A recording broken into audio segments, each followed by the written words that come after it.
I wanted to start this book with a scream of horror. That's just the first scream. Don't worry, there will be plenty more. And don't be surprised if you are the one doing the screaming. I love stories with thrills and chills, shocks and twists, and horrifying surprises. If you have opened this book and are reading this introduction, you probably like them too. The people at ITW, the International Thriller Writers, asked me to fill a book with heart-pounding adventures and creepy, crawly mysteries, and I found 13 stories that fill the bill. Lucky 13, right? Well, you'll be lucky if you can make it through these stories without shakes and shudders, chattering teeth, and chills running up and down your back. Take, for example, Ryan Brown's story, Jeepers Peepers.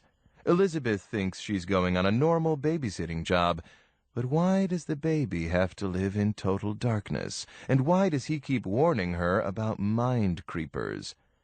Or how about Meg Cabot's fast-paced thriller, The Night Hunter? Nina has a boring job at the mall until she sees a bank being robbed. She should have stayed away, but now she finds herself at the mercy of a mysterious young man known as the Night Hunter. One of my favorites is The Perfects by Jennifer Allison. This story grabbed me with its amazing first sentence. The chances are pretty good that I'm going to be killed before daylight, and I can't help but think this never would have happened if we hadn't moved to Entrails, Michigan. Wow! That made me keep on reading. Heather Graham provides a chilling Halloween story. She's different tonight. Of course, it involves a cemetery late at night. I don't want to give anything away, but there might be a vampire or two lurking among the tombstones.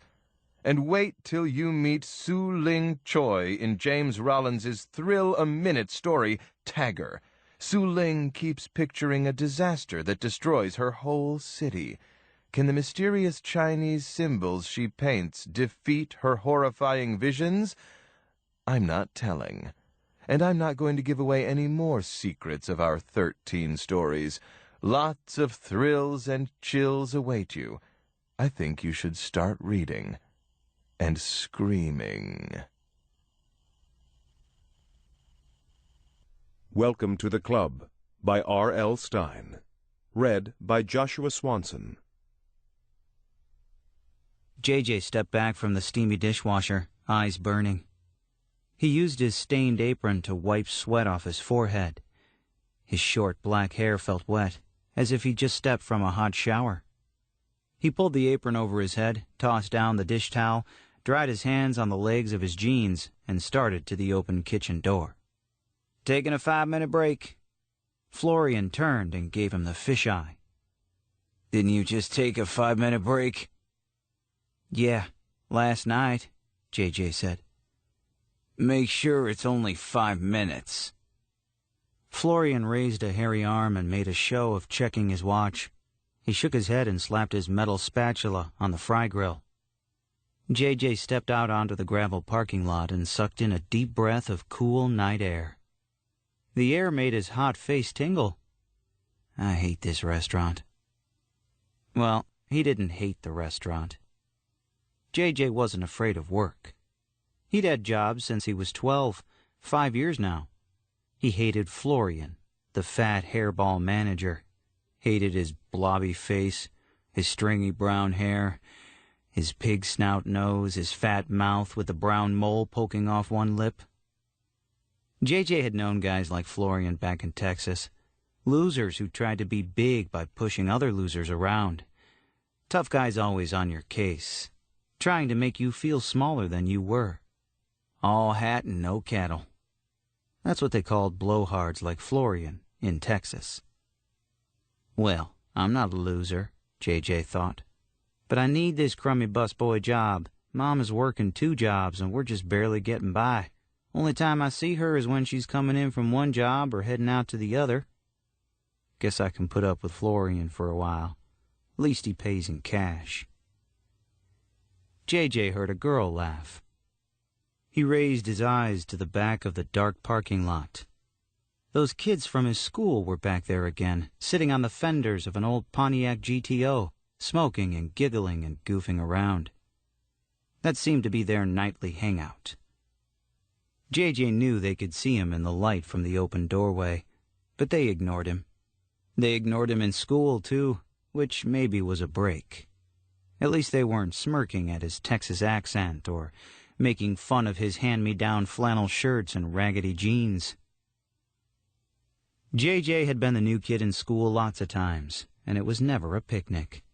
First time up north, though, and being ignored was definitely a relief. He was good-looking enough, the dark, serious features he inherited from his dad, and the tall, lanky grace he got from his mom. But Fremont High was big, bigger than some of the towns he'd lived in, and so far, no one had looked at him twice. A break. JJ hadn't had too many breaks in his 17 years. His dad lost job after job, moved the three of them from Hicktown to Hicktown. Then last fall he moved them up north and got himself killed in a stupid truck accident. Once JJ got over the shock, he decided it was just one more move in his life, one more fresh start. I just gotta stay out of trouble. Yes, there'd been some trouble back in Texas. Some suspended from school type trouble, and some bad trouble. But who could blame him? Behind him, JJ could hear Florian screaming at Julie, the only waitress. You weren't born that ugly. You had to grow into it. Julie isn't ugly, JJ thought. She was plain, but Florian kept insisting if she did herself up nicer, she'd get bigger tips. JJ and Julie both knew that Florian cheated her out of most of her tip money anyway. Go ahead, drop another glass. Florian was shouting. I'll take a dozen glasses out of your pay, and don't backtalk me, girl. Think I don't know who eats all the breakfast Danish? Think that isn't stealing? He liked to make Julie go all pale and start her chin quivering. Too bad she really needed her job. JJ let out a long sigh. He kicked the gravel with his boot, turned and slumped back into the steamy kitchen. Where you been? On vacation? Florian snapped. Think I pay for your vacations? Don't give me no looks, punk. I'll smack you down. No lie. A little before closing time, the kids from the back of the parking lot came ambling into the restaurant. JJ was stacking plates under the counter. He watched them push each other into the blue vinyl booth at the far corner. He recognized the girl, Maria Valdez. He noticed her at school. She was sexy and dark, with straight black hair and lots of black eye makeup. Black fingernails, too. Not a goth, just trying to be interesting, he guessed. And she was. He also recognized the dude everyone called Boney. He was good-looking in a tough kind of way. Long, wavy hair, a tight smile, steely gray eyes, cold eyes, and a tiny stud in one ear. He dressed tough, too, in black T-shirts with heavy metal band logos and straight-legged black denims, a frayed leather jacket with the word Killers in red across the back. JJ saw two other guys he didn't recognize. One of them had his face in a portable game player and was thumbing frantically. The other guy was big, like a football linebacker. He had a Red Sox cap pulled down over his forehead. He was holding the plastic menu upside down, pretending to read it. JJ grabbed a handful of silverware and started to their table. Hi. Maria greeted him with a smile. The others turned to stare at him. We've seen you in school, right? He's the new kid, the big dude said. JJ nodded. Yeah, I'm the new guy. JJ. Boney narrowed his eyes at him. JJ? Does that stand for anything? No, JJ replied. Just initials. It's a Texas thing. Maria leaned close and raised her dark eyes to him. Can you get us free Cokes? She whispered. He wasn't sure he heard her. Excuse me? Come on, man, Boney said. No one's watching. Free Cokes. You can do it, right? No, JJ said. He turned to see where Florian was, probably in back. I don't think so. I need to keep this job. Maria put her hand on his. She had a very sexy smile. You can do it, JJ. It's just coax. Julie, get your butt over to that table. Florian's shout made JJ jump. Why is the idiot busboy talking to the customers? Florian yelled. He slapped his fat hands on the counter. JJ, get back to the kitchen with the other cockroaches. JJ could feel his face grow hot. He knew he was blushing. Maria laughed. She squeezed his hand. JJ dropped the silverware on the table and hurried to the kitchen. Sorry, sir. Sorry. A few minutes later, he saw Florian go down to the cellar to deal with the garbage. JJ waited a short while to make sure he wasn't coming right back up. Then he strode to the soda dispenser and poured 4 Cokes for Maria and her friends. Julie saw what he was doing, but she didn't care. She helped him punch the right keys on the cash register to make it look like the kids had paid. Boney flashed him a thumbs up. The other 2 guys grinned at him. You're okay, dude. Be true to your school, right? That made them all laugh. He could hear Florian lumbering up the stairs. JJ hurried back to the dishwasher. Why did he give them free Cokes? To put it to Florian.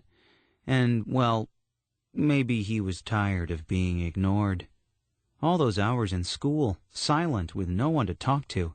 Maybe he needed a few friends. Especially Maria. Florian burst into the kitchen and gave JJ a shove. Hey, worthless. Didn't you hear me calling you to come down and help? Sorry, sir, JJ replied with his best Texan politeness. Please don't shove me, sir. Shove you?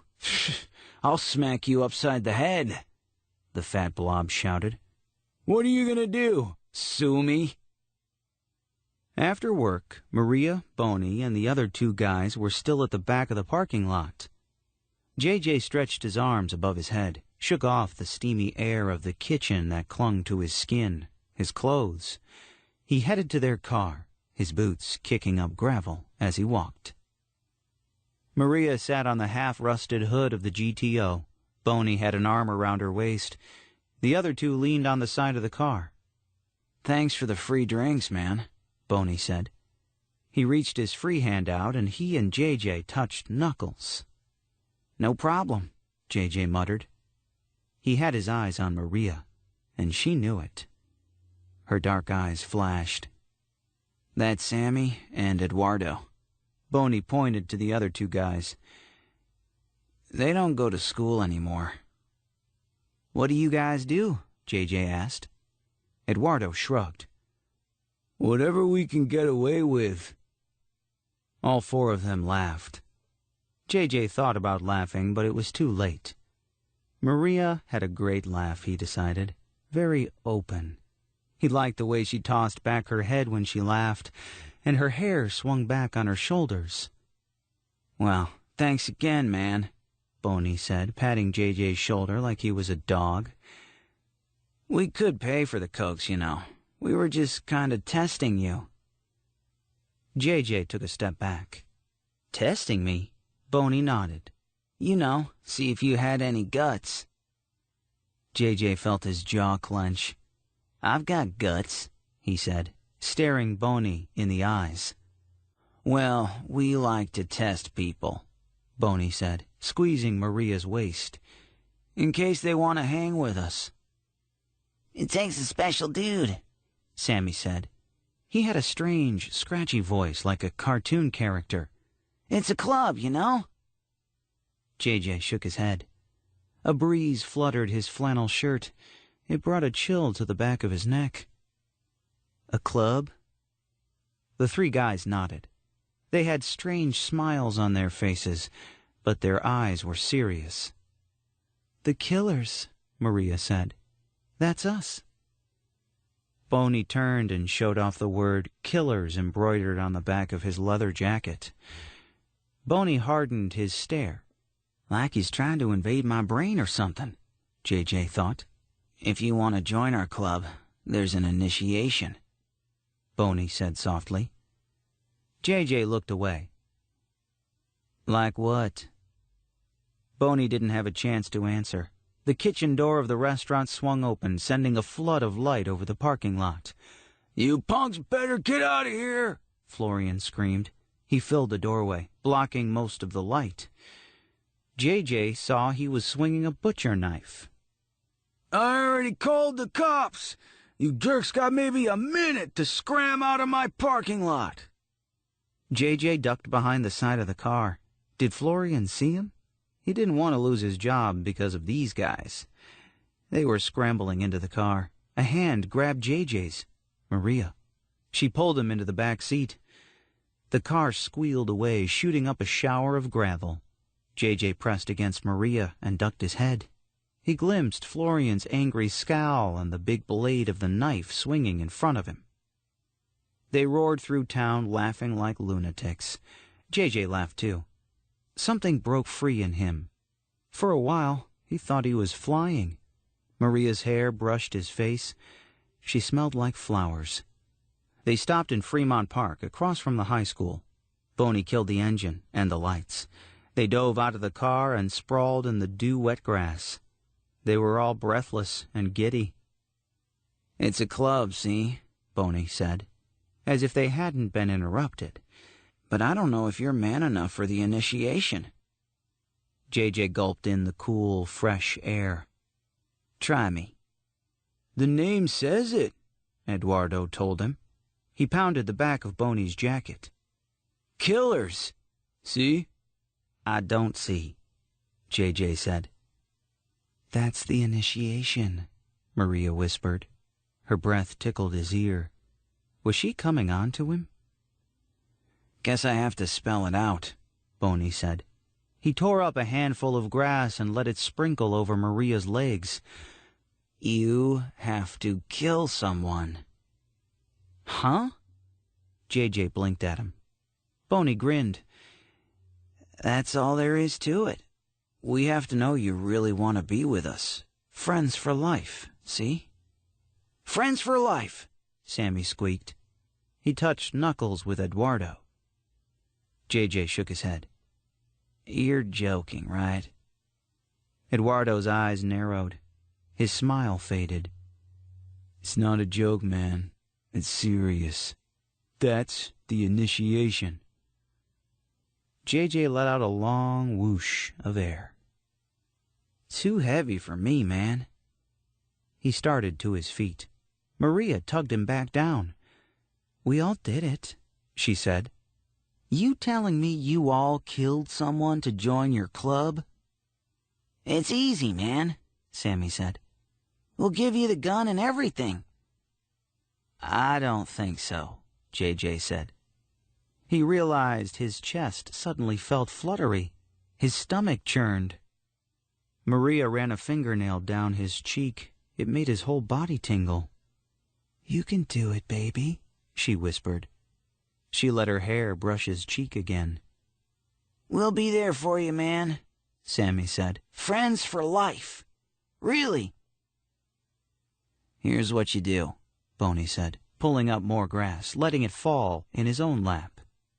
Pick someone, right? Pick some jerk you really don't like. Wait till he's alone, make sure no one can see, and pop. That's all there is to it. It's cake. Maria squeezed his hand. Her breath tickled his face. This is the gun, Eduardo said. He held up a tiny pistol, not much bigger than a cell phone. Cute, right? But it does the damage. We've all used it, Sammy said. Pop, that's it. Then you bring it back to us. I used to shoot back in Texas, J.J. said. Why did his voice suddenly sound so tight, so shrill? But I used real guns, not toys like that. It'll do the damage, Eduardo repeated. It's loaded for you, man. It's ready. J.J. took the pistol from him and rolled it in his hands. It felt cool and light, like a toy. He pictured Florian. Pop. Florian. Pop. Florian. Pop. Florian. Pop. Okay, he told him. I'll do it. Sometimes days fly past like the wind. Here it was, 3 nights later, and J.J., sweating despite the evening cool, found the 4 killers at the familiar place in the park, deep shadows playing over their expectant faces. I did it! The words burst from his mouth in a breathy explosion. He raised the pistol in front of him. It glinted in a narrow beam of moonlight. Friends for life, right? He waited for them to react, to congratulate him. Some high fives, some knuckle slaps. So why the silent treatment? You don't believe me? J.J. shoved the pistol back into his jeans. He leaned against a tree trunk and stared down at them. I did it, just like you said. I killed Florian, shot him in the head. More silence. Sammy and Eduardo exchanged glances. Maria bit her bottom lip. I waited for the restaurant to close, J.J. said. There was no one around. The parking lot was totally dark. I walked up behind him and shot him in the head. He dropped onto the trunk of his car, didn't know what hit him. Maria let out a gasp. She looked away. You shot him? Boney said finally. He kept blinking. You really shot him? J.J. nodded. But we loaded the gun with blanks, Sammy squeaked. Yeah, tell me about it, J.J. said.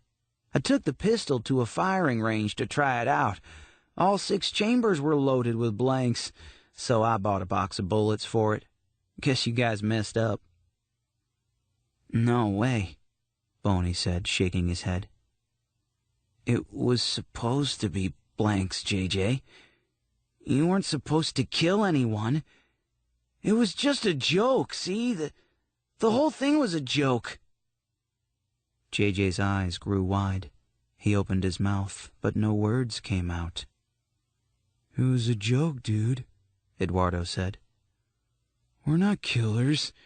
We didn't kill anyone. You're the new kid. You look so desperate. We thought we'd have some fun with you, that's all. Fun? J.J. said in a whisper. Fun? We were messing with you, man, Boney said. We were punking you. Why did you put real bullets in the gun? Maria cried. You weren't supposed to. She had tears in her eyes, and her chin quivered. You weren't supposed to kill anyone. J.J. slammed his open hand against the tree trunk. Oh, please. Oh, please, oh, please. I killed Florian. You told me I had to. Now you tell me it's a joke? But it's not a joke. I killed him. J.J., sit down, Maria said, tears running down her cheeks. She patted the grass beside her. We have to talk about this, all of us. J.J. didn't move from the tree trunk. I'm a murderer, he uttered in a low, trembling voice. A murderer. All because of a joke. But no one saw you, right? Sammy asked. There's no way anyone knows it was you, J.J. J.J. shut his eyes tight. His jaw clenched and unclenched. The others watched him in silence. No one saw me, he said finally. No one knows. His eyes opened wide. Except you guys. You're the only ones who know I killed him. You're, like, witnesses or something. He stepped away from the tree. His whole body stiffened. He jammed his hand into his jeans pocket and brought out the pistol. Hey, don't get crazy, Boney said. He jumped up from the grass. He took a step toward JJ. "We're not going to snitch on you, man." "No. You're not going to snitch on me," JJ said softly. He pointed the pistol at Boney. "I won't let you snitch on me." Maria scrambled to her feet and took a few steps back, eyes wary. "JJ, what are you doing? JJ, please, put it down." "I can't trust you," JJ said. "I can't trust any of you. Everything you told me was a lie." "Listen to us. It was supposed to be a joke," Boney said. "I'm a murderer because of you," JJ repeated, sweat pouring down his forehead. He waved the pistol from Boney to Maria, then down to the other two boys, still hunched tensely in the grass. "A murderer, and you're the only ones who know." "We won't tell. Promise," Sammy whined. "JJ, don't," Maria pleaded. "Put down the gun. This is crazy." JJ shook his head. "You understand me, right? You all have to take a bullet. I can't trust you. No way. I can't take a chance." He aimed the pistol at Boney. His arm tensed. Maria let out a scream. Boney jumped at JJ. He made a wild grab for the gun. JJ swiped it out of Boney's reach and fired. Pop. Boney uttered a groan. His face showed more surprise than pain. He grabbed his stomach, dropped face first to the grass, landed with a soft thud, bounced once, then didn't move. Maria screamed again. The scream ended in a choking gasp. Sammy and Eduardo were on their feet. They had their arms outstretched, partially in surrender. Their faces were twisted in fright. "Who's next?" JJ barked, hoarse, excited. He swung the pistol from one to the other. "Who's next?" "Please," Sammy wailed. "Please." "Don't kill us," Eduardo said. "You can trust us. Really, we won't tell anyone." Maria stared at him silently, her hair falling over her face. She was breathing hard, her chest heaving up and down. "JJ, no." Her voice a faint whisper. "Please don't kill us," Sammy said again. "We'll be your friends, really." JJ laughed. He lowered the pistol to his side. "Guess your initiation is over. You made it." Sammy and Eduardo froze. Their eyes bulged, studying JJ. Maria hugged herself tightly, her whole body shuddering. "Initiation?" Sammy finally choked out. JJ nodded. "Yeah, if you want to hang with me, you have to pass my initiation. Boney and I cooked it up." He spun the pistol on his thumb. "All blanks, nothing but blanks." He chuckled again. "That got a little tense, huh?" The other three still weren't taking it in. You could almost see the thoughts whirring in their heads. "You punked us?" Eduardo said finally. JJ nodded. "Boney and I. It was kind of his idea." "You didn't kill Florian?" Maria asked, brushing her damp hair off her forehead.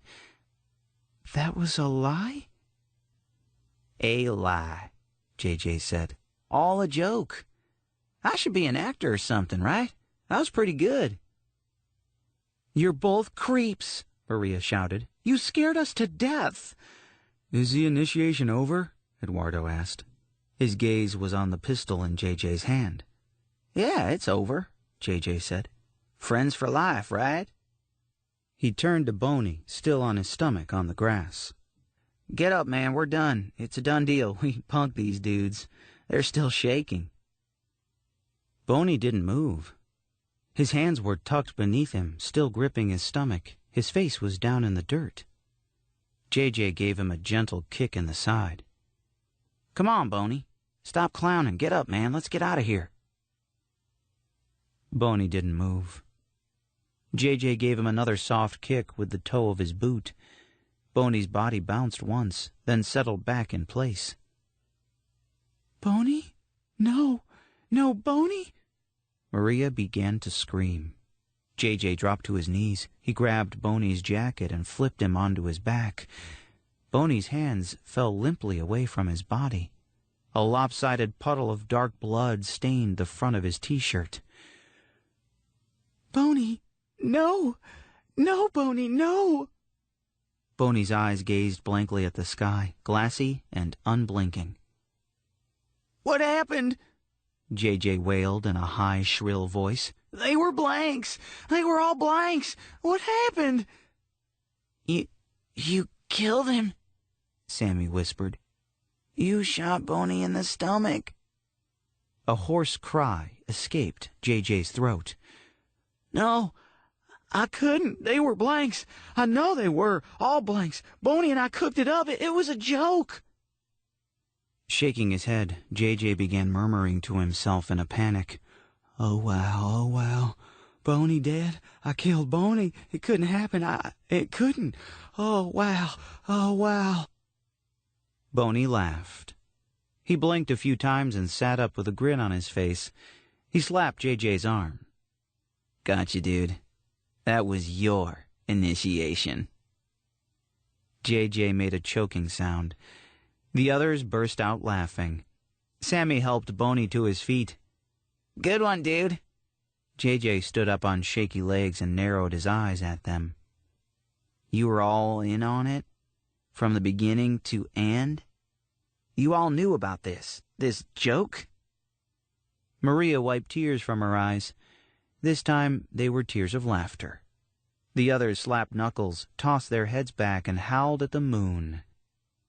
"They were all in on it, dude," Boney told him. "Don't you get it? It wasn't their initiation. It was your initiation." "You were punked, JJ," Eduardo cried. "You should have seen the look on your face." They howled some more. Boney hugged Maria around the waist. Sammy and Eduardo did a wild victory dance around the tree. They stopped when they saw someone running toward them. Her hair flew wildly behind her head, and the wind lifted her coat as she stumbled over the wet grass. JJ recognized her immediately. "Julie!" He turned to the others. "The waitress from the restaurant." He took a few steps toward her. She stopped, hands balled into tense fists. She took a few deep breaths. "Julie, how did you find me? What's up?" "You won't believe this, JJ," Julie said, her jaw clenched, eyes wide. "Florian is dead." JJ heard Maria gasp. "Someone shot him in the head," Julie said. "They found him in the parking lot. He's dead. Someone killed him." Her body shuddered. She wrapped her arms around herself. Boney stepped up to JJ and grabbed him by the shirt collar. "This is another joke, right?" His eyes burned into JJ's. "The waitress is in on it, right? This is another initiation joke." JJ stared back at Boney and smiled. She's Different Tonight by Heather Graham. Read by Brian Kennedy. It was Halloween. And what a Halloween. You have to understand, I really, really love Halloween. Such a perfect night was truly rare. The weather was balmy, almost warm, but kissed with a cool breeze. The sky had been crystal clear all day, blue, beautifully blue. And a full moon was about to rise high. It had begun its ascent already. Soon, it would be luminous across a black velvet heaven. I mean, conditions could not have been more perfect. I was dressed like a football player, and it was the perfect costume for me. Honestly. Not to sound too cocky, but I could pull off a jock pretty well. I have the old all-American, farm-raised, blue-eyed, wheaten-haired boy-next-door appeal. I'm pretty tall, 6'3", and I have broad shoulders before adding the pads in. I look like the real deal. All-American, the boy next door. Funny, I was anything but. She happened to be at the service bar just as I was, and since I'd seen her around before, I knew her to be usually shy and mild-mannered. She hung with a crowd that was kind of on the edge, close to, but not quite in with, the elite. The kind always hoping to get in, to get closer to those of us who glowed with the esteem and admiration we received from others. Knowing me would be a notch in her belt. She might be willing to do just about anything for the privilege of saying that we were friends. That she had been with me on Halloween night. Perfect. She was just perfect. I'd been watching her, you see. I'd been contemplating this night. Then, tonight, I'd been watching again, making sure she'd come alone, and was trying to fit in.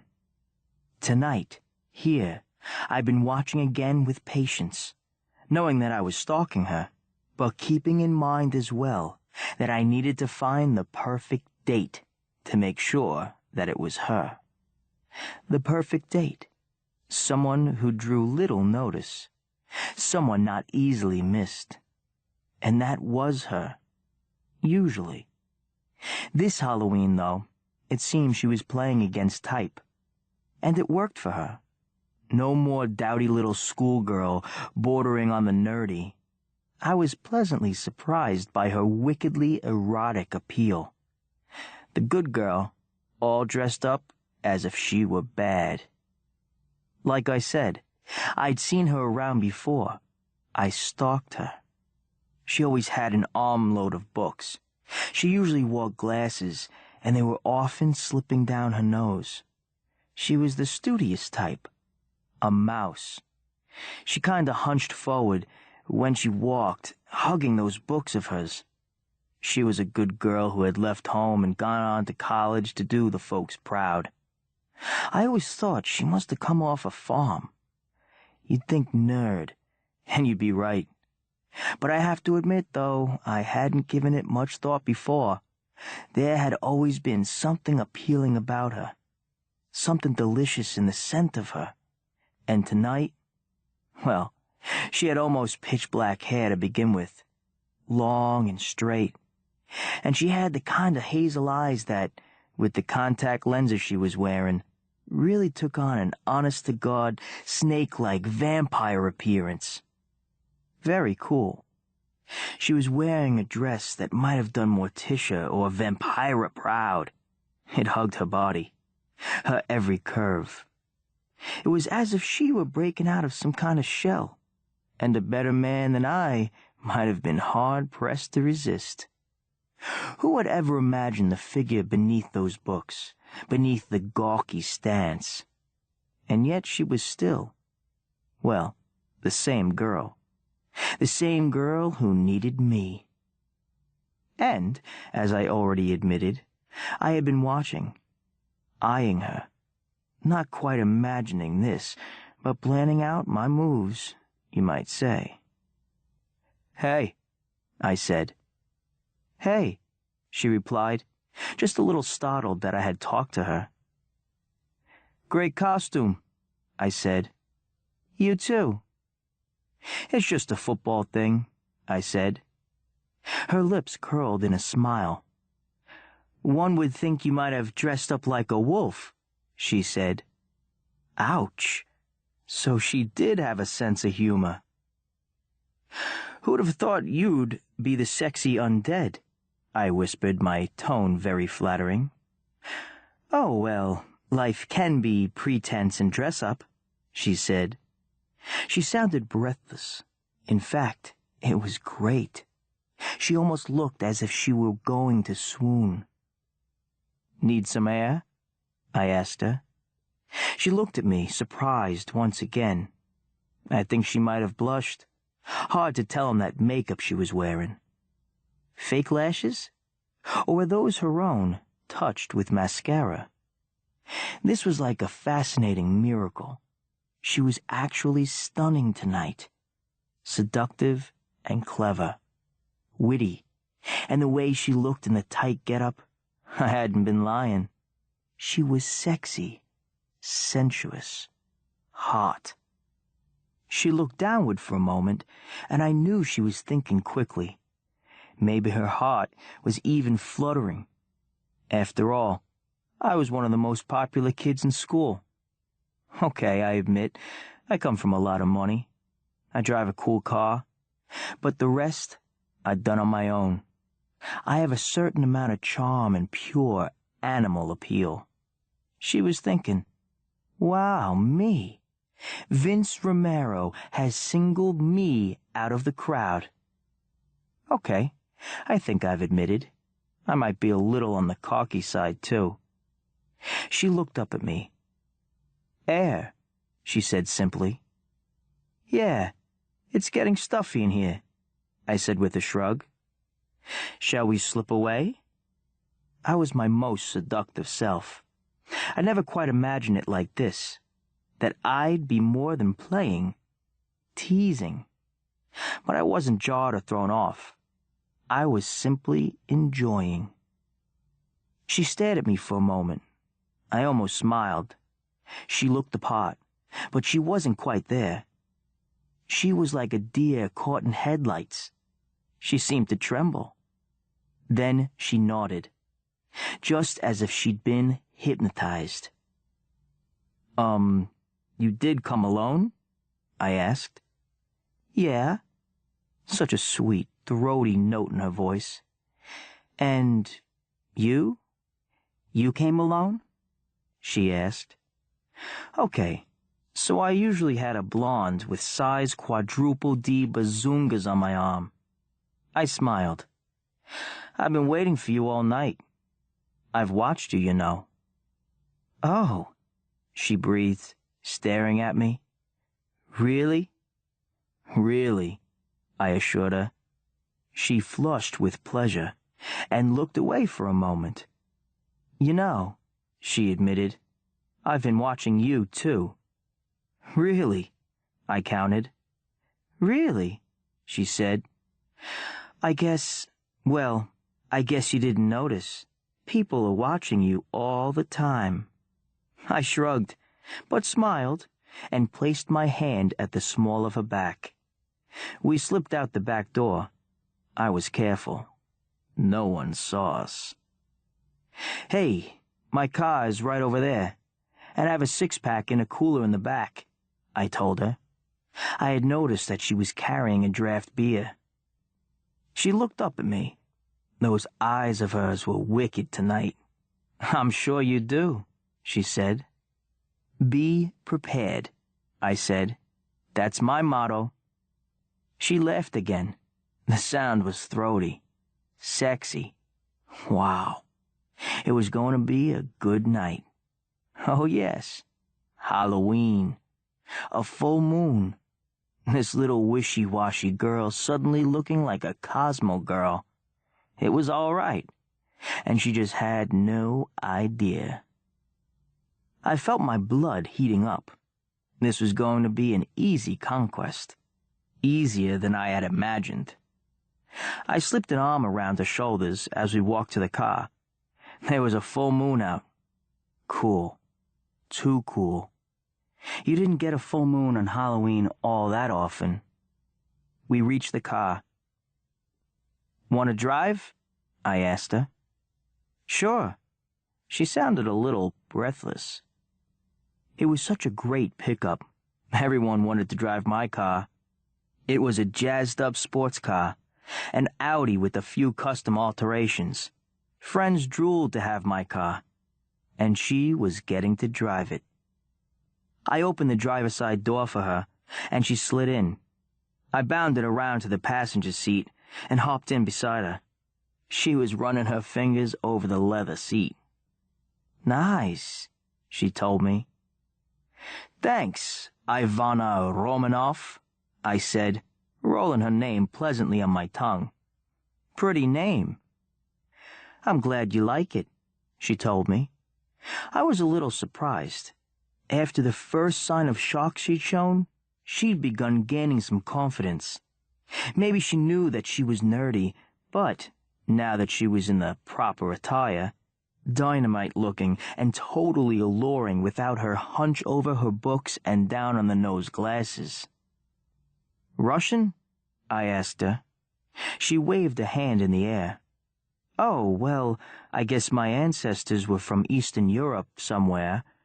Vince Romero. Spanish? Italian?" I smiled. "Eastern European, too," I said. "But hey, maybe that means we're meant for each other, huh? Romero, Romanov. Not that far off." "Not that far off at all," she said, nodding. "There you have it. Two unique, mysterious pasts," I said. "Oh, quite." She laughed. "And we both have New England accents," she said. "Hey, ain't that America? Land of opportunity," I said. The moon was rising. It was getting later. Surely she must know that she was being seduced, no matter how naive she might have appeared at times. I was cool, after all. I found myself realizing that she was close, that she was wearing a truly exotic perfume. Her body was warm, enticing. She had moved even a little closer to me. No, I had moved a little closer to her. That perfume, wow, it was seductive. I almost felt guilty. Almost. In fact, I was so close to guilt, I could taste it. I tamped down the feeling. It was Halloween. It was perfect. All was going according to plan. "I always thought of you as shy," I murmured. "I guess I am shy usually. It's just that, well, I've heard about you. I've watched you, as I told you, and the girls talk, of course," she told me. Was it kind of a come-on? Was I supposed to prove that I was as studly as she had heard? I leaned back, smiling. I let my fingers play in that long, silky black hair of hers. How odd. I mean, it was her hair. The same hair she had every day. Tonight, it was electric. So sleek and shiny, it almost gleamed blue. "Where am I going?" she asked. "Huh?" "I love driving your car, but where should I drive to?" "Somewhere quiet, where we can be alone," I said. Too much? Would she bolt? "Well, where would you be going if you were driving?" she asked. "Quiet, where we won't be disturbed," I murmured, as if I were deep in thought. I looked at her. "I know. The cemetery." "Oh. Does it disturb you? I mean, if so—" "Oh, no," she said. "I like cemeteries. They're full of history." "They're full of the dead," I couldn't help but say. Her sweet, teasing smile slipped back to her lips. "History," she said stubbornly. "Cemeteries are filled with stories, and with lives gone by, and history." "Sure." She drove straight to the cemetery far out on Main Street. She was right about the history. The cemetery went way back. Heroes from the Revolutionary War were buried in it. Hell, there was a grave that belonged to a fellow who had come over on the Mayflower. There was a small church way down on the western side, so I guess that meant it was officially called a graveyard rather than a cemetery.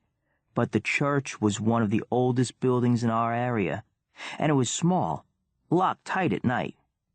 In fact, the structure, standing kind of forlorn in the cool moonlight, made it all the better. The point here is that the place was old, spooky, and neat. There was a wall around it, an old stone wall, but the wall was about 2 feet high. I had a blanket and the cooler in the back. It was mild for October. Perfect. Once again, I counted my blessings. All things were perfect. "We're going into the cemetery?" she asked. "Dead people are the safest people in the world, you know. They won't hurt you," I told her. "You just said that you liked cemeteries. They're filled with history and great stories about lives gone past." "That's in the daytime," she said, shaking her head. But she was just watching me. She wasn't really protesting. "Have you ever been in a cemetery at night?" I asked. "Maybe," she said coyly. Maybe. Oh, she was lying. She shivered slightly. "We can go somewhere else. I mean, believe it or not, I just kind of love the peace around here. And the quiet," I said. I was surprised. I sounded a little lame. She looked at me and smiled slowly. "Well, I will be with you." "You are certainly safe with the folks in the cemetery," I said. "Graveyard, whatever." Of course, in my mind, I was being totally honest. None of the folks in their graves would do her any harm. So we gathered up the cooler and the blanket, exited the car, and hopped over the wall.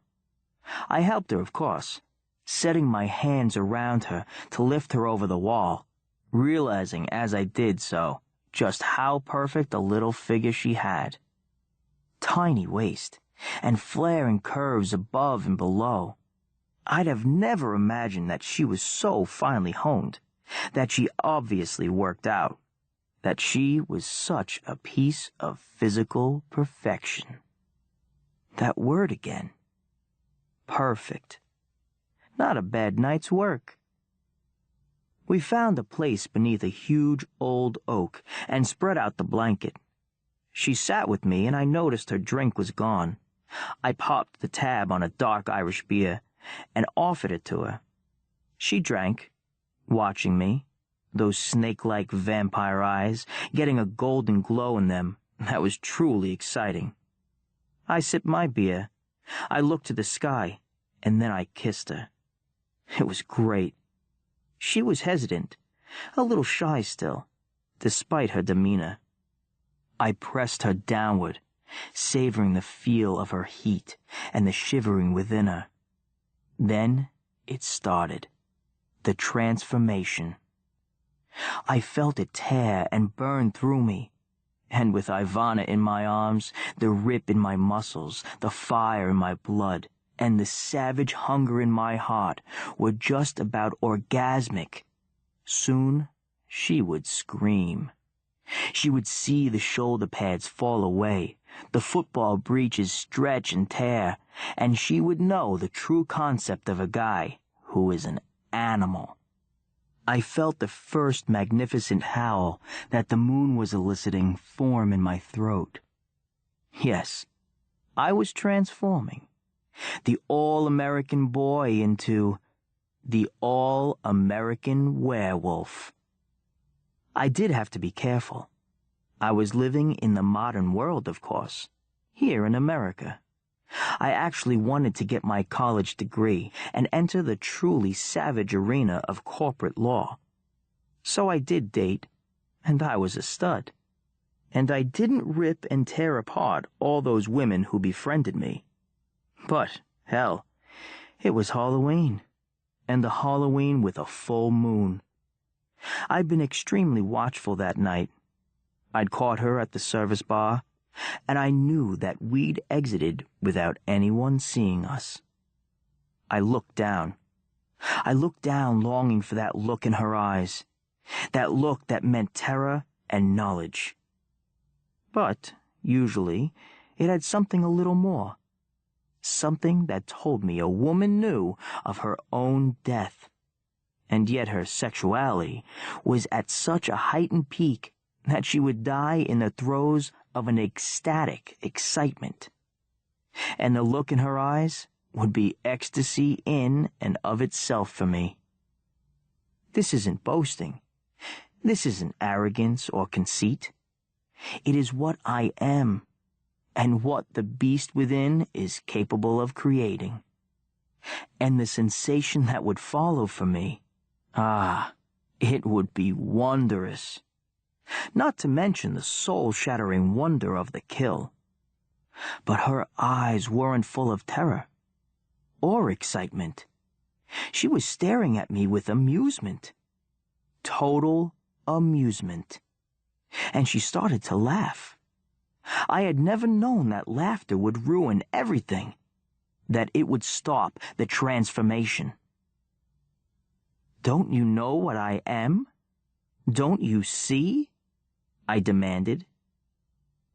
To my astonishment, she pushed at my chest with a stunning power. I halfway fell back. I stared at her, thinking that my fury would start the transformation all over again. But she leaped atop me, and her laughter tore from her like a banshee's cackle in the night, and to my amazement, I discovered that I was pinned beneath her. Pinned. Me. "Don't you know what I am? Can't you see?" she demanded with a throaty chuckle. "You are in costume tonight, and I, finally, am not. Oh, the poor little bookworm, the shy girl who should fall all over herself for a chance to be with the hot guy. Oh, what a silly, silly egoist of a dumb animal you are." I opened my mouth to speak, but no words came. Above me, I saw the moon, the beautiful full moon. That was when she leaned forward and bit me, sank her fangs into my flesh, and began to slurp. And beneath that beautiful full moon, I heard the horrid sucking sound she made, and I felt my blood, my life, my magnificent life, being drained away. It was Halloween. And what a Halloween. Not quite so perfect. Suckers by Suzanne Wayne. Read by Fred Berman. It wasn't that I didn't want to ever visit the tiny planet of Lectus. I just didn't want to live there. I mean, who wants to move at the end of his junior year of high school? You just don't ask a guy to do something like that. I was set to go to the junior prom with Steffi Hoppington. She was counting on me. And on July 4th, I was planning my first skydive with my pals. I'd already put a deposit down on the plane ride. But my family isn't like other families, because Dad and Mom are actors, not just regular thespians either. Biggs and Julie Boraday are both movie stars, the kind that appear on the cover of cheap newspapers at the grocery store checkout line with headlines that announce every month that their marriage is ending. Splitsville is the way one magazine put it last March. These reports were obviously bogus. Mom and Dad were more together as a couple than the parents of anyone else I knew, which maybe isn't saying much, but still. The weird press and the fact that family was important to Mom and Dad was partly the reason Dad decided to relocate us to Lectus, supposedly the newest, hottest place for the elite to set up residence. He wanted the family to be someplace more private, away from the ever-prying eyes of the paparazzi, was how he put it. My school, Fleamont Prep, has some real rich kids in it, but just the same, all my friends were super impressed that we were going to Lectus. Real estate on Lectus costs so much that only billionaires could afford it. But with Mom and Dad's combined star power, they were able to buy a private ranch on the newly terraformed planet at the outer edge of the solar system. Plus, first-class tickets on the new high-speed luxury space transport, Gaddis. Not one of us 4 kids wanted to go. My older sister, Felicia, cried day and night until her face was permanently puffed. My younger twin brothers, Chester and Chomper, weren't any happier. We gave Chomper that nickname because as a baby he liked to bite everything in sight. I tried to reason with Dad about the inconvenience of living so far away from the movie industry, but Chester and Chomper just plain out begged, pleading not to be taken from their friends. I don't think Mom was even really that thrilled about the move, but she was philosophical about it. "Lectus is supposed to be gorgeous," she said, trying to console us. "And it's a wonderful hopping-off point to some of the really desirable other planets that are so popular these days as movie locations. Dad and I can be home much more often this way." We were standing on the docking platform when Gattis came into view. I had to admit, the huge space transport was something to see. It was so gigantic, I felt like a microbe standing next to it. And it had these two giant green headlights in front. As it descended into its transport dock, its engine purred steadily.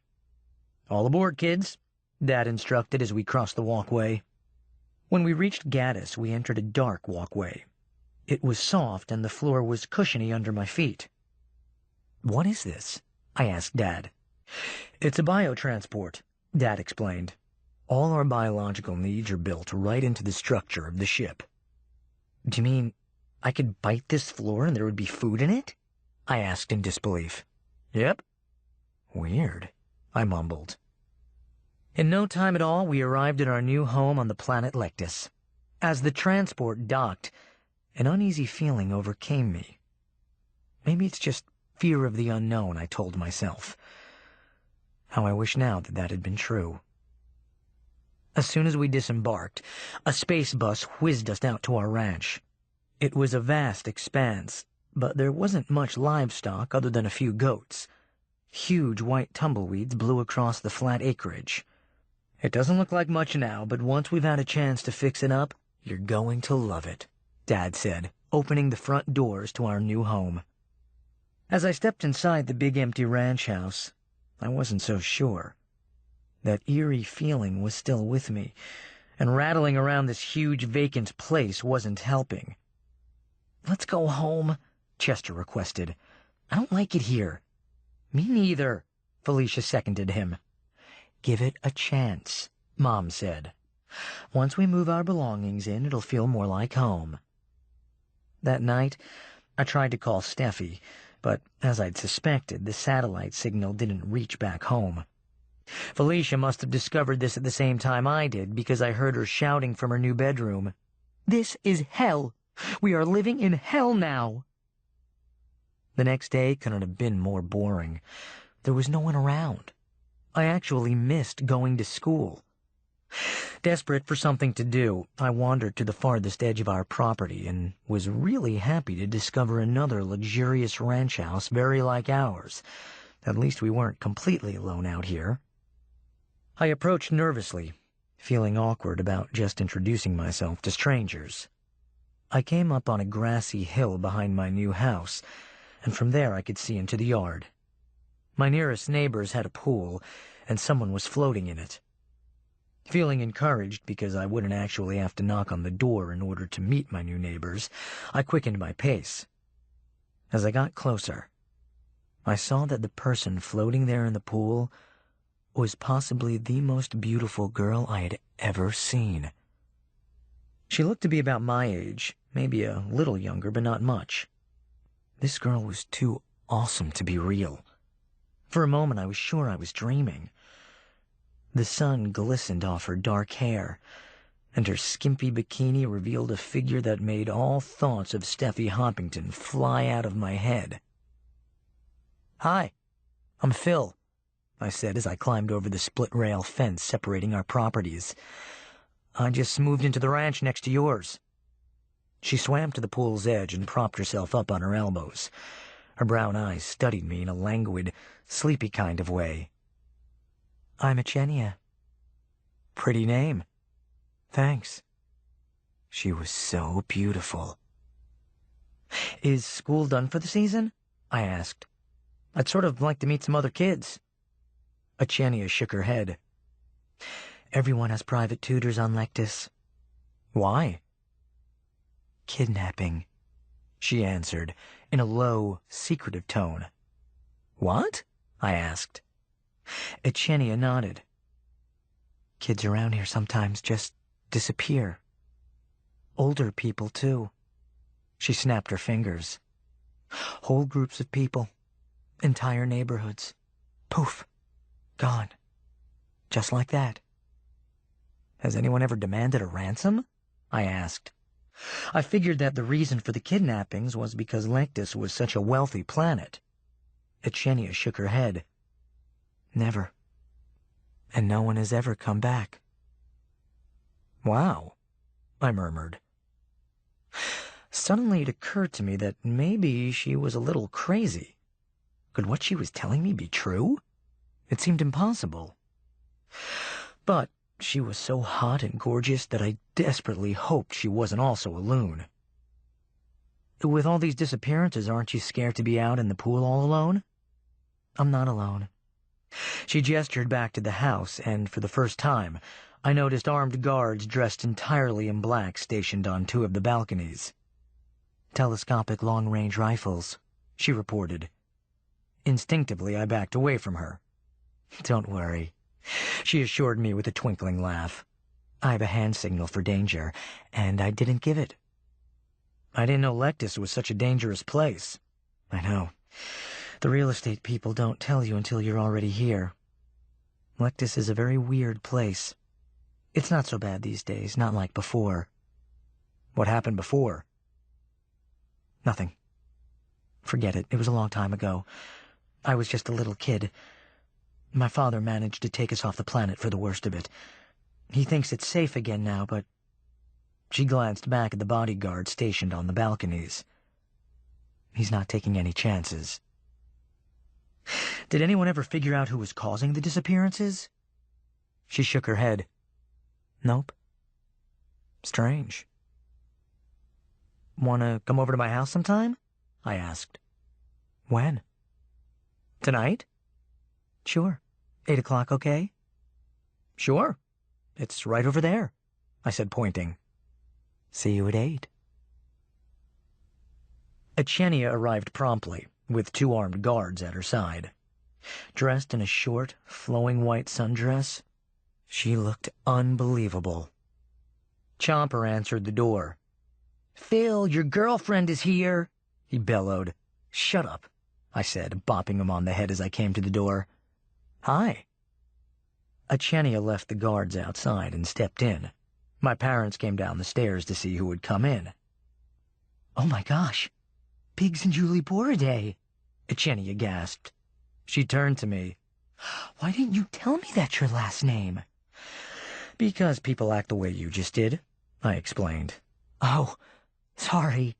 "Not at all," Mom told her. "We love to meet our fans, don't we, Biggs?" She was using her silky movie star voice. "Can't have enough fans," Dad agreed spryly. His shoulders were back and his chin up. It was his public stance, the one he took out when he played the assortment of heroic types he'd built his career on. He was always cast as a brave policeman, a fearless astronaut, a noble superhero, a brilliant detective. Whatever the role, Dad's character always saved the day. A worried expression suddenly swept over Echenia's face. "You didn't tell your other movie star friends about Lectus, did you?" "No, but a story about it ran in the Daily Snitch," Mom told her. "Why do you look so worried?" "Lectus just isn't as nice when it gets crowded," Echenia said. "That's when the scary things start happening." "They have kidnappings here," I said. "Disappearances, whatever you want to call it. Did you know about that?" "No," Dad admitted, looking concerned. "There are other things, too," Echenia said, seeming very distressed. "Like what?" Mom asked. Echenia wrung her delicate hands. "I really don't want to talk about it. I should be going." "But you just got here," I protested. "Tell us what the other scary things are." "I'm sorry." She headed for the door, pulling it open. Her bodyguards closed in beside her and stayed that way as she hurried down the front walk. "Maybe we should have bodyguards, too," I suggested as I watched her go. We came here to get away from the need for bodyguards, Dad reminded me. Are you sure she isn't a little... He tapped his forehead. You know, unreliable? Phil's girlfriend is wacky, Chomper shouted gleefully from his spying place behind the couch. Shut up, I told him. I turned back to Dad. I don't know. The thought occurred to me, I admitted. The whole bit about overpopulation bringing on the bad stuff is kind of strange. It is. And I wouldn't worry about overpopulation anyway, Dad said. Right now, I haven't seen anyone for miles. Speaking of overpopulation, I guess this is a good time to tell you, Mom said, smiling. Lectus is about to get a bit more populated. I went to the doctor's this morning. I'm pregnant. With triplets. Every day the holographic TV showed footage of Gaddis arriving at the Lectus transport dock. Its 4 thick landing columns set firmly on the planet before the body of the transport settled down over them. Its purring engine so steady and relentless, and then more and more new arrivals streaming off. Remembering what Echenia had said, I was alarmed at how quickly the population was climbing. Added to that, half the women in Lectus seemed to be pregnant. Mom joined a support group called Mothers of Multiples. The meetings are more packed every time, she reported one evening after returning from a meeting.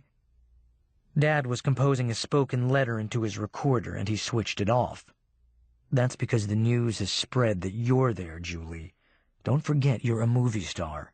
They've all come out to see you. I don't know, Mom disagreed. There are some very full-looking women there, and a lot of them.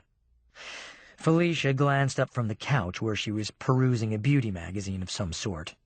They're probably stuffing themselves with padding just to see you, she commented. I'm not sure, Mom murmured. Well, I'm sending a letter of protest to the agents who sold us this ranch, Dad said. They have oversold the property here. We're being inundated with the very crowds we came to escape. I can only think they've dropped their prices sharply. How else can so many newcomers be able to afford it here? It was amazing how fast things were changing. McMansions began popping up everywhere you looked. One day there would be an empty field, and by the next morning there would be a huge house on it. The roads were clogged with giant trucks dragging prefabricated homes behind them. They clicked together like enormous Legos. I tried to get in touch with Echenia by hanging around by her pool since I didn't have her phone number. I couldn't go to her front door because the guards wouldn't let me pass by. Finally, I did come upon her swimming in her pool. With my eyes on the guards watching from the balconies, I hopped the fence, hoping Echenia wouldn't give them her secret danger hand signal. Echenia swam to the edge of the pool, though she wouldn't look at me. Why did you run off that day? I asked directly. When I heard your mother was pregnant, I knew it was starting again, she replied. What? The births. The crowding. I just can't stand to live through it again. Even though I was a child, I still remember. Her voice was climbing to a hysterical pitch. You really think the disappearances will start again? I asked. I don't want to talk about any of it. You'll find out for yourself. My parents are planning to leave Lectus as soon as they can sell the ranch. Tell your family to leave too. I nodded. Okay. Does your father really think it's not safe now? I was on the trail of something. Maybe Echenia had this irrational fear, and her father knew it was all in her head. What if the bodyguards were just there to calm her fears? When Daddy married my stepmom, she wanted to come here, and Daddy isn't able to say no to her about anything. But now we've convinced her to leave too. Maybe whatever it was won't happen again, I suggested. Your father thought it was safe to return. You were little. You could have misunderstood what was going on. Maybe, she conceded, though she looked unconvinced. I'm not going to talk about it anymore. Please go away. She dove under the surface. I waited for her to come up again. I had so many questions. But she stayed under, swimming in circles for a very long time. Movement up on the balcony made me nervous, so I went back to my side of the fence and headed home. That evening was warm. I was in the yard watching Chester and Chomper on the swings. Mom and Dad were in the house and Felicia was out with friends. Friends were no longer in short supply. I had made a few myself, but nobody that I really clicked with. No one else seemed to be worried about Echenia's strange disappearance stories, or had even heard of them for that matter. Coming across the yard, I saw a figure walking toward me in the dusky light. It was Echenia. I noticed she seemed to wobble unsteadily. I ran to meet her. As I got closer, I could see that she was frighteningly pale with dark circles under her eyes. "What's wrong? Where are your guards?" "Passed out. Maybe dead. My parents, too." "What?" I asked incredulously. "It started at the north end, closer to my place, but it's headed your way. I had to come warn you." "What do you mean?" I asked. Echenia staggered into me, clutching my arm to support herself. "It's in the air," she said in a raspy voice. "Can't you smell it?" Lifting my head, I realized she was right. A perfumed smell, not completely bad, almost like a lily. And just as I became aware of it, I began to feel its effects too. My lips and tongue were tingling. My eyes were burning. A swirl of building nausea was churning in my belly. I looked over to Chester and Chomper. Both of them sat in their swings, barfing between their legs. I grabbed Echenia's hand. "Let's get in the house. We can call an ambulance to go to your place." Echenia could barely stand, so I put my arms around her shoulders and hurried over to Chomper and Chester. "Get in the house, guys. Come on." They followed Echenia and me, puking and stumbling all the way. Inside, Mom and Dad were passed out on the living room couch. Settling Echenia in a chair, I staggered toward the phone, but my head began to spin, and then I fell to my knees. It was the last thing I remembered. In the morning, I awoke where I'd fallen. Dad was just awakening, rubbing his head. He shook Mom, whose eyes slowly fluttered open. Chomper and Chester lay on the floor. I was relieved to hear Chomper mumble when Dad picked him up. Chester was harder to rouse, but finally came to after several very scary moments. I shook Echenia, but she was cold and lifeless. "Mom! Dad! She's dead!" I shouted. Dad sprang to my side and checked. "Oh my God," he said, and kept repeating it. Lunging to his phone on the table, he tried to call the police, but the lines were busy. That evening I went with Dad to a town meeting at the Lectis Center. We were among hundreds of people as we filed into the auditorium. In the afternoon, we had learned that Echenia's entire family was dead, including the bodyguards. Everyone at the north end had been wiped out. On our road, the people had only been sickened. I sat down feeling sad and scared. I hadn't known Echenia well, but seeing her there, so still and pale, it was horrible. Every time I pictured it, I had to stop myself from shaking. The head real estate agent on Lectis was a bald-headed guy with a British accent they called Sir Melvin. He was scurrying around, shaking hands, trying to do some panic control. The last thing he wanted was a mass exodus off Lectis. A panel was on the stage, and one by one each of them gave his or her opinion about what had happened. A science fiction writer was sure it was an alien attack. The mayor of Lectis felt that some left-leaning newcomers had infiltrated the elite group and had launched a poison gas attack because of a grievance they felt against the massively wealthy of Lectis. An ecologist insisted that Lectis was emitting a natural defense to rid itself of the sudden onslaught of new inhabitants. When they took comments from the audience, I raised my hand. I was told that this had happened before. Members of the panel looked to one another, mystified by my comment. The mayor stood and scratched his head. "I don't know who told you that, son, but I've never heard of it." Sir Melvin stepped forward. "This settlement has only been terraformed for the last 5 years. It's only in the last year that the planet has developed its own ozone layer, and the tents have been removed, enabling Gattis to land safely." "Wasn't there a settlement here 10 years ago?" I asked. "Absolutely not. The planet was uninhabitable then." I knew he was lying. But why?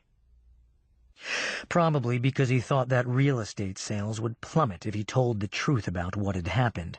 At least that was my guess. "It is a punishment from God." All eyes turned to the short, white-haired man in the rumpled black suit. I recognized him from TV and magazines. He was the astronomer Schroeder Peterson. Had it been anyone less highly esteemed, he would have been jeered off the floor. But since he was the most renowned astronomer in the world, his startling words were met with hushed anticipation. "A strange light has suddenly and unexpectedly appeared in the sky above Lectis," he explained. "It does not seem to be a star or sun. Possibly it is an alien spacecraft of such immensity we cannot begin to fathom its size. My own belief is that we are being visited by God." "Why would you think it is God?" Sir Melvin asked respectfully. "It is just my feeling," Schroeder Peterson replied. That night we returned home and found Mom and Felicia in Chomper and Chester's room. My brothers were still feeling too sick to get out of bed. Felicia had stayed at her friend's house that night. When the strange gas came, they had all gone down into their basement, where there were no windows and hadn't become as overcome with the fumes as most of the other families around us. It was her good luck to have been visiting there at the time. Dad and I told Mom and Felicia how, by the end of the meeting, Schroeder Peterson had convinced the group that the key to discovering what had happened lay in contacting the light. They want to volunteer to go out in a space module and see if he or she can contact this strange light, Dad told Mom. No one volunteered. And then someone recognized me and wanted me to go. I guess because I always play the hero part, they figured I really am one. "I hope you said no," Mom told him. "Of course I did. I sure wasn't going to go and leave you here alone with the kids." I was actually a little embarrassed by the way Dad had told him that he absolutely wouldn't go. I could tell the others were disappointed that he wasn't living up to his big screen image. Dad continued telling about the light and was in mid-sentence when a deafening roar suddenly split our ears. The window smashed open, spraying glass everywhere. I clutched the bedpost with one hand and Chester with the other. A force was pulling us toward the window. Felicia shrieked as she rose in the air. In an instant, she was sucked backward out the window, bumping her head as she went. Then Chomper began to float upward, flailing his arms and screaming. Horrified, Mom and Dad reached out to him. Dad, holding onto the bedpost, caught Chomper's ankle. Mom grabbed Dad around the waist and took hold of Chomper's other leg. I held tight to Chester as a powerful sucking force lifted me too. It was as if I was hovering on a current of hot air. Then came a whine so high-pitched I felt as though my head would shatter. Chester was sucked out of my arms just before I dropped abruptly to the floor. The last sound I heard was my head banging as it hit. When I awoke hours later, it was pitch dark. "Dad?" I whispered as I slowly sat up. "Mom?" It was eerily quiet. An awful terror gripped me. Had my entire family really just been sucked out the window? The pain in my head was horrible, but I forced myself to stand and turn on a light. What I saw made me shake. The room was completely empty except for one bed that lay on its side. Hurrying to the window, I looked to see if any of them had been dropped to the ground. But no one was there. I ran outside and thrashed the bushes, calling Mom and Dad, searching for my sister and brothers. "Phil?" It was Dad, bleeding and badly scraped, but alive. He pulled me into an emotional hug. "Thank God you're okay," he said. "Where's everyone else?" "I can't find them," I told him. my voice catching. Dad and I searched for hours. We joined a crowd of people also looking for their families who had been swept up by the hot wind. Occasionally, one of them would get lucky and find an injured loved one who had been swept into a tall tree or been blown to a rooftop.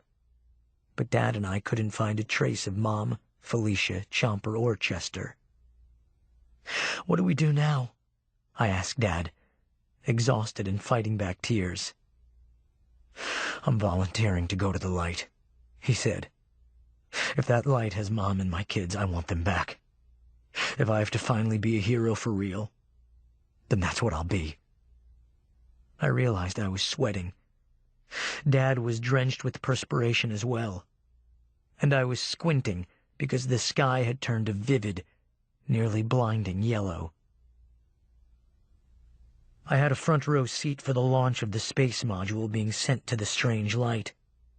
The eager, fascinated crowd gathered at the site wearing black sunglasses to protect them from the strong rays of the light. Dad was already in the module. As he walked out to the pad in his heat-proof spacesuit, he'd looked every inch the hero he always played. I shook his hand and told him how proud I was of him. "Don't worry, Phil. I'll be back," he'd said. As we waited for the module to take off, a kind of giddiness was overtaking the crowd. It was almost as though they were getting drunk on the light pouring onto us. "I wish I was going too," an elderly man beside me said. "Me too. Take me to the light," a woman shouted, lifting her hands toward it. "Take me! Take me!" screamed another woman, arms raised, swaying rapturously. Soon everyone was yearning to go toward the light. A man in a suit tapped me on the shoulder. "Would you like to come into the control room and watch the takeoff on our closed-circuit monitor?" he offered. I thanked him and said I would. I watched in the darkened room with a handful of technicians as the module took off. "Now we're going to closed circuit inside the module," a technician with red hair announced. For a second, I saw Dad sitting at the helm of the cramped cockpit. Then, abruptly, the screen fuzzed before going blank. "We've lost visual," the technician stated the obvious. "The immense heat must be sending solar flares." "Let's hope the heat panels hold," said the man in the suit. I sat with my stomach in knots as Dad's voice came into the room. I wished I could have seen him, but at least I could hear him. "I have left Lectus's atmosphere and am heading toward the mysterious light. My solar defense suit is equipped with an internal cooling device. I'm glad of that because already it's scorching up here," he reported. For several long minutes he was silent. "As the module gets closer, the light is increasingly blinding. I'm flipping the anti-glare visor down over my helmet," he said finally. "I'm attempting to contact the light with a series of laser signals. Nothing." More silence behind the hum of the speakers. I wondered why he wasn't speaking. "The light is just out there," he said, and I noticed that his voice had lost its commanding strength. "If it is, in fact, God, it is not responding," he spoke again, his voice weaker still. "I'm not sure what to do next. Even with this suit on, I'm sweating." I stood, alarmed. "Tell him to come back," I said. "Can't," the technician said. "We've lost two-way. That light is affecting our communication signals." "He'll be okay," said the man in the suit. The next time Dad spoke, he sounded drunk, though I knew he couldn't be. "A strange feeling is taking hold of me. A certainty of what I have to do next," he reported. "It's as if I have no choice anymore. I know this is crazy, but I can't stop myself. I'm going to leave the module to go to the light." "No!" I shouted as a deafening crackle filled the control room. It is now a year later, and I am back on Earth living with my aunt and uncle. They have brought me to a special session of an investigative committee in Washington, D.C. I sit anxiously waiting as a senator takes to the podium. Ladies and gentlemen, this session of our committee is called to order. We have finally recovered the space module flown by John Biggs Boraday. As you know, for some reason we have yet to understand, the heroic Mr. Boraday chose to leave his spacecraft in a delusional attempt to go toward the light. However, we have recovered the badly charred module and discovered that its recorder caught these voices. What you are about to hear might be the voices of an alien race far more sophisticated than our own, or as the esteemed Dr. Peterson has suggested, it could, in fact, be the very voice of God. I sat forward, my fists clenched in anticipation.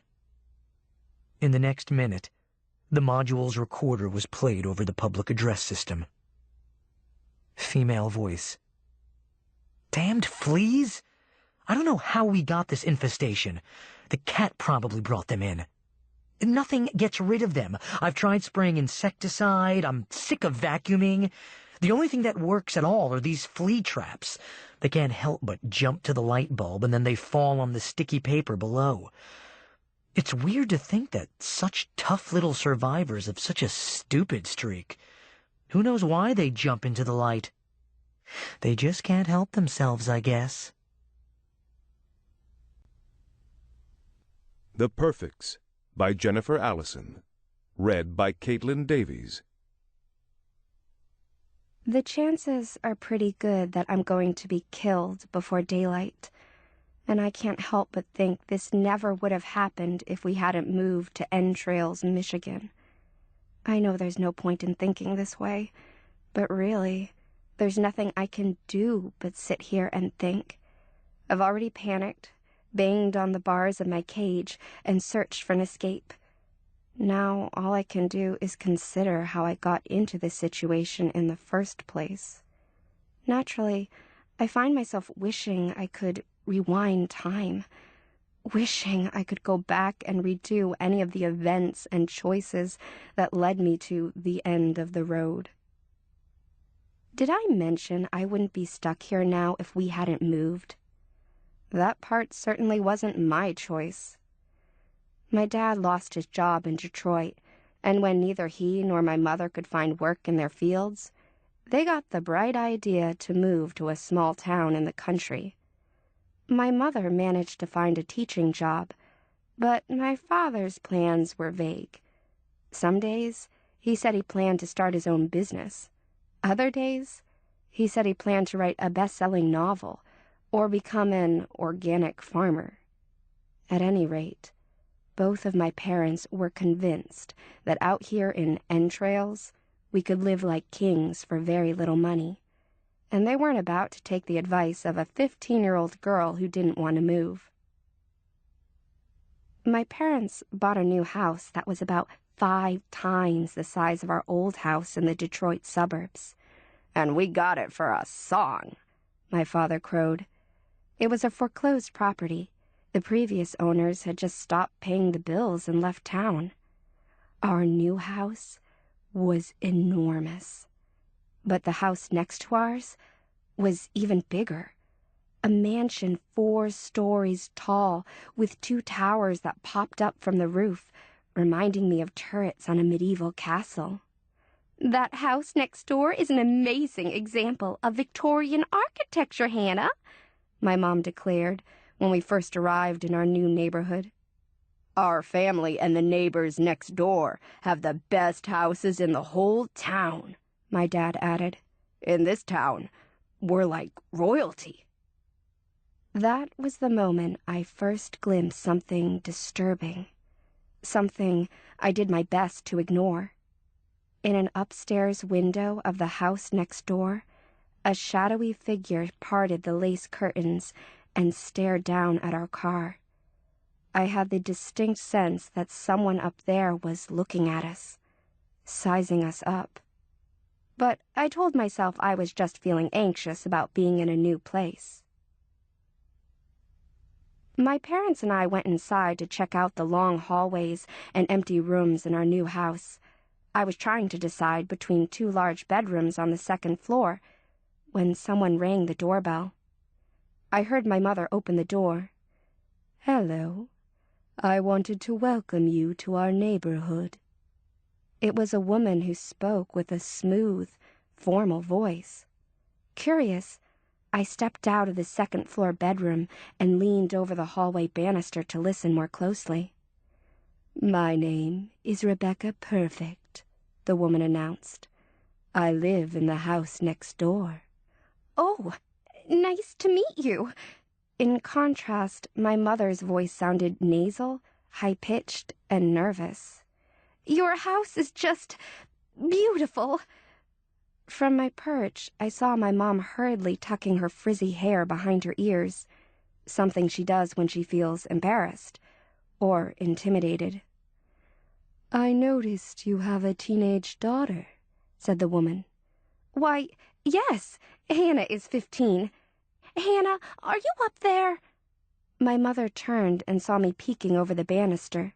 Oh, there you are, Hannah. Come say hello to our next-door neighbor. I trudged downstairs to meet Rebecca Perfect. You've got to hand it to Mrs. Perfect. On first impression, she really lives up to her name. She wore a neatly tailored pantsuit, designer shoes with tiny heels, and black leather gloves. Not a hair was out of place. She smiled with approval as she swiftly eyed me from head to toe. Hi, I said, extending my hand. Does Hannah babysit? Mrs. Perfect directed her question to my mother as she shook my hand with a limp grip that was more of a pinch than a handshake.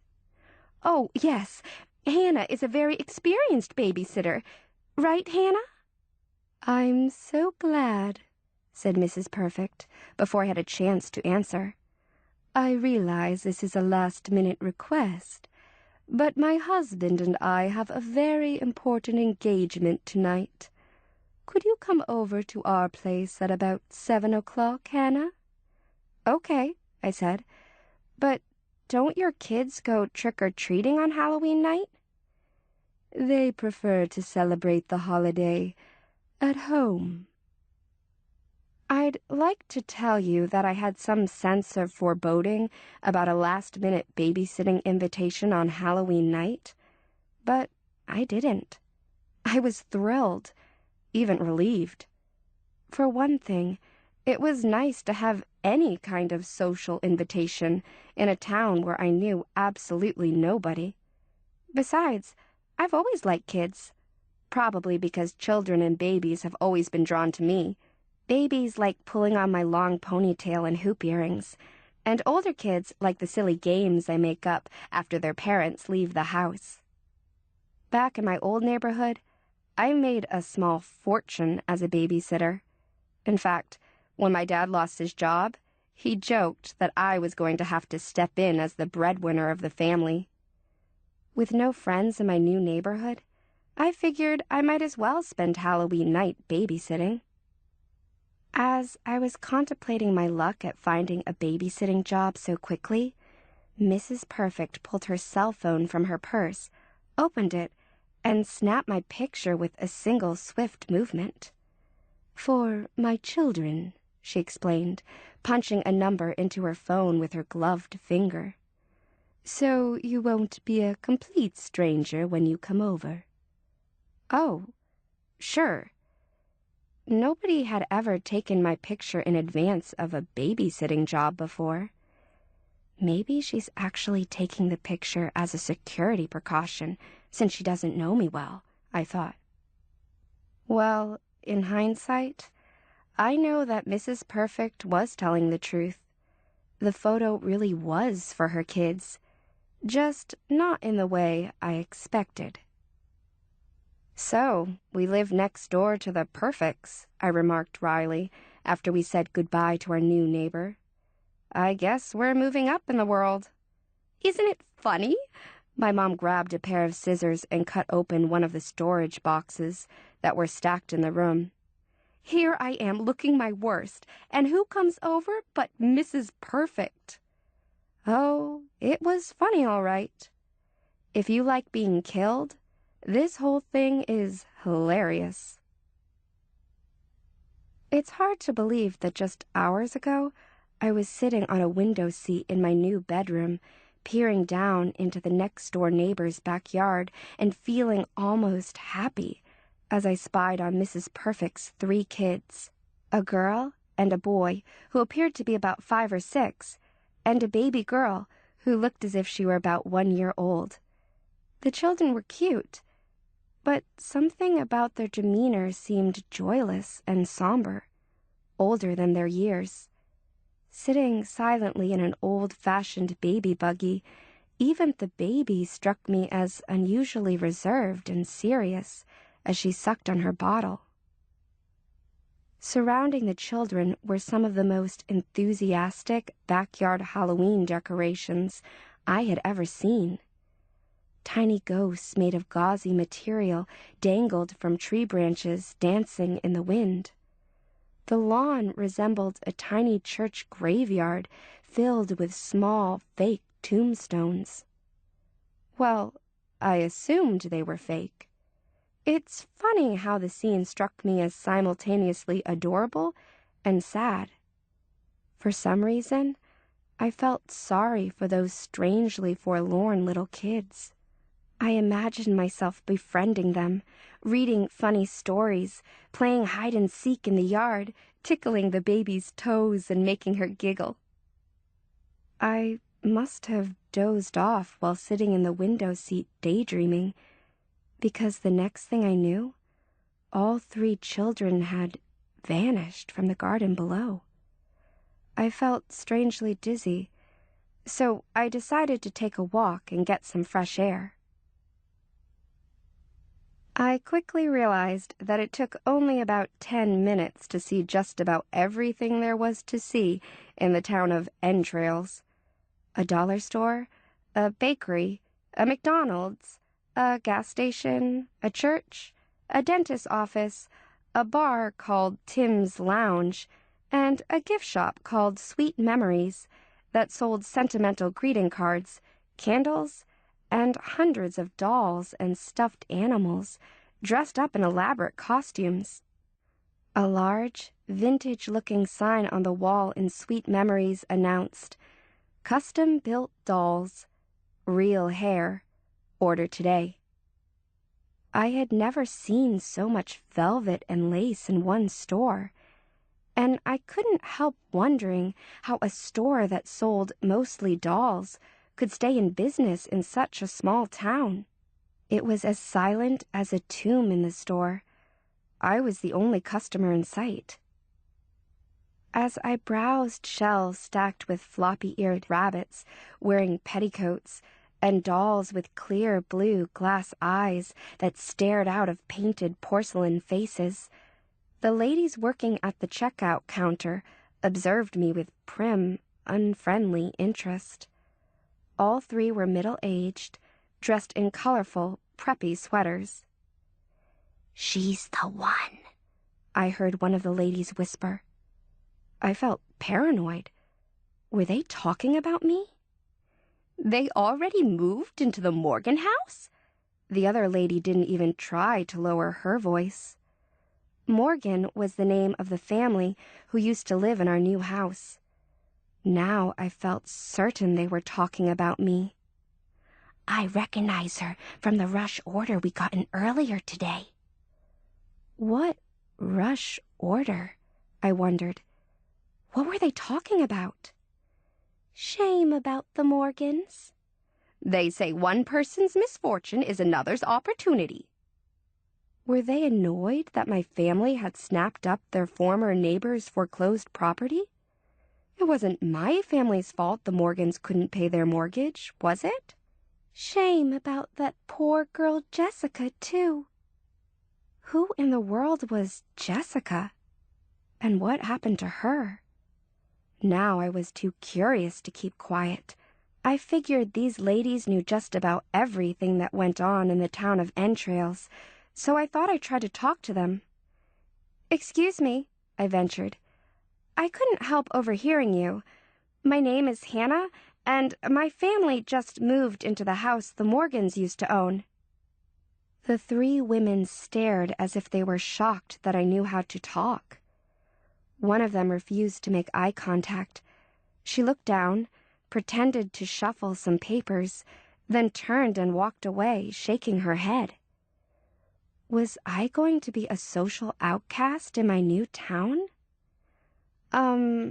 Sorry to interrupt your work, I said, secretly reflecting that they had actually been standing there doing nothing. I am just curious about the neighborhood, and I heard you mention something about the Morgans, the people who used to live in our house. You don't know what happened to the Morgans? The woman standing at the cash register squinted at me, as if trying to see me more clearly. I shook my head.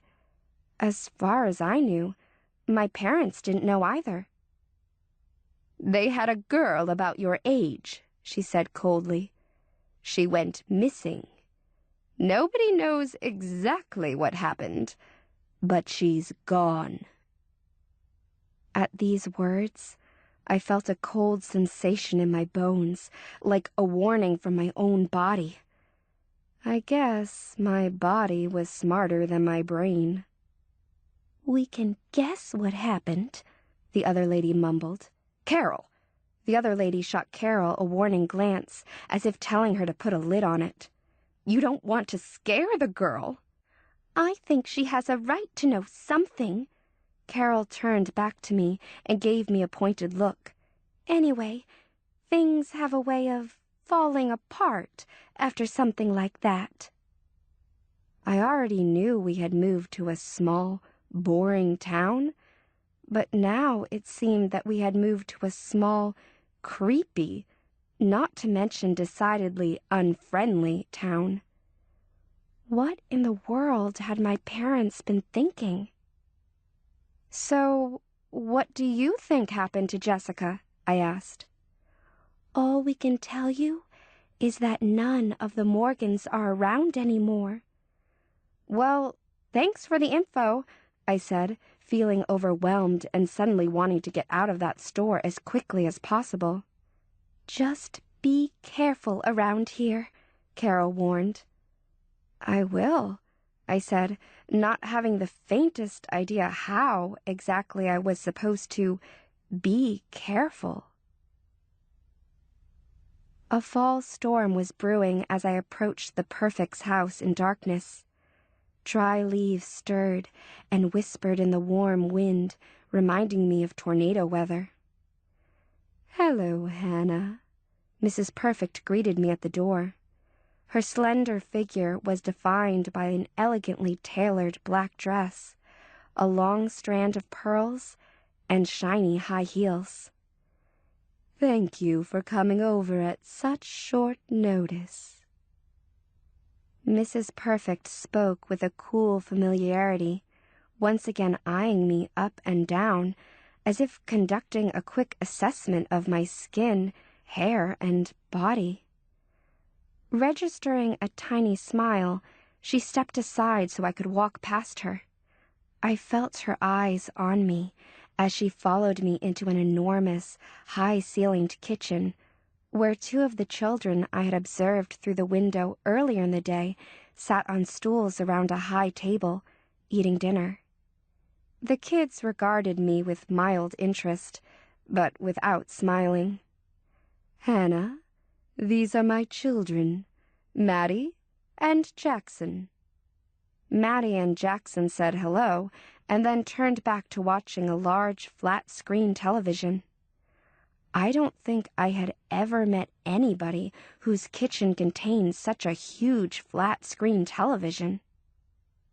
As I mentioned before, I've always liked children, kids of all ages, sizes, colors, and shapes. In my experience, there's always something funny or cute about even the most difficult or homely child. But strangely, I found myself reflecting that Maddie and Jackson had looked a whole lot cuter from the safe distance of my bedroom window. Up close, something was wrong with these two kids. I just couldn't put my finger on what exactly it was. Maybe it was the way their blue eyes had a glassy, puffy look that suggested illness. Their rosy, flushed cheeks looked feverish instead of healthy. Maybe they're fighting a flu bug, I thought. But then I realized that it wasn't so much their appearance, but what they were doing and what they were watching that made these two children instinctively unappealing. Maddie's and Jackson's sharp knives and forks clinked against their plates as they carved nearly raw slabs of steak, their white porcelain plates stained with bloody juices. While they ate, they calmly watched television footage of a surgical procedure with the volume muted. Chewing their red meat and gulping their milk, they stared as scalpels made incisions and clamps revealed internal organs. You like watching this stuff? I was baffled by the family's choice of viewing material during a meal. The kids nodded with blank expressions. I wanted to ask Mrs. Perfect whether her children always watched surgical procedures during meals, but before I could say anything, she placed a piece of paper in front of me, a set of typed, detailed instructions. She would be meeting her husband at a Halloween gathering where she couldn't be reached by phone. Maddie and Jackson were allowed to watch television, followed by an early bedtime. She expected to be back home no later than 10 p.m. "Help yourself to anything you like in the kitchen, Hannah," said Mrs. Perfect, opening the refrigerator door to reveal a sparse collection of yogurts and a plate littered with the bones of a small animal that didn't look like anything I had ever eaten before. "And what about the baby?" I asked. "What's her schedule?" Mrs. Perfect frowned. "What baby?" Again, you have to give Mrs. Perfect some credit for playing her role so well. She seemed so genuinely taken aback by my comment, I actually felt embarrassed and a little ashamed for asking it. "Sorry," I said, "but I thought I saw a baby with Maddie and Jackson in your backyard earlier today." Out of the corner of my eye, I thought I perceived the faintest twitch of amusement on the meat-stained lips of the children. "Maybe you saw one of Maddie's dolls," said Mrs. Perfect curtly. "Wasn't there a baby outside with you guys earlier today?" I turned to Maddie and Jackson. "She was holding a bottle." Maddie and Jackson stared at me with inscrutable expressions and shook their heads without speaking. Their reluctance to speak annoyed me. It seemed more like an aggressive reluctance than innocent shyness. Moreover, I was bewildered by the contradiction between what I had seen and what Mrs. Perfect was telling me. If Maddie and Jackson were the only children who lived in this house, who was the baby I had seen in their garden? Had I imagined her? Had I seen a ghost? "Well, I'd better be going," said Mrs. Perfect, throwing a vintage fox wrap around her shoulders that, bizarrely, still had the fox's head attached. "I'll be back by 10 o'clock at the latest." She gave Maddie and Jackson a quick peck on the cheek and left without another word. "So," I said, pulling up a stool to sit next to the children, "what kind of surgery are we watching here?"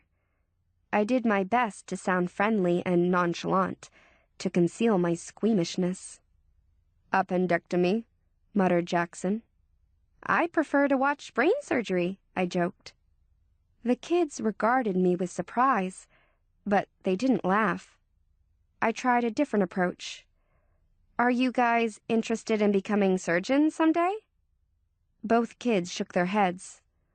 "Our dad used to own a medical devices company," Jackson explained, "but he wasn't a surgeon." "What kind of devices did his company make?" "All kinds," said Maddie. "But he sold the company. That's how we got our money." "I see." I got the impression that quite a lot of money came from that medical devices company. I doubted I'd be running into the perfect children working at the Sweet Memories store or the local McDonald's. How about some dessert? I eyed the blobs of bloody juice and fat on the kids' plates and felt a little unnerved when I noticed that Jackson had apparently eaten part of a bone. I opened a cabinet and was relieved when I saw ordinary, unhealthy snacks, potato chips, Cheetos, Oreo cookies. Not one of the packages had been opened. "No thanks," said Maddie. "We just keep those for babysitters." "Maybe some ice cream?" I pressed. I absent-mindedly opened a cabinet door to look for more snacks and discovered the most extensive and elaborate collection of kitchen knives I had ever seen in anyone's house. Was it my imagination? Or were there some surgical tools amid the knives, too? I slammed the cabinet door shut. "I'm saving my appetite for later," said Jackson. I saw Maddie kick her brother under the table, as if nudging him to be quiet. After the kids dutifully washed their dishes and put them in the dishwasher, Maddie announced that she was going upstairs to her room to read. This was a little disappointing, since kids usually want to spend time with me, but it was clear that she didn't want any company. There was nothing to do but follow Jackson into the family room.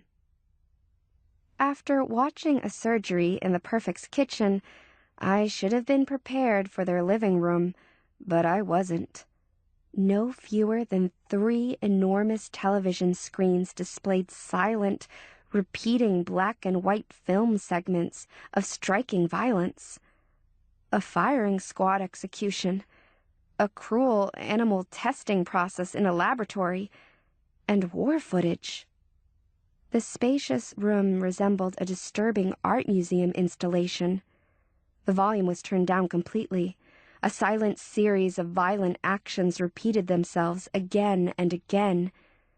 Was this some kind of modern art, or was it a Halloween stunt?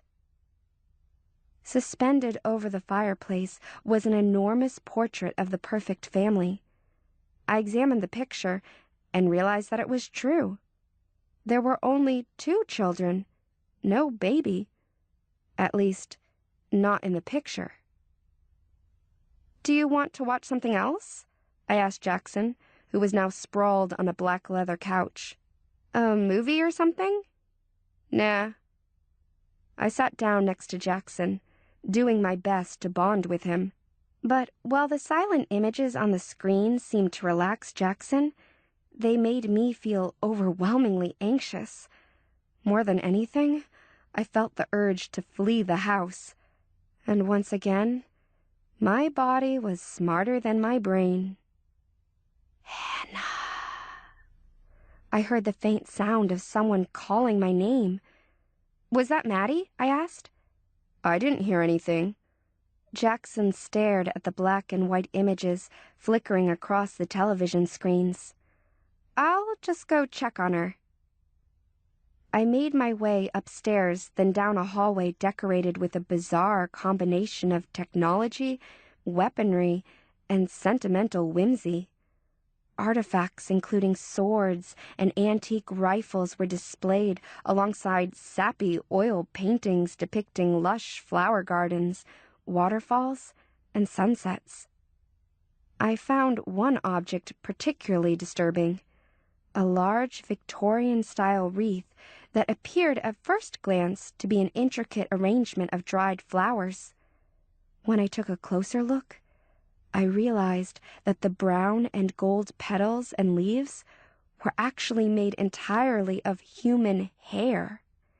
Hair of various shades that had been braided and twisted into detailed shapes. Was this evidence of some bizarre family hobby?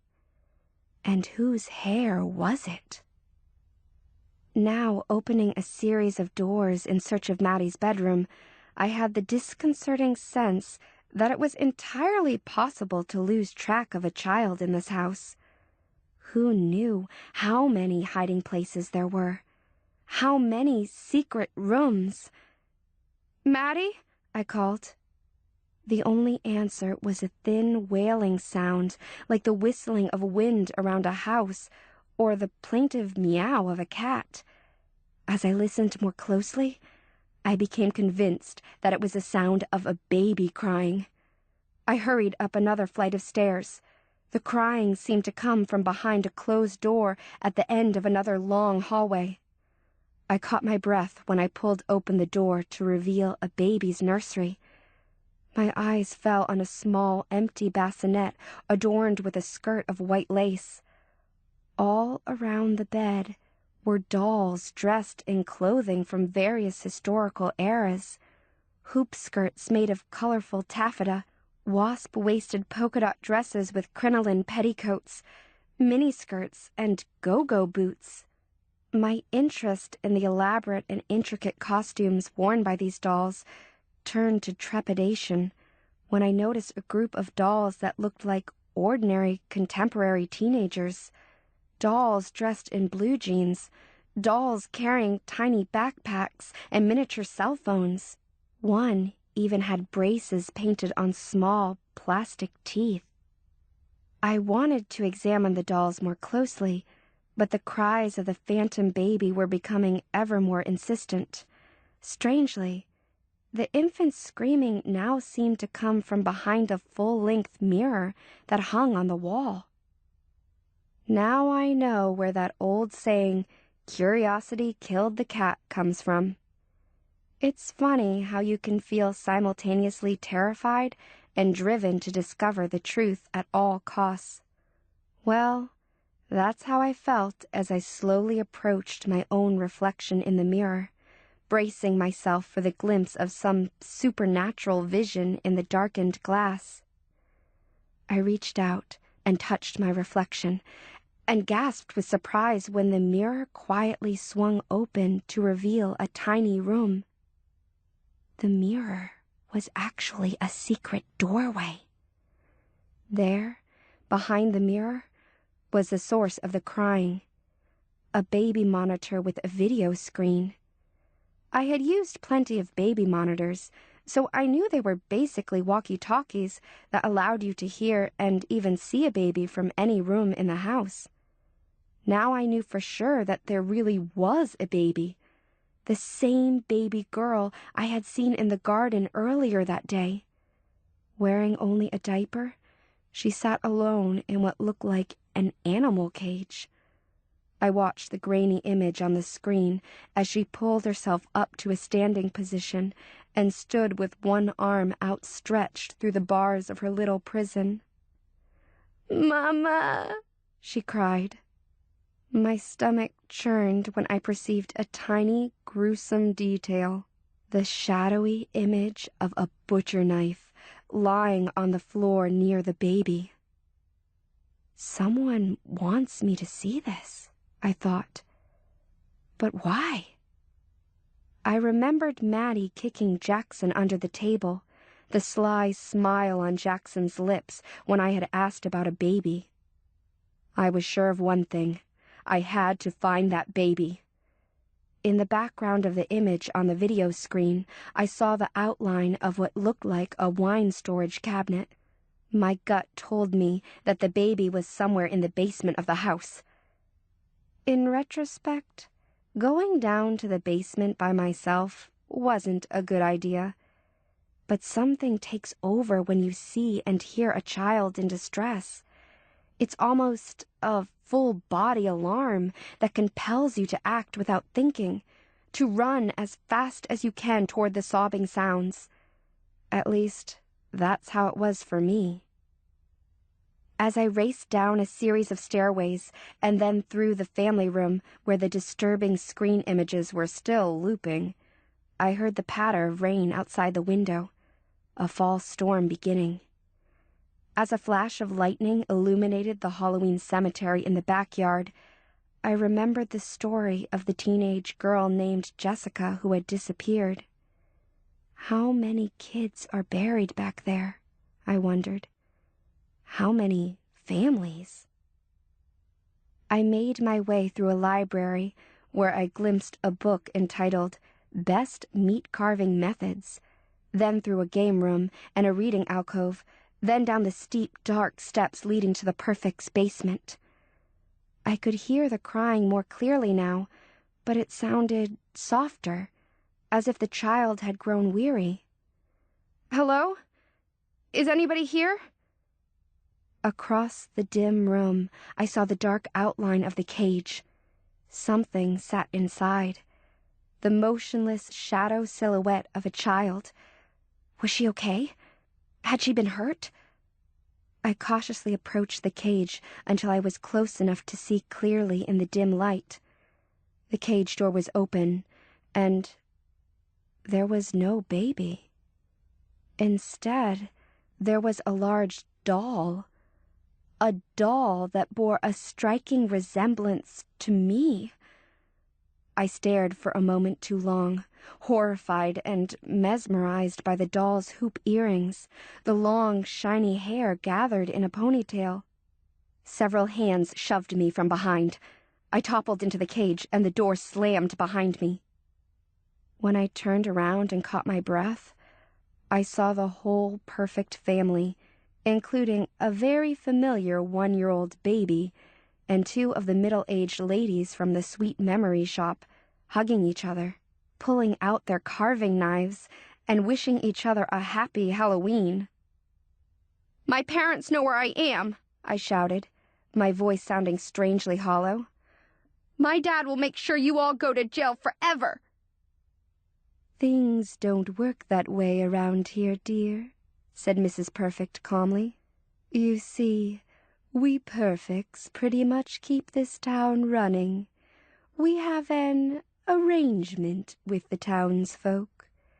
We stay away from the kids who were born and raised here and help keep their businesses afloat, and they keep their noses out of our culinary activities. Let's just say the police won't be terribly concerned when they hear you're missing." "Still, you won't get away with this." I realized I was speaking to someone who had absolute certainty that she would indeed get away with it forever. "You'd be shocked at how many parents can be bought," said Mrs. Perfect.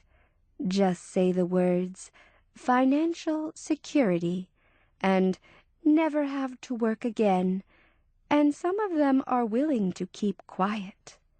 Others, well, we have ways of keeping them quiet." So there you have it. In the town of Entrails, the Perfect family keeps the town running financially, and in exchange, the townsfolk and the police keep quiet about their crimes. In a sense, my family really did move next door to a castle. The whole thing is kind of feudal. If I were going to school again, I'd write a paper about it. But don't worry, I haven't given up all hope yet. Remember how I said kids always like me? Well, toddlers love me. And just a moment ago, after all the other Perfects disappeared to go sharpen their knives and fingernails in preparation for their Halloween feast of freshly killed babysitter, the littlest Perfect appeared outside my cage with an impish, toothy grin and a shiny key in her hand.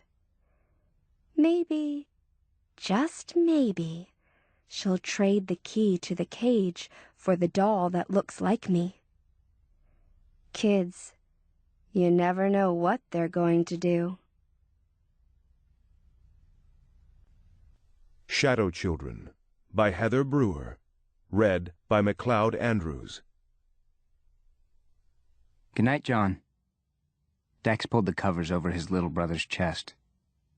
John was wearing his favorite pajamas again, despite the hour-long argument that flannel wasn't exactly a summer-weight fabric and the buttons were on the verge of falling off. Surrendering with a sigh, Dax walked out of the room, flipping the light switch as he went.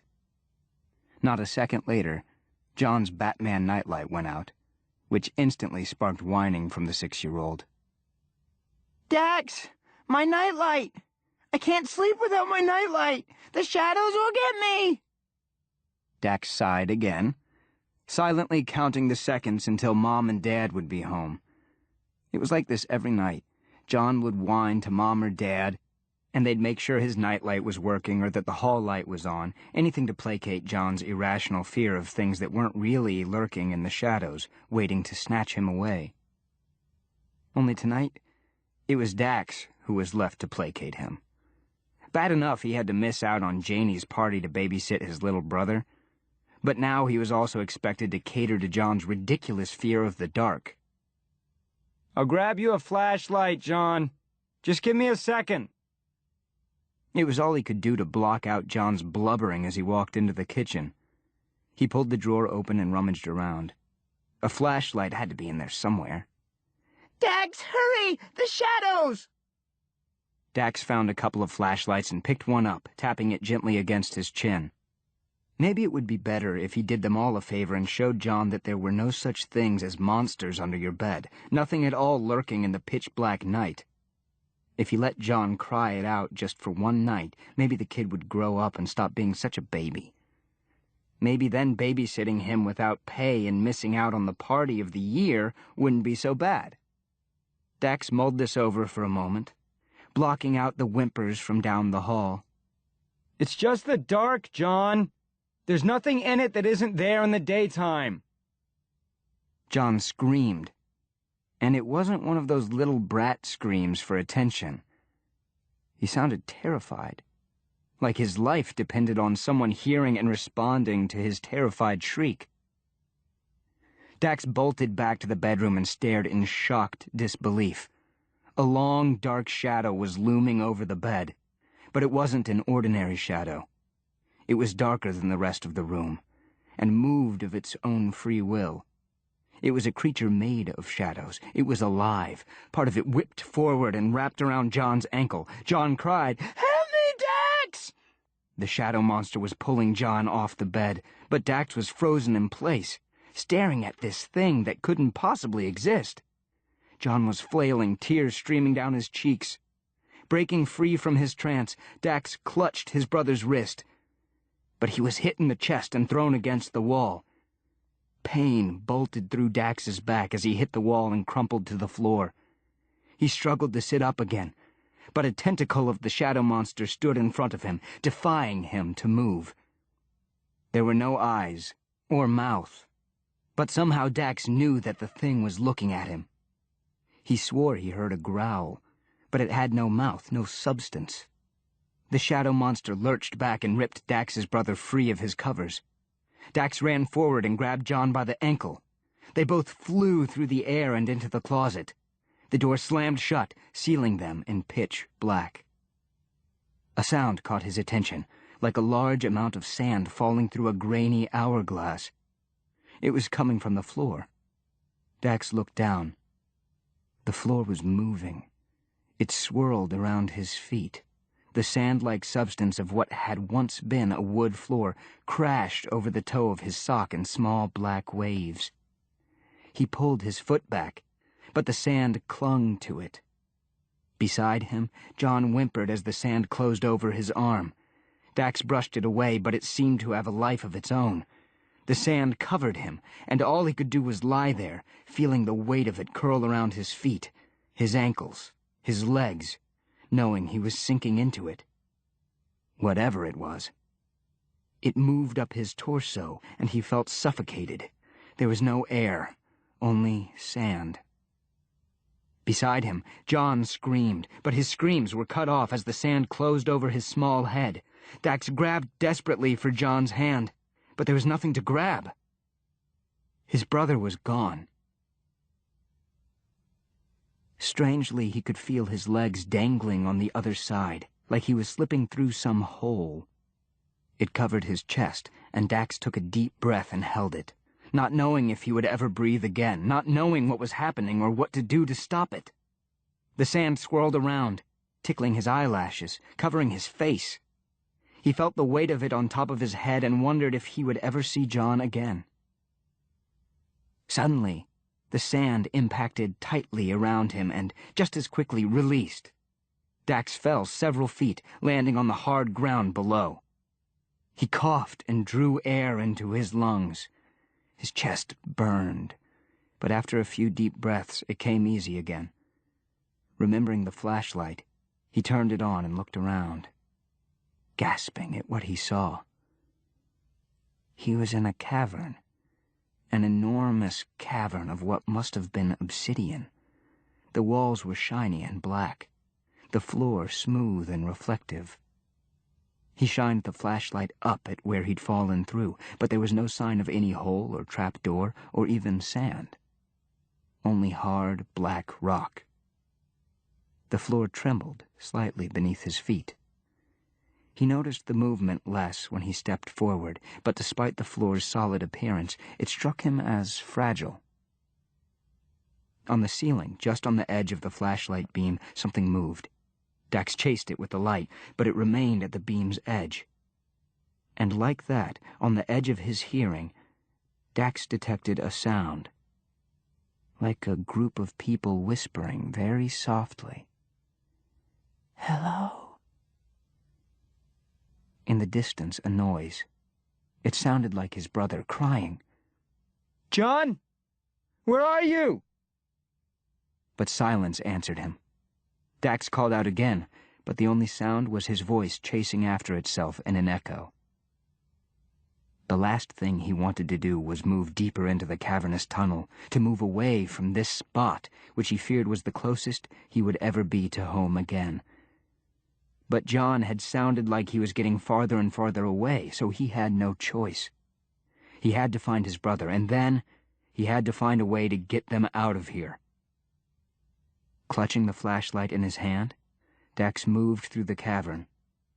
All around him he could hear faint whispers, but couldn't understand what they were saying. He paused several times, shining the light behind him, trying to catch whatever was whispering. But each and every time there was no one there.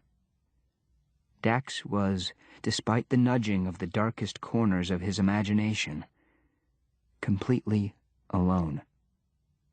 John was nowhere to be found. It was as if he'd vanished into thin air. The large tunnel broke off into 3 smaller tunnels up ahead. Dax listened, but heard nothing that told him which one John might be down. He ran a frustrated hand through his hair, and just as he'd decided to take the middle tunnel, the whispering stopped and a new sound began. A small click as something hit the floor. Then an even smaller noise, like something rolling several feet.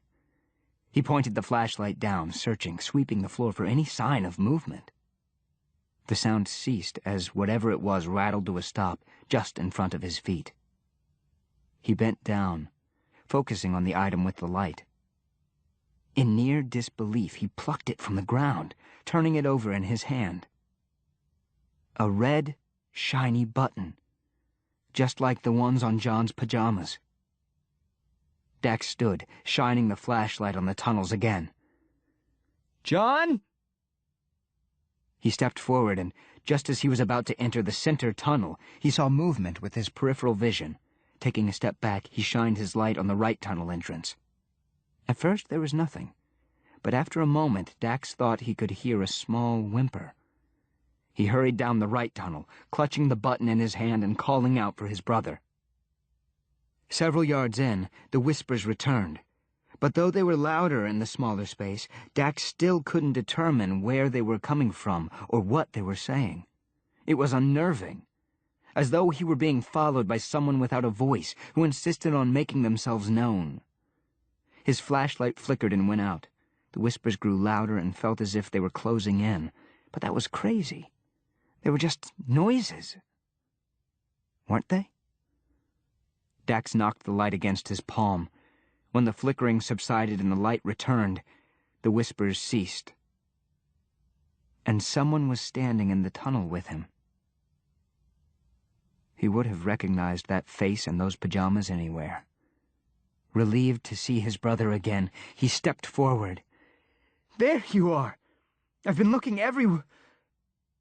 The child had his arm extended, stroking the walls in a loving manner that sent a chill up Dax's spine. Something about the way he moved seemed unnatural. Suddenly, but calmly, he turned his head toward Dax. Dax's trembling fingers found his open mouth, hushing a gasp. The child had John's mouth, his cheeks, his forehead, his hair. But the eyes, they were filled with shadows. The thing in front of him might have looked like John, but it wasn't his brother. It was something else, something sinister, something dark.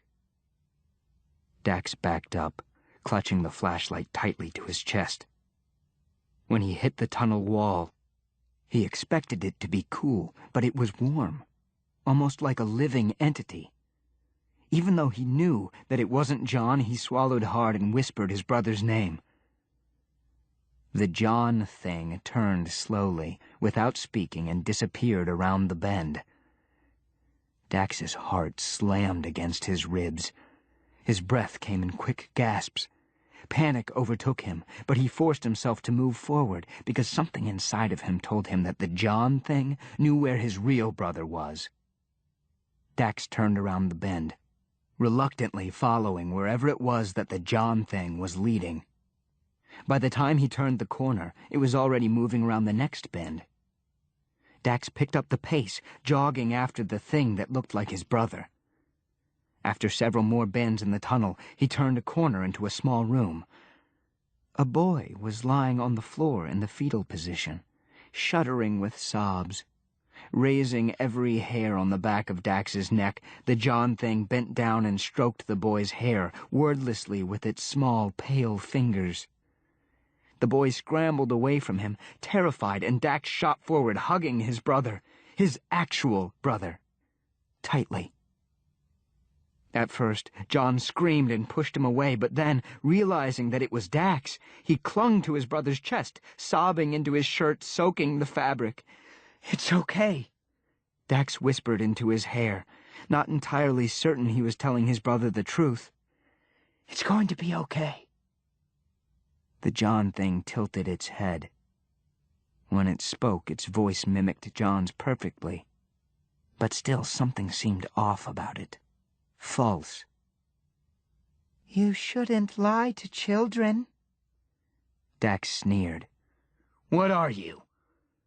It smiled, its dry, cracking lips stretching back from its John-like teeth, which seemed sharper than John's, hungrier. "We are shadow children." Instinctively, Dax looked around but saw no one else. "We?" The John thing smiled and looked up, as if exchanging bemused glances with someone that Dax couldn't see. "We tire of the darkness. We want to live as you live." A small trail of colored dust, shimmering and full of light, floated in the air between John and the monster that was mimicking his form. John swooned, not at all steady on his feet. He looked pale. He looked weak.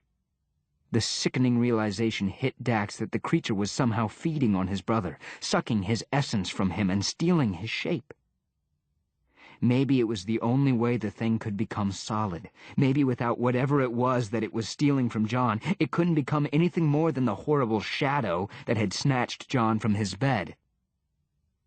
Maybe it couldn't face the light before, and somehow John knew that. And when Dax had forced his brother to remain in the darkness... Dax swallowed the lump in his throat. It didn't go down easily. It was his fault. John knew that these things existed, and he knew how to keep them at bay. Dax ignored that, brushing it off as just a stupid little kid fear, and let the monsters in. It stretched out its hand again, caressing John's hair the way someone might pet a puppy. Dax jerked John from it and glared. It met his gaze with its shadowy eyes, blinking like it couldn't possibly understand why he wouldn't want it touching his brother. "You cannot escape." Dax gripped John to him, standing holding his brother as tightly as he could without hurting him. He looked at the John thing and tightened his jaw. "Watch me." With John in his arms, he bolted back down the tunnel, back the way he'd come. As he ran, the indistinguishable whispers started again, quickly growing louder until they were almost deafening. John cried against his chest, so scared of what was happening, and Dax ran as fast as he could, darting around corners with ease. The whispers grew faint as he ran. He was beating them all. Finally, out of breath and with nowhere else to run, he entered the large cavern that they had first fallen into.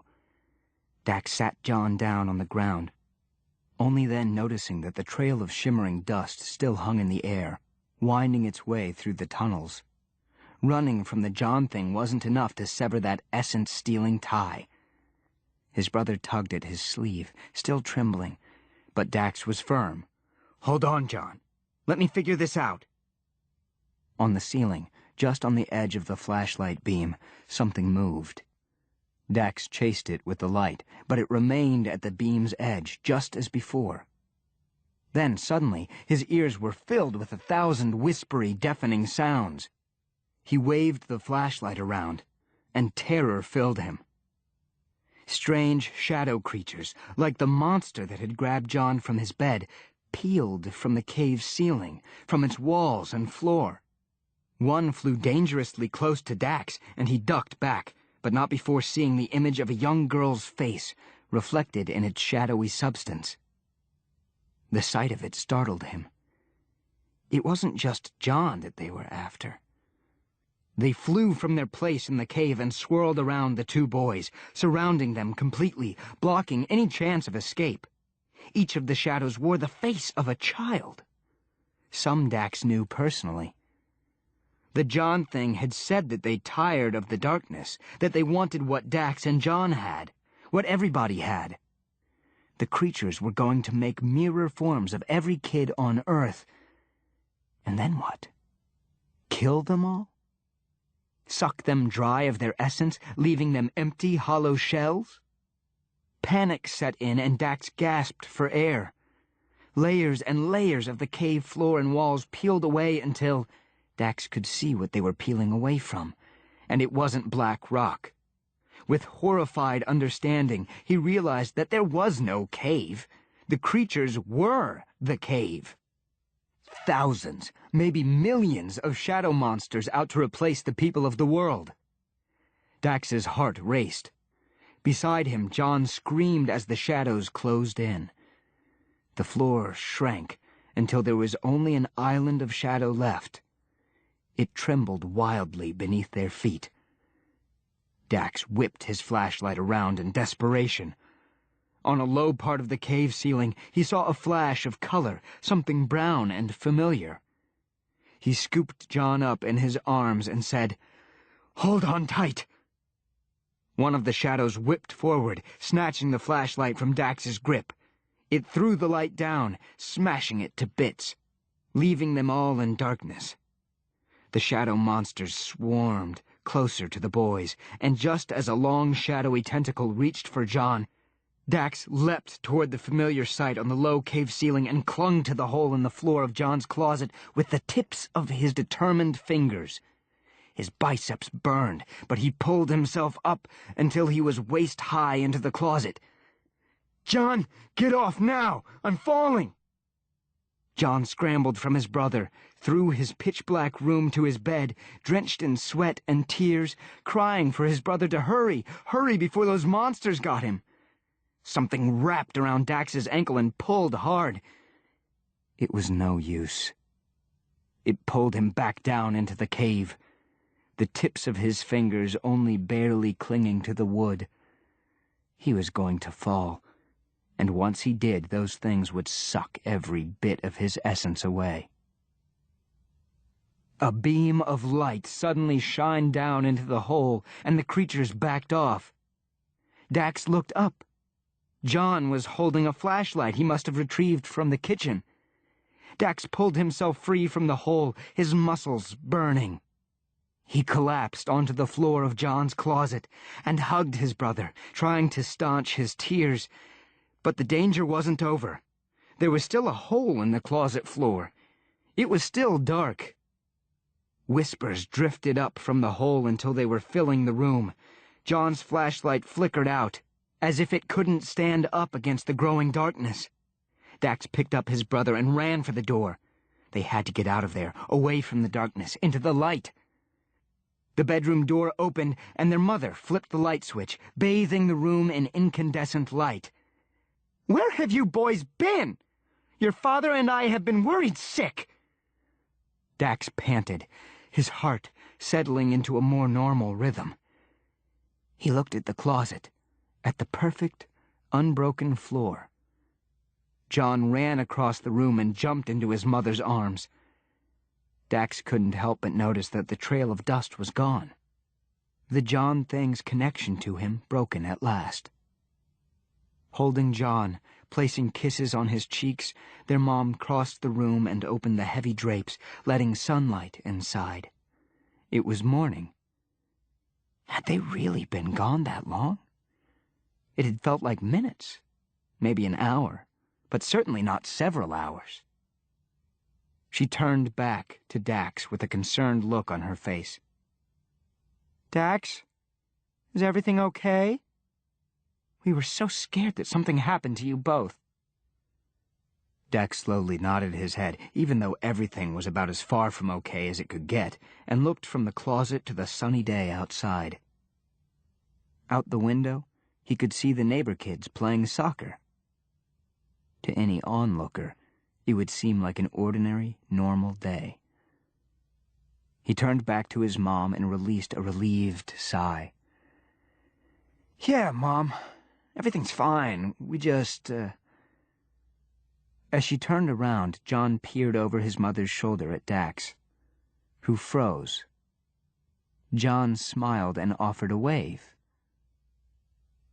Shadows lurked in his eyes, the darkest that Dax had ever seen.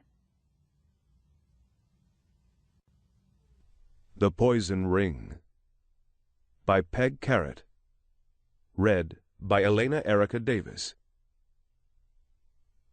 The antiques business was fun until the burglaries began. After school and on Saturdays, I work at my mom's store, Offline Antiques. When I arrived last Friday, Mom said, "Someone burglarized Rosie's posies in the theater last night. They took Rosie's computer, cases of candy from the theater, and cash from both places." Claire, a teller at the corner bank, came in on her break. After we discussed the burglaries, Claire said, "You called about a cat ring?" She collects cat items, so Mom alerts her when we have something she might want. Mom handed the ring to Claire. The top of the ring was an oval-shaped tile with a black and white cat painted on it. "It's a poison ring," Mom said, "circa 1820. Claire looked up. "Poison?" "See the hidden clasp? It opens." Mom demonstrated how the top of the ring lifted up, revealing a secret compartment. "The rings were made to hide poison," Mom said, although they were often used to carry a loved one's lock of hair. "How much is it?" She and Mom settled on a price, and Claire wore the ring back to work. A frail, white-haired woman carrying a faded paisley tote bag came in. "What did you bring today, Mrs. Pameron?" Mom asked. "More things from Maud." She removed a brass candlestick from the bag, followed by a stained rag doll that was missing half her hair. When Mrs. Pameron had first come to the shop months earlier, she had brought treasured keepsakes. Her eyes often filled with tears as she told where she and her late husband had purchased a particular item. Every piece she brought had a history, and Mom bought them all. After a while, her personal stories stopped, and she began selling us her sister's belongings. The quality of the goods gradually got worse, but Mom still purchased some items from Mrs. Pameron because she felt sorry for her. The woman always wore the same frayed sweater, and she had memory problems. "She probably needs the money," Mom said. Mrs. Pameron took an old tin Santa out of her bag. "I'll take the Santa," Mom said, "but not the rest. The candlestick isn't old, and the doll is in poor condition." "I'll be back tomorrow," Mrs. Pameron said as Mom paid for the Santa. "This was all I could carry." "I could go to your sister's house," Mom said, "and buy what I can use." "You can't do that," Mrs. Pameron said. "Oh, no, you mustn't do that." When we left that day, we double-checked the doors to be sure they were locked, but we still felt uneasy knowing that a burglar had struck so close by. We considered spending the night in the shop, but Mom decided we couldn't let fear rule our lives. The next morning, we got more bad news. The bank where Claire works had been robbed at closing time the night before. The robber took a bag of money as well as cash and jewelry from customers and bank personnel. A teller pushed a hidden alarm, but the police arrived after the robber had fled. Surveillance video of the suspect in a ski mask and black coat was hazy. Claire stopped in on her lunch hour. "It was awful," she said. "He only got $15 in cash from me, but he took my grandmother's watch and the cat ring that I bought from you." She paused a moment, then added, "It was horrible to see that gun pointed at me. I could see the cold look in his eyes, and I knew he would pull the trigger if anyone refused to cooperate." I shuddered, imagining the scene. Mrs. Pameron came again on Monday. When she removed a pearl necklace from her bag, Mom said, "Tell me about your sister." "Maud was the oldest, then Jimmy, then me. Now I'm the only one left." I blurted out, "Your sister died?" "Oh, yes, dear," Mrs. Pameron said. "Maud's been gone 10 years. Mom and I glanced at each other. Mrs. Pameron didn't remember telling us that she was selling her sister's items because Maud planned to move.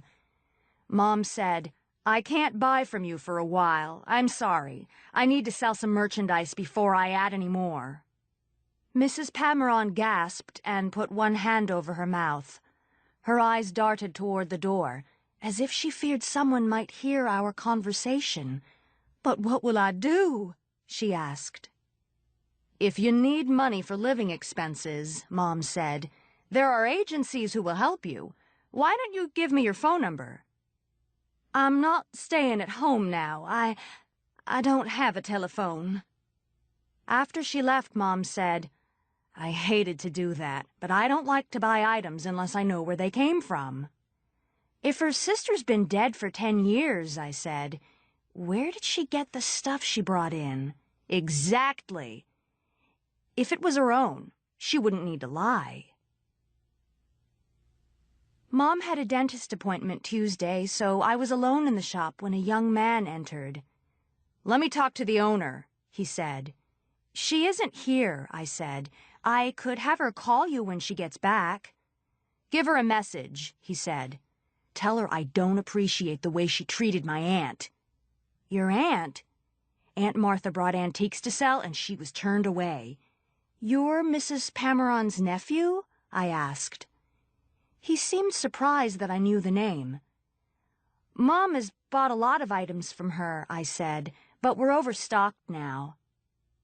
He picked up a glass toothpick holder and turned it over to see the price. "You and your mother offer junk store prices to an old woman who isn't right in the head, and then you call them valuable antiques and jack up the price."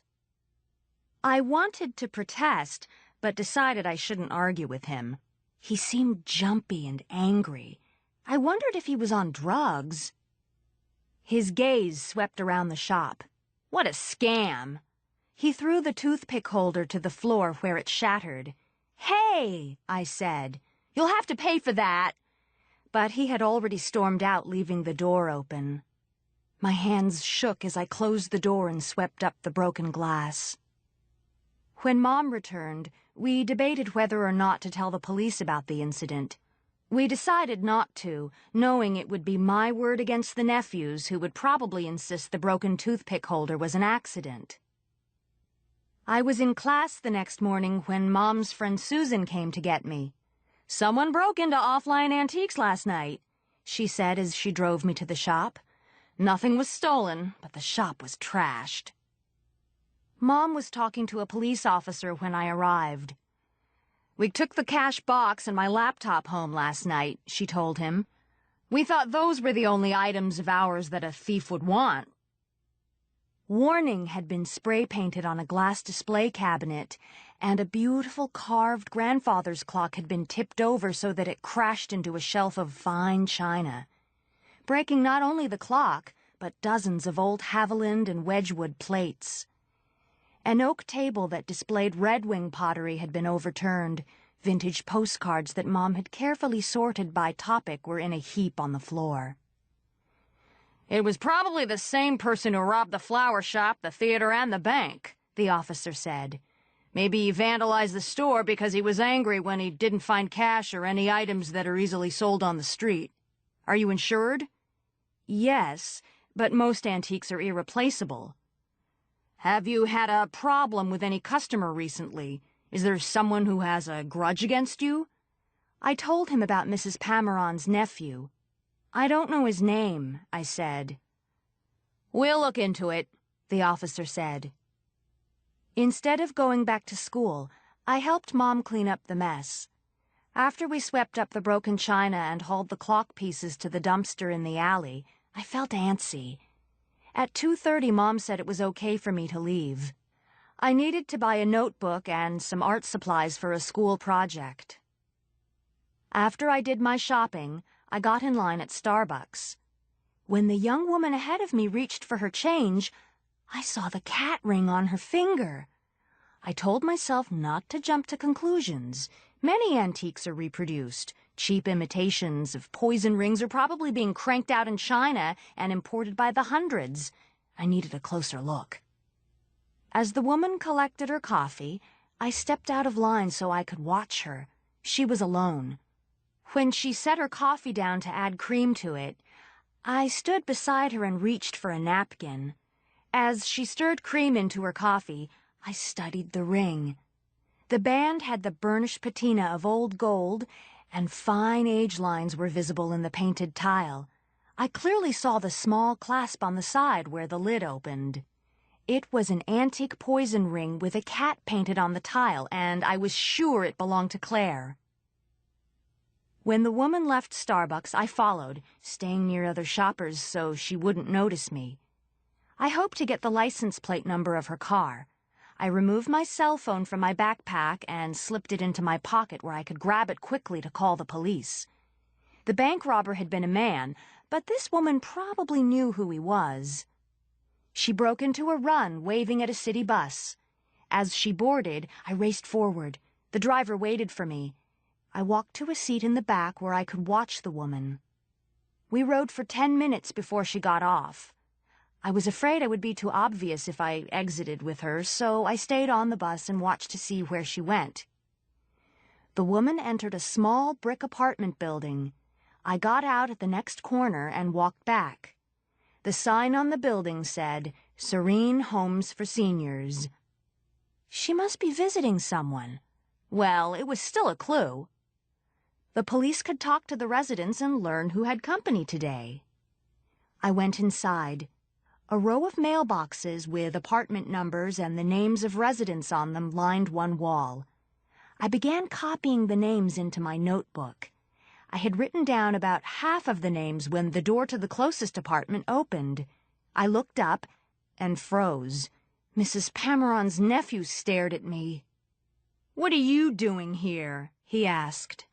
"I'm working on a school project," I said. "I have to interview someone who remembers World War II. He came forward and stood beside me. "You came to talk to Aunt Martha." "She lives here? I didn't know that." "Go inside." He pointed toward the open apartment door. I backed away from him toward the outside door. "I need to get home," I said. "You aren't going anywhere." He grabbed my arm and jerked me toward the room. "Help!" I yelled. He yanked harder, shoved me inside the apartment, and slammed the door. He turned a deadbolt lock. The woman I had followed was sitting on a sofa watching Oprah and eating a candy bar. Mrs. Pameron sat at a round dining table. She smiled when she saw me. "Hello, dear," she said, as if I visited regularly. The young woman muted the TV and looked at me. "Who's she?" she asked. "Her mother owns one of the stores that buy antiques from Aunt Martha." "One of the stores? Mrs. Pameron sells to other shops besides ours?" Mom would be interested in that piece of news. "I saw her in Starbucks," the woman said, "and on the bus. I knew it! She followed you! She suspects us, Brittany." The woman turned off the TV. "How could she suspect anything?" she asked. "Why else would she follow you here?" "Suspects you of what?" I said. "It was her," Brittany said, pointing at Mrs. Pameron. "She told." She raised her hand as if to slap Mrs. Pameron. The old woman cringed. "No!" I cried. "She didn't tell me anything. I don't know what you're talking about." Brittany lowered her hand. "Regardless of how much she knows," the man said, "this changes the plan. We need to rob the other bank and leave town today. Now." "What about the girl?" "We'll take her along. As soon as we do the bank, we'll get rid of her." "Get rid of her now, Todd." Brittany's voice was like ice. "There are too many people close by. Even the old duffers in this building would hear a gunshot." "Help!" I yelled. I tried again to reach the door. "Help me!" Todd grabbed a dish towel and gagged me with it. I kicked at him. He held my hands behind my back while Brittany cut the TV cord and used it to bind my hands. "What are you doing to Maud?" Mrs. Pameron asked. "It's a game, Aunt Martha. You're going to play too." The man tied her hands to the chair back with the lamp cord. "I don't like this game," Mrs. Pameron said. Brittany removed a wad of money from Mrs. Pameron's bag. "That's my share," Mrs. Pameron said. "You put that back." Brittany stuffed the cash in her purse. Todd put on a long black coat. "Where are you going?" Mrs. Pameron asked. "To your house," he said. "I want to go too," she said. "No, you don't," I thought, "and neither do I." Brittany opened the door and peered into the hallway. "All clear," she said. "I'm right behind you with the gun," Todd told me, "so don't try anything." Please, I thought, please somebody see me. But the other apartment doors remained closed. We walked to a parked white car. Todd opened the back door and I got in. "Lie down," Brittany said. I did. Todd got in the front passenger's seat and she slid behind the wheel. I lay on my side facing the front seat. I twisted my hands back and forth, trying to loosen the cord. The movement soon chafed my wrists, but I kept trying. When the car stopped, Todd pulled a black ski mask over his face. "Maybe I should keep the gun," Brittany said, "to control the girl." "I'm not going in there unarmed," he said. Brittany looked over her shoulder at me. I held still. "You can always use your knife," he said. They both looked out the window. "Now," she said. He got out. She twisted in her seat, watching me. I lay motionless. I knew if she caught me trying to get my hands untied, she'd make sure it didn't happen. 5 minutes later, the front door opened and Todd leaped in. "Got it," he said. Brittany floored the accelerator and the car shot forward. The tires squealed as she took a corner too fast. A horn honked. I twisted my hands frantically. "There were only 2 customers," Todd said as he removed the mask, "and they both dropped to the floor as soon as I told them to. The teller was terrified. When I showed her the note, she handed over a bag of bills." Neither of them paid any attention to me. I squeezed my fingers together, making my hands as small as I could. The knot loosened slightly, just enough for me to free my hands. I slid my right hand into my pocket and opened my phone. I couldn't call with a gag in my mouth, but I could send a text message. I found the center key with my index finger, then slid my finger to the left and pressed.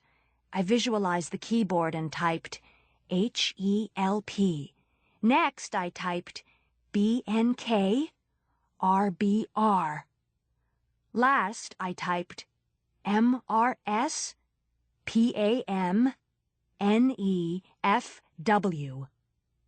I pressed center again.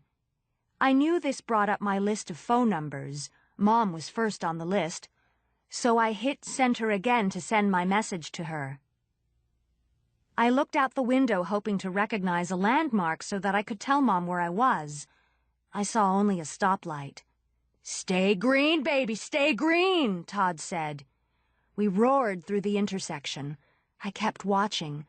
When I spotted the tips of 2 golden arches, I sent MCD. Next, I saw the red and white logo of the Target store and texted TRGT. "Nobody behind us," Todd said. "No lights, no sirens." "We did it," Brittany said. A few minutes later, Todd said, "Left at the next corner, where the sign says Lake Elgin. Aunt Martha's house is in about 2 miles. 2 miles? That didn't give the police enough time to find me. Panic rose in my throat. I remembered Todd's words, "We'll get rid of her after we rob the bank." Soon, Todd said, "It's the gravel driveway on the right. Park down by the dock." The car slowed. The bumpy road curved several times. "Let's shoot her in the car and push it into the water," Brittany said. "We'll be rid of the girl and the getaway car at the same time." "Hey, this is a good car. We'll shoot her and dump the body off the dock." I couldn't believe how calmly they discussed my murder. Had they killed before? The car stopped. "Let's get it over with," Todd said. They both got out. I slipped my hands back into the knotted cord. I needed more time. I had to stall.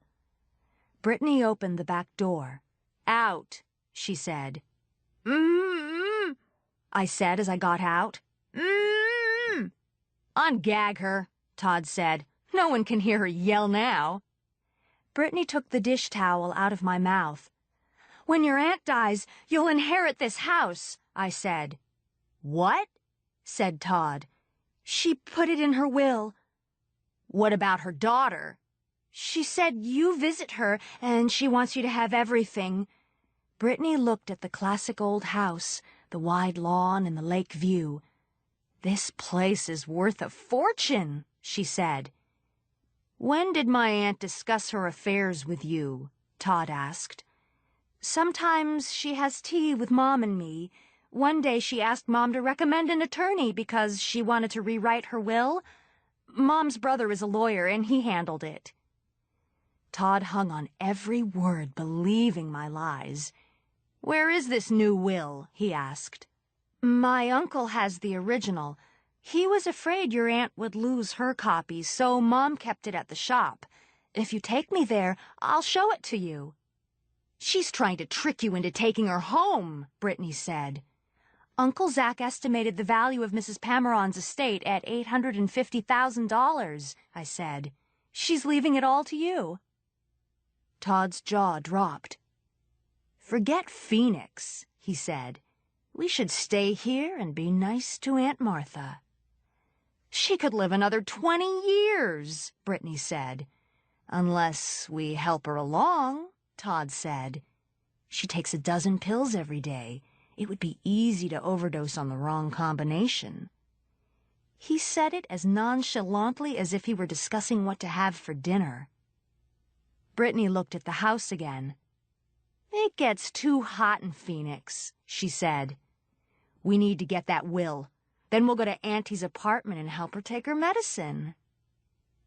An ancient Ford was parked next to the house. "We'll take Aunt Martha's car," Todd said. "In case the cops are looking for mine. She leaves the keys in it." This time Todd drove. After I lay down on the back seat, I peeked at my phone, hoping to see a message from Mom saying that help was on the way. The phone was dark. My battery needed to recharge. My texts had never been sent. Fear and despair washed over me. As soon as Todd and Brittany realized there wasn't any Will, I knew they'd shoot me. Brittany said, "Let's go," and the Ford shot forward. Seconds later, Todd swore and hit the brake. I sat up. 2 squad cars, blue lights whirling, blocked our path. "Police!" yelled a voice. "Get out with your hands in the air!" 2 officers approached. "Stay down," Todd told Brittany. She put her head on her knees. He grabbed the gun and rolled down his window. He was going to shoot the police. As he raised the gun, I attacked from behind. My hands circled his throat, jerking his head backward. The gun fired into the air. Todd struggled. I held on. He pointed the gun over his shoulder at me. Bang! I heard the bullet whiz past my ear and shatter the back window. Brittany looked up, then dug her nails into my arm, trying to pull my hand away. Bang! This shot came from behind the Ford. One officer had sneaked around and approached from the rear. Todd yelped and dropped his gun. Police quickly surrounded us. "It's your fault!" Brittany cried. "We would have been rich!" An officer read Todd and Brittany their rights. They were frisked and handcuffed, and Todd's minor arm wound was treated. An officer took my name and asked if I was okay. "Yes, they were going to kill me. You saved my life." "And you saved ours," he replied. "Is there an older hostage, too?" "No. How did you know I was here?" "We didn't. A police detective followed a tip from a burglary victim and went to question the owner of this property. He found her tied up in her apartment. She said her nephew had kidnapped her sister and was taking her to this address." "Mrs. Pameron gets confused," I said. "She thought I was Maud." My picture was in the paper the next day under the headline, "Teen Catches Robber, Prevents Cop Shooting." The article said that Todd and Brittany had committed 20 burglaries plus the bank robberies. The trunk of his car contained an assault rifle, 3 laptops, and a bag of cocaine. They sold most of the stolen goods themselves to pawn shops or on eBay and Craigslist, but used Mrs. Pameron as a fence for antiques. They took advantage of her confusion by pretending the goods belonged to Maud.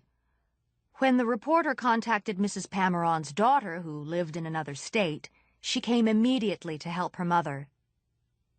That afternoon, Claire came to the shop. "Look," she said, holding out her hand. "The poison ring." The police found it by the sink in Mrs. Pameron's apartment. Rosie got her computer back, too. All because you spotted my ring and followed that awful woman. "Which she should not have done," Mom said. I grinned. After 6 days of fear, the antiques business was fun again.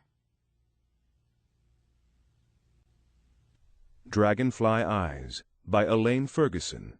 Read by Christine Vam. Monday morning, on the floor of my science classroom, I, Savannah Rose Anderson, woke up dead. A bullet pierced my skull and my body crumpled beneath me, thudding hard on the school's linoleum floor. There was no pain, no feeling at all but a last quiet breath, and then nothing. Now, as I open transparent lids, I realize time and space have bent around me. There is a blankness as I try to comprehend the fact that my soul and body have lost their connection. I have been ripped apart, a cloth rent in two. "Savannah!" A girl named Claire lunges toward my body as the man who killed me yanks Claire's hair, twisting it around his fist like a scarf until her chin snaps up. With arms strong as cables, He shoves the muzzle of the gun into Claire's cheek as he yells at her to shut up. She looks at him with wild eyes.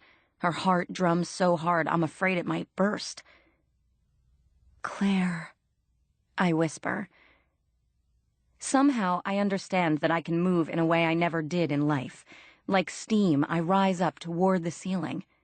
Beneath me, I see blood that seeps from my head into a pool of vivid scarlet. My blood.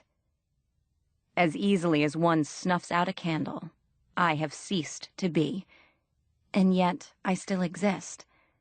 This new state of being confuses me. One of my shoes has landed 3 feet away, and my fingers curl from my palm as though they are petals of a flower. It's so strange, truly seeing myself from the outside, not a reflection of my face in a mirror, but the whole of who I was. I know this man shot me, but I cannot explain why. I close my eyes and try to remember.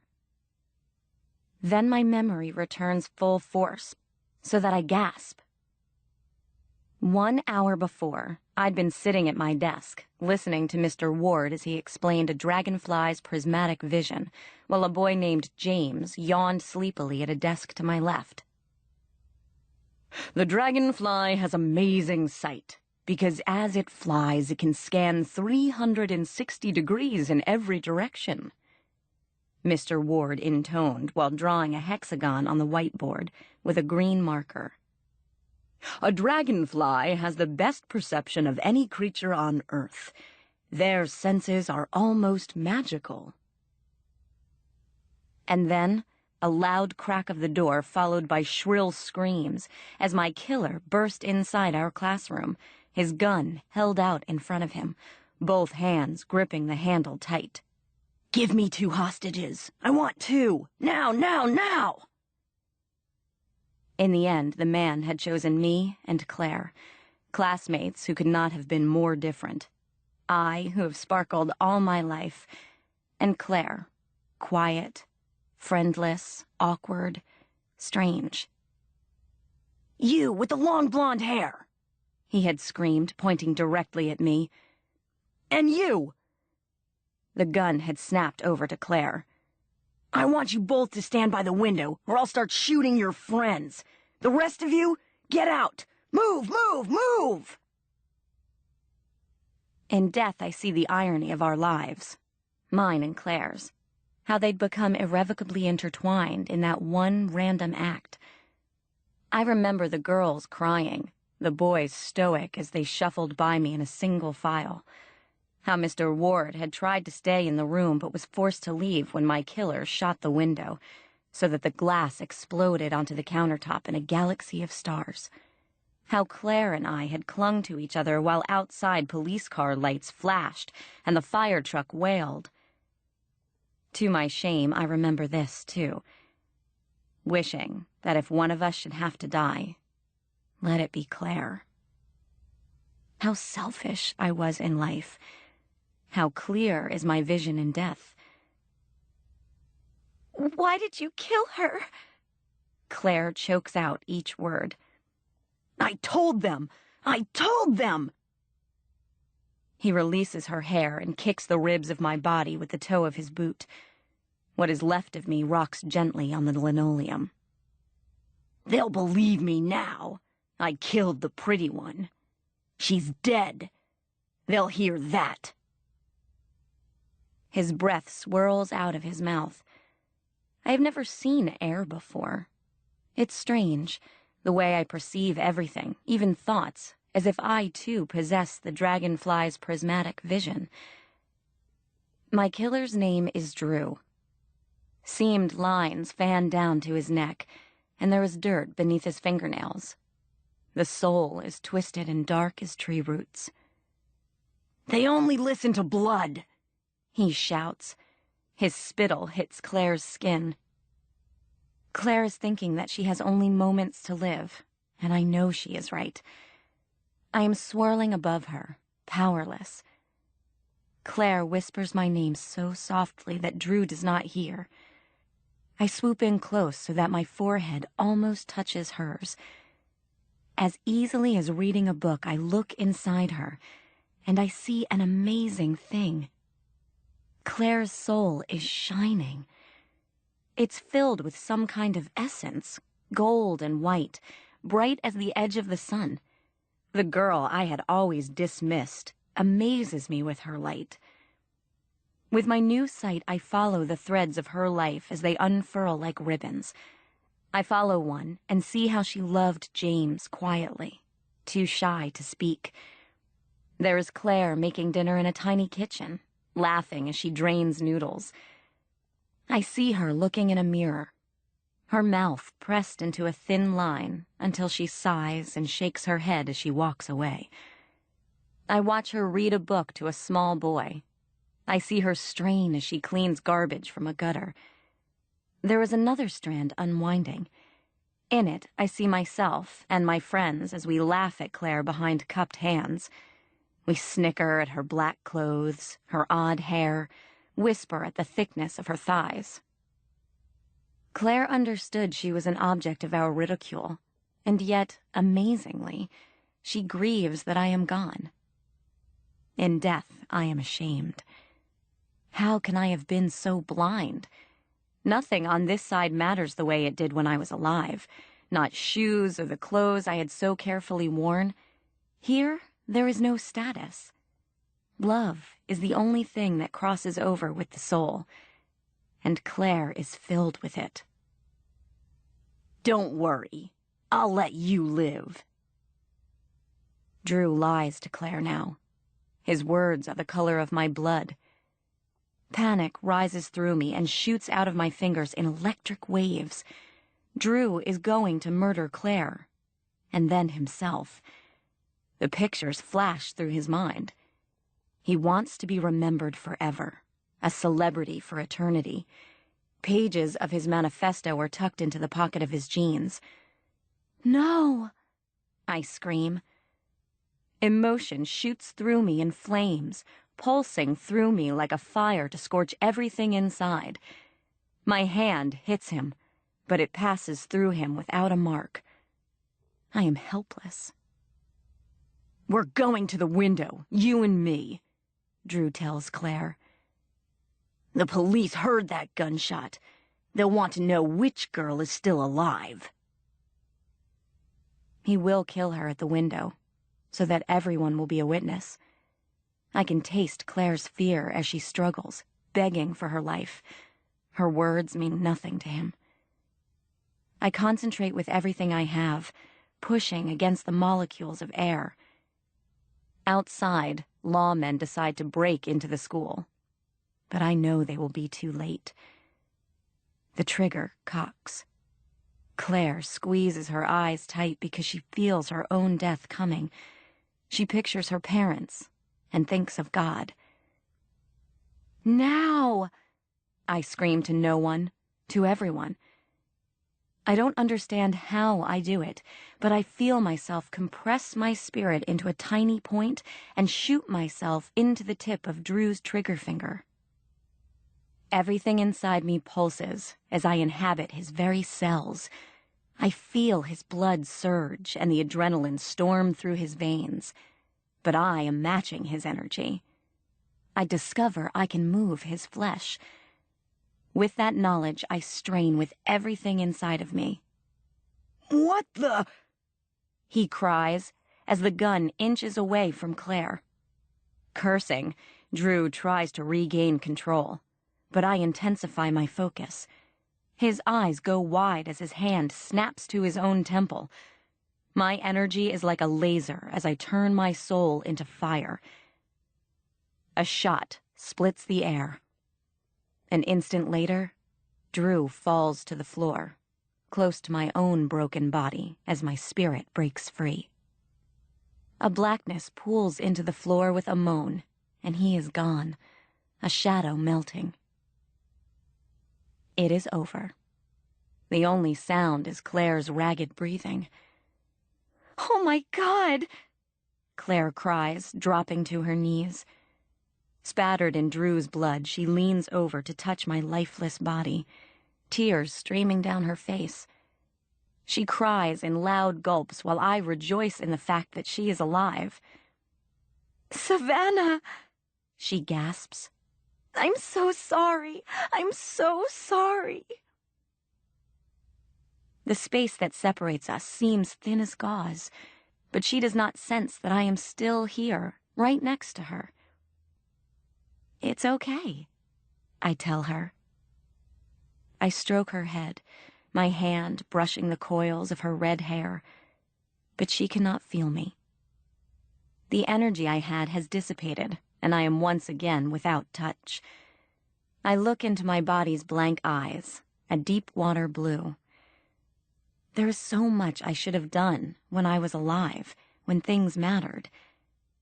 But I was given this one bit of grace. Because of me, Claire will go on. The police are running inside the building, and I know they are just moments away. When I look ahead, I see there will be a huge funeral inside the gym for me, with thousands of flowers emanating their oversweet scent. Everyone will weep and secretly wonder if Claire should have been taken instead of me. The thought makes me sad. Because like a dragonfly, I perceive with a panoramic vision that reveals truth.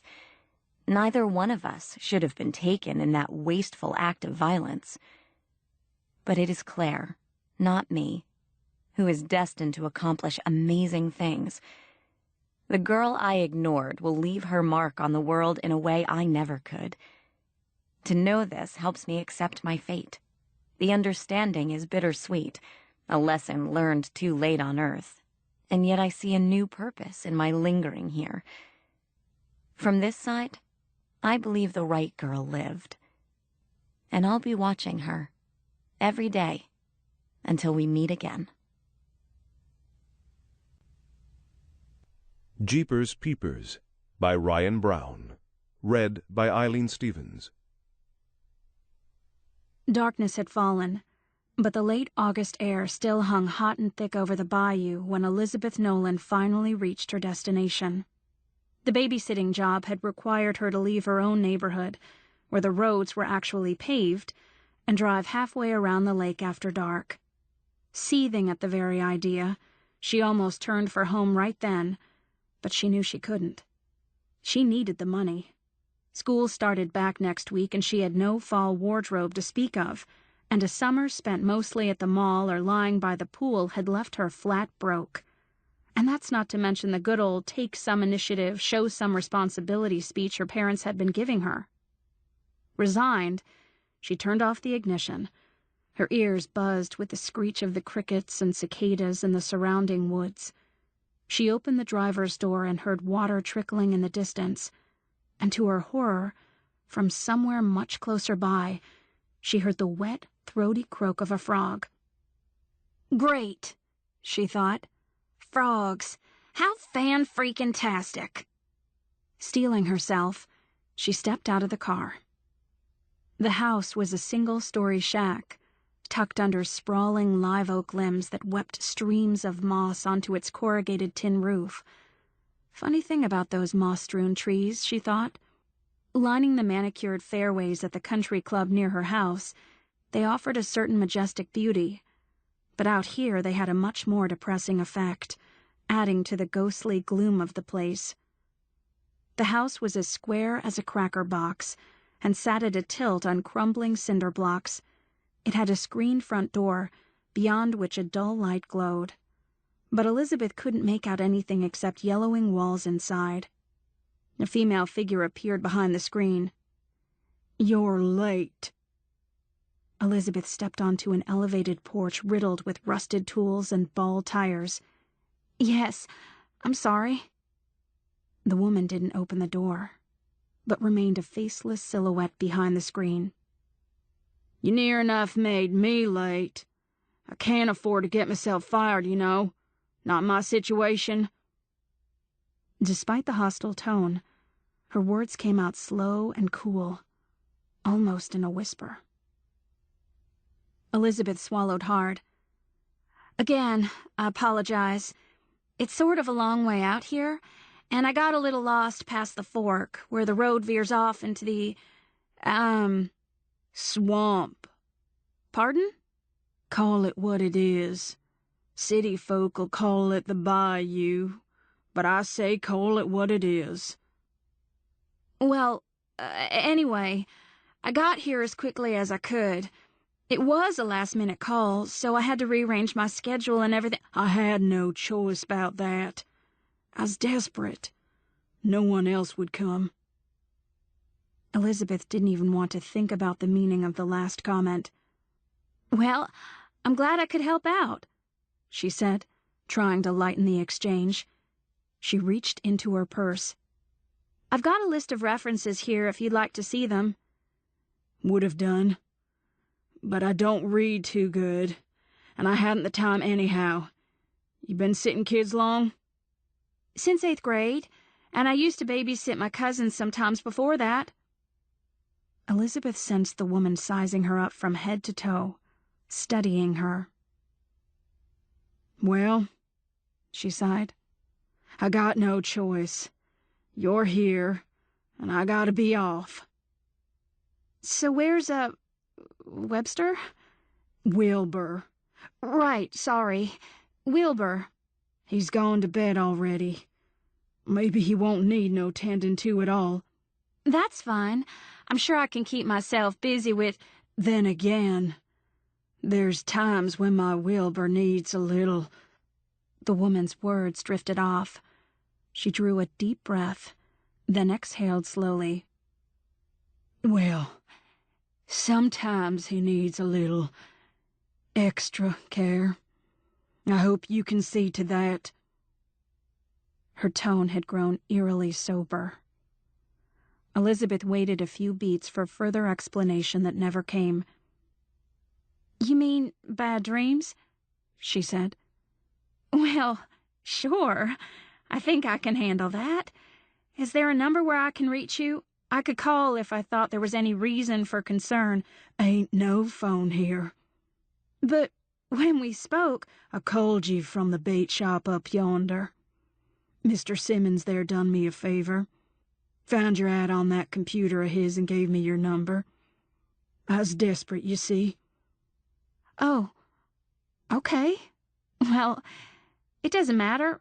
I brought my cell phone. She dug the phone out of her purse and turned it on. Her stomach sank when the screen came up.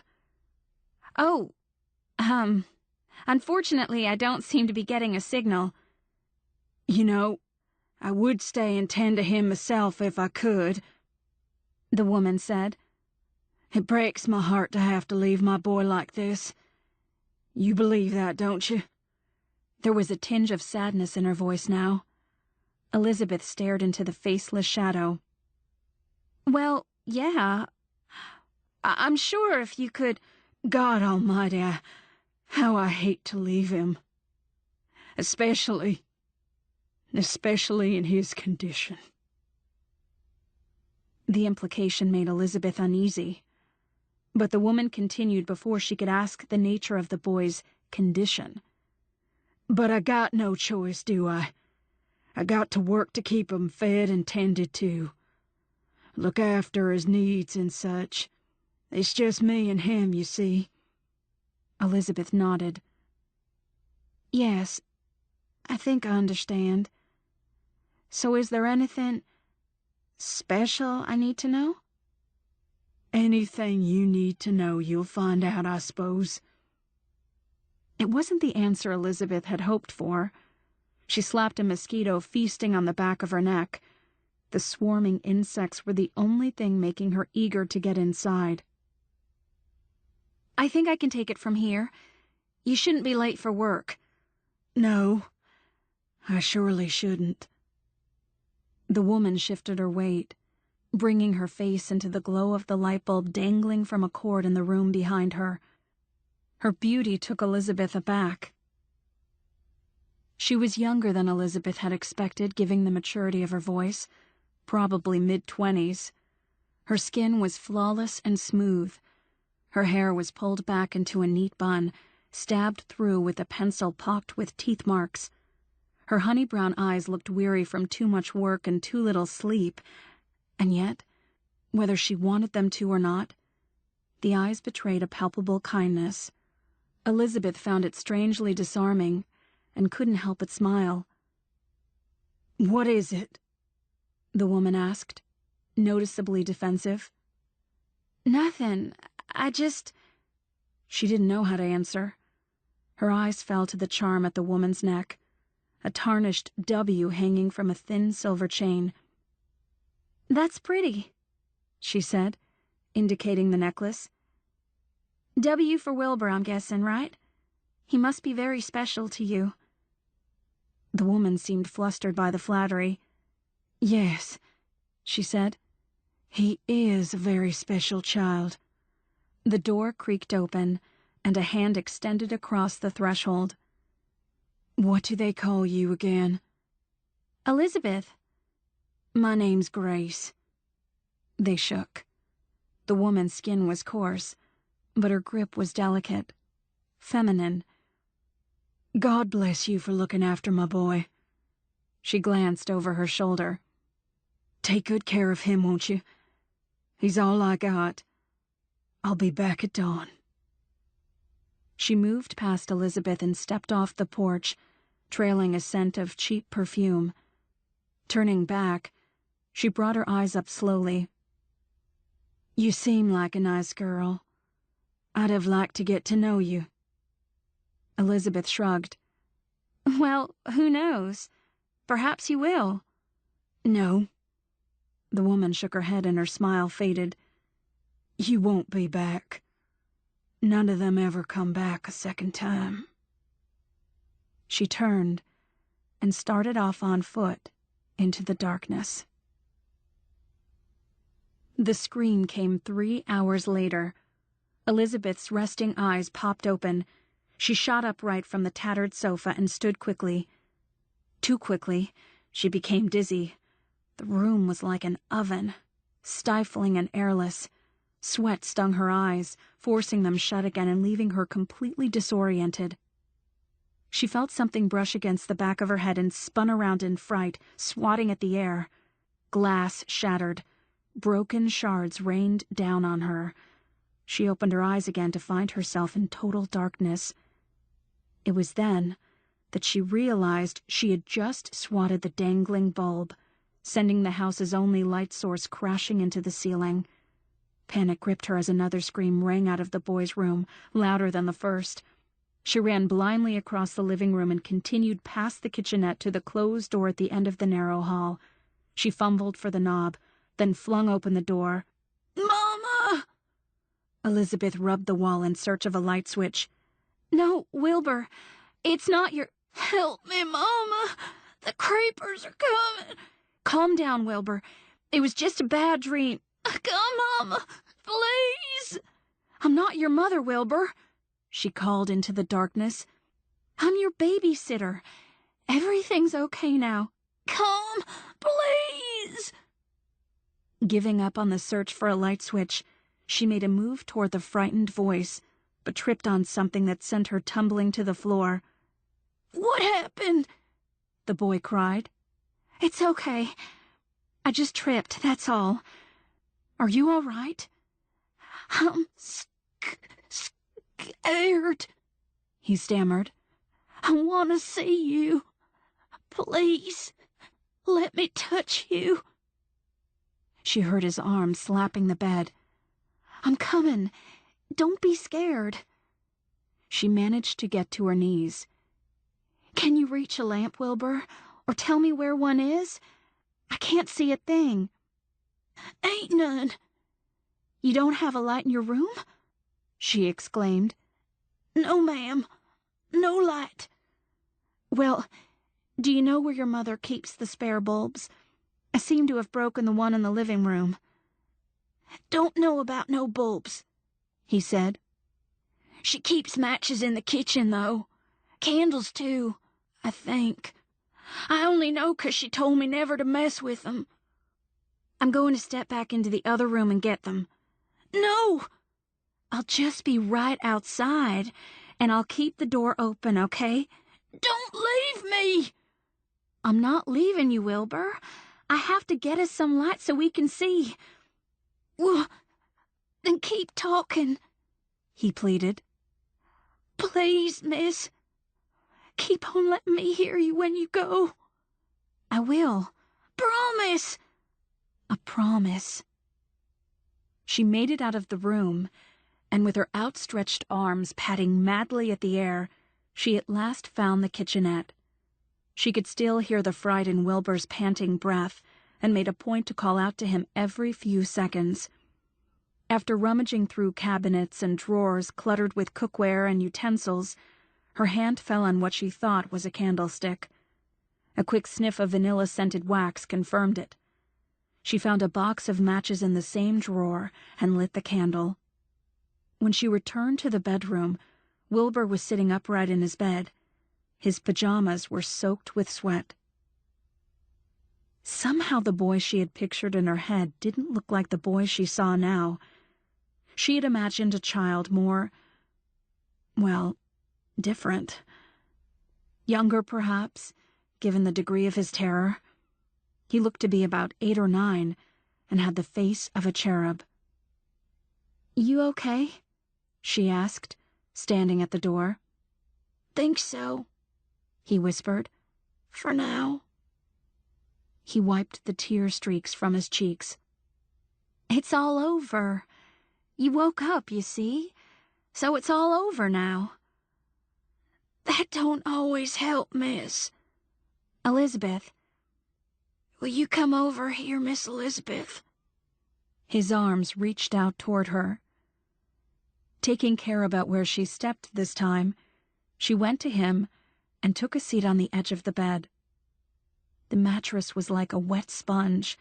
A faded Snoopy sheet lay twisted across it. "It's okay now." She took his hand and gave it a reassuring squeeze. He quickly took his hand back. "Let me touch you." It was the second time he had made the peculiar request. "May I, Miss Elizabeth? Would you mind?" "Well, His hand came up. She winced instinctively as the soft pads of his fingers began to trace the contours of her face. Over her eyes, down both sides of her nose, across her mouth, and under her chin. Then his other hand moved to the top of her head and slowly raked down the length of her hair. He smiled, a grin missing 2 lower teeth. "Now I can see you. I reckon you can close your mouth now." Elizabeth closed her jaw, which had fallen open in shock. "Oh my God," she whispered, unable to mask the astonishment in her voice. "You can't see." "I'm blind, but I can still see. I know how you look now, that's for sure. You could help me out by telling me the color of your hair and eyes, though." Blue." "You got blue hair?" "No, I mean, I have blue eyes and blonde hair." "I know. I was just teasing you." A frown creased his face. "Blue eyes? Mama says blue is cold, and blonde is like yellow, right? A hot color." "I'm sorry, I don't understand." "That's how Mama explains colors. Says they got a feeling to 'em. Blue's cold, yellow's hot, orange is warm, white don't feel much like nothing at all, and black, well, I got a pretty good idea what black's like. See plenty of that, that's for sure." His meaning finally dawned on her. "You were born blind, right? You've never actually seen colors." "Yep, born blind. Nope, never seen colors. But I can still see. Too good sometimes, in fact." Elizabeth held up the candle and looked around the windowless room. Scattered toys covered the floor. A knife-whittled cross hung from a frayed piece of yarn above the bed. Higher up the wall was what looked like a dotted line of pencil marks, which upon closer inspection was a line of ants moving in single file toward a crack below the ceiling. There were no posters or picture frames on the scarred walls. She found this odd until it occurred to her that they would make about as much sense as a lamp in the room of a blind child. He gripped her hand. "Will you stay with me, Miss Elizabeth? Beside me, I mean." "Yes, of course." "All night?" "Sure, if you want. Are you hungry?" "No, thanks." "Can I get you some fresh pajamas?" "These are all I got. These here Spider-Mans. They are Spideys, aren't they?" "Sure are. How about if I go and get you a glass of water?" "No!" His grip became a vice on her arm. "Stay!" "All right, Wilbur. I'll stay." Satisfied, his grip loosened. His head fell back to the pillow. Elizabeth pulled up the sheet, using a dry corner of it to blot the beaded sweat from his brow. "It's late," she said. "You better try and get some sleep." "Please, can I stay awake? Just for a while." "Okay, but just a short while." He nodded, and his eyes blinked slowly closed. Thunder rumbled in the distance. Wilbur's body shuddered at the sound, but Elizabeth's calming hand settled him again. "Why don't you tell me about your dream?" she said. "What for?" "Maybe talking about it will make it seem less scary." Wilbur shook his head. "It's best if I don't. Best if I don't think about it at all. That's the only way to keep 'em away." "To keep who away?" "The creepers." Elizabeth couldn't suppress her smile and hoped that he couldn't sense it. "Who are the creepers?" "Best to keep 'em right out of my head, Miss Elizabeth. That way they won't come. It's safe when everything stays dark. In my head, I mean." "What a strange thing to say." "Why's that?" "Most people feel just the opposite about the dark. I know when I was a little girl, I was very frightened of it." "Not me. I feel good when I just see the dark. It's when stuff starts getting into my head that things go bad." "Like when you have a scary dream?" "Yes, ma'am. Or even when I just get to thinking on scary things." "I was always taught that an active imagination was a good thing, especially for little boys. Wonderful things can come out of it." "Bad stuff, too," he whispered. "Especially for someone like me." "Like you?" "Blind folks. Mama says folks born blind don't know the way things really look, just how we imagine 'em. And she says some blind folks even have a heightened imagination." "Sounds like a pretty neat gift to me." "Yeah, but sometimes mine gets heightened too much. Sometimes when I get to thinking on things I see in my head, those things just get a little too real." Elizabeth's eyes drifted down to the candle, which had dribbled a puddle of wax at her feet. "Wilbur, what do the creepers look like?" "They changin' all the time. Depends on how I see 'em in my head, or maybe how I dreamed 'em. You understand?" "No, Wilbur. I'm afraid I don't. Can you explain it to me?" His eyes opened again. "Please, Miss Elizabeth, don't get me thinking about 'em." "But I think it might help." "No, please." He sat up quickly. "I shouldn't be thinking on it." Panicked, he pressed his back against the headboard.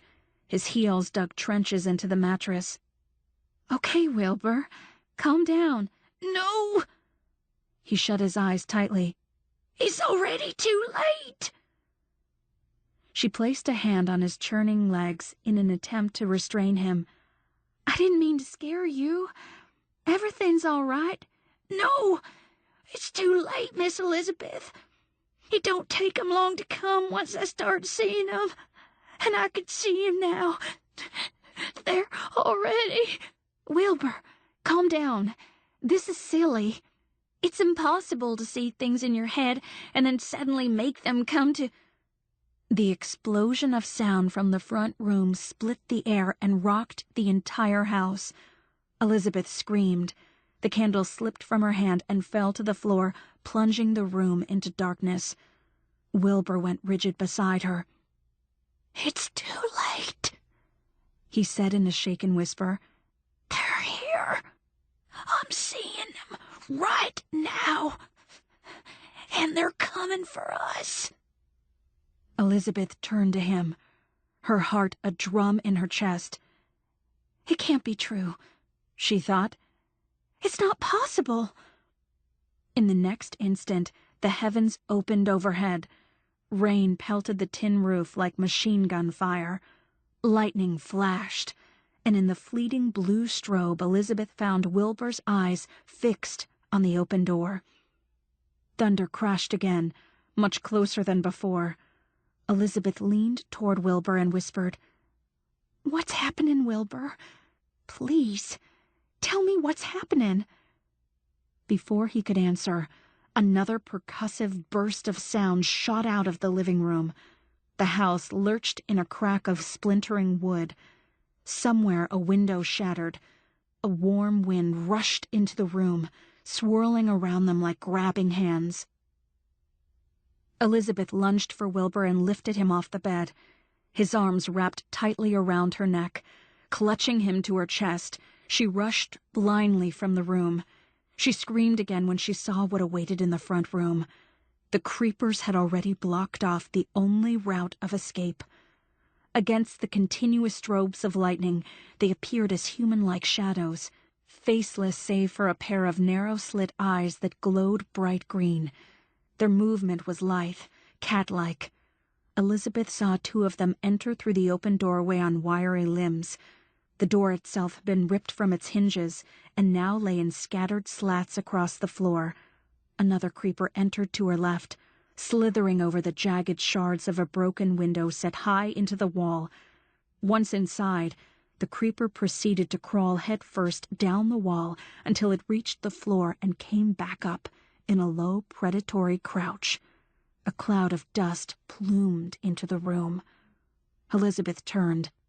Another creeper had come in through the chimney and now stood coiled in a sprinter's pose atop the ashes in the fireplace. A cannon shot of thunder shook the house. Wilbur buried his face into Elizabeth's shoulder.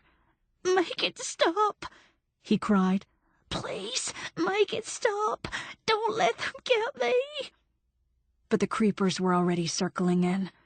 Elizabeth moved backward on trembling legs until she found herself pinned against the wall, her path to the door blocked by the dark figures closing in with slow, calculated steps. Holding Wilbur close to her chest, she turned her back on them, using her body as a shield. "Stay away from him," she shouted. "He's just a little boy."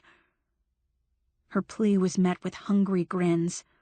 4 sets of jagged yellow teeth splitting the width of the creepers' menacing black faces. They were only 5 feet away. 4. 3. "They're gonna kill us!" Wilbur cried. "I can see them! Make them go away!" "I can't!" Elizabeth shook her head desperately. "I don't know what to do." No sooner had she said the words than she realized it wasn't she who held the power to save them. The only one who could rescue them from their stalkers was the one who had created them, the one who had imagined them into existence. Keeping her back to the creepers, she knelt, setting Wilbur's bare feet on the rain-slick floor. It took every ounce of strength she had to pry the boy off of her. Against his protests, she pushed him back far enough to hold his face between her hands. "Send them away, Miss Elizabeth," he cried over the howl of the wind. "Please, You gotta send 'em away. I can't do that, Wilbur. Only you can. No. Wilbur, listen to me. If you can imagine bad things and make them real, then you can do the same with good things. But you have to choose to see the good things, Wilbur. You have to imagine them to make it real. It's the only way to beat them, and I can't do it for you. The creepers were upon them now. Elizabeth felt cold, gelatinous fingers on the back of her neck. She kept her eyes on Wilbur, refusing to move, refusing to let him sense her fear. The hand slithered around to the front of her neck and began to squeeze. Still Elizabeth held firm, unmoving. The other creepers closed in on Wilbur. They knelt at the boy's side, their hungry gaze set on his neck, their jaws open wide. The cold, boneless fingers increased their grip at Elizabeth's throat. Come on, Wilbur, she gasped. You have the power to end this. You can change your fate just by changing your thoughts. Wilbur's eyes opened as the creeper's gaping jaws went for his neck. Stop! He shouted. Stop it right now! The creepers did as ordered. The glow of their eyes dimmed. They tilted their heads in confusion, their prey having become their master in an instant. Elizabeth felt the eel-like fingers loosen at her neck, then fall away. She struggled to draw breath into her lungs as Wilbur looked at each of the creepers in turn. She realized the boy wasn't just looking toward his stalkers, but actually seeing them as he imagined them. And when her own eyes moved to the creepers, it became clear that his image of them had changed. He now saw them as he wanted to see them, scared and defeated. The fear had vanished from his face, replaced by something much bolder, defiant. I am not afraid of you, he declared. And I won't let you do this to me anymore. I created you, and now I will destroy you. His eyes moved intently toward the ceiling. The swirling wind grew stronger and shifted direction, as though it was being sucked toward the open doorway. Wilbur's hands reached out and found Elizabeth's shoulders. He squeezed, keeping her close, as the suction of air increased. The creepers' bodies began to stretch like pieces of warm toffee. They suddenly looked shriveled and weak, their emerald eyes wide with fear. When the force of the wind became too much, they dug their tendril-like fingers into the floor, struggling to hold on. An infantile cry rang out as the first creeper slid across the floor and flew out into the night as though yanked by a powerful chain. The others followed in quick succession, each clawing futilely at the floor as the wind sucked them out like limp sheets of fabric. The wind died the instant they were gone. As though a faucet had been shut off, the rain quickly trickled away. Then a final growl of thunder rolled toward a distant sky. When silence had fallen over the broken house, Elizabeth reached up and dried the tears from Wilbur's cheeks. She drew him against her. They held each other for some time before she led him back to the bedroom, relit the candle, and tucked him into bed. He took hold of her arm as she stood to go. I don't want you to leave. I'm not leaving. But will you come back? Please. You must. Of course I'll come back, Wilbur. Did you really have to ask? It's just that they never do. They? You mean the ones who came before me?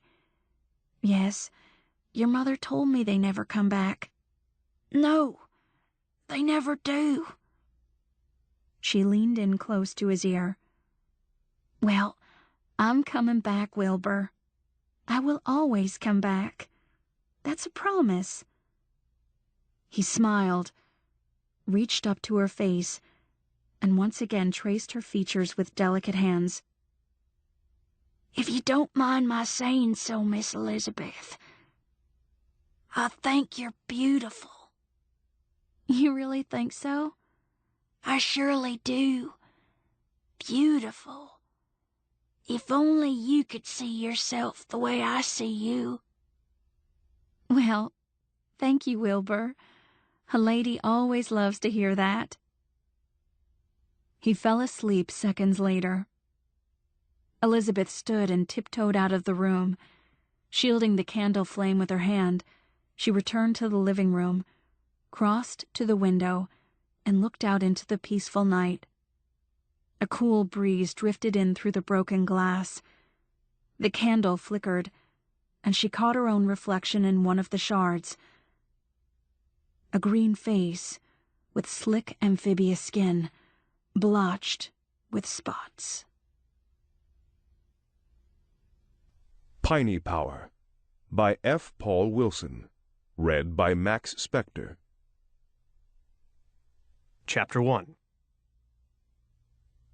Old Man Foster had the signs posted all over his land. No fishing, no hunting, no trapping, no trespassing. No kidding. And no big deal. Jack never paid them much attention. He figured since he wasn't involved in the first 3, he deserved a pass on the last. No, what caught Jack's eye was the bright red object tacked to the bark just below the sign. "Hey, check it out," he said, hitting the brakes. His tires skidded in the sandy soil as his BMX came to a stop. Who'd put a reflector way out here? Wheezy stopped her bike beside his. Doesn't make sense.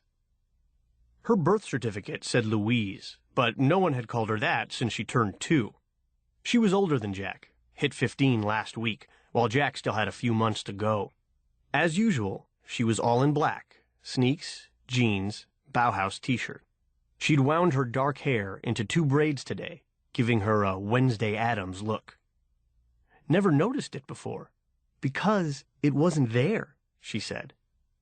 Jack accepted that as fact. They used this fire break trail a lot when they were cruising the Barrens, and if the reflector had been here before, she'd remember. Wheezy never forgot anything. Ever. He touched the clear sap coating on the head of the nail that fixed it to the tree. His fingertip came away wet. He showed her. This is fresh. Really fresh. Wheezy touched the goop and nodded. Like, maybe this morning? Jack checked the ground and saw tire tracks. It had rained last night, and these tracks weren't washed out in the slightest. Looks like a truck, he said, pointing. Wheezy nodded. 2 sets, coming and going, and one's deeper than the other. She looked at Jack. Hauled something in, or took something out. Maybe it was Old Man Foster himself. Could be. Foster had supposedly owned this chunk of the Jersey Pine Barrens forever, but no one had ever seen him. No one had ever seen anyone posting the land either, but the signs were everywhere. Want to follow? She glanced at her watch and shook her head. Gotta go to Medford with my mom. Again? What is this, an every Wednesday thing? She looked away. No, just works out that way. When she looked back, disappointment shone in her eyes. You going without me? Jack sensed she wanted them to go together, but he didn't think he could hold off. Yeah, probably nothing to see. If I find anything, we can come back together. She nodded and offered half a smile. Sure you won't get lost without me? He glanced at the sun sliding down the western sky. Every year, people, mostly hunters, entered the Barrens and were never seen again. Folks assumed they got lost and starved. No big surprise in 1,000,000+ acres of mostly uninhabited pine forest. If a vanilla sky moved in, you could lose all sense of direction and wander in circles for days. But with the sun visible, Jack knew all he had to do was keep heading west and he'd hit civilization. I'll manage, somehow. See you later. He watched her turn her Schwinn, straddle the banana seat, and ride off for the wave. After the trees had swallowed her, Jack turned off the fire trail and began following the tire tracks along the narrow passage. Little more than 2 ruts separated by a grassy ridge and flanked by the 40-foot scrub pines that dominated the barrens. They formed a thick wall, crowding the edges of the path, reaching over him with their crooked, scraggly branches.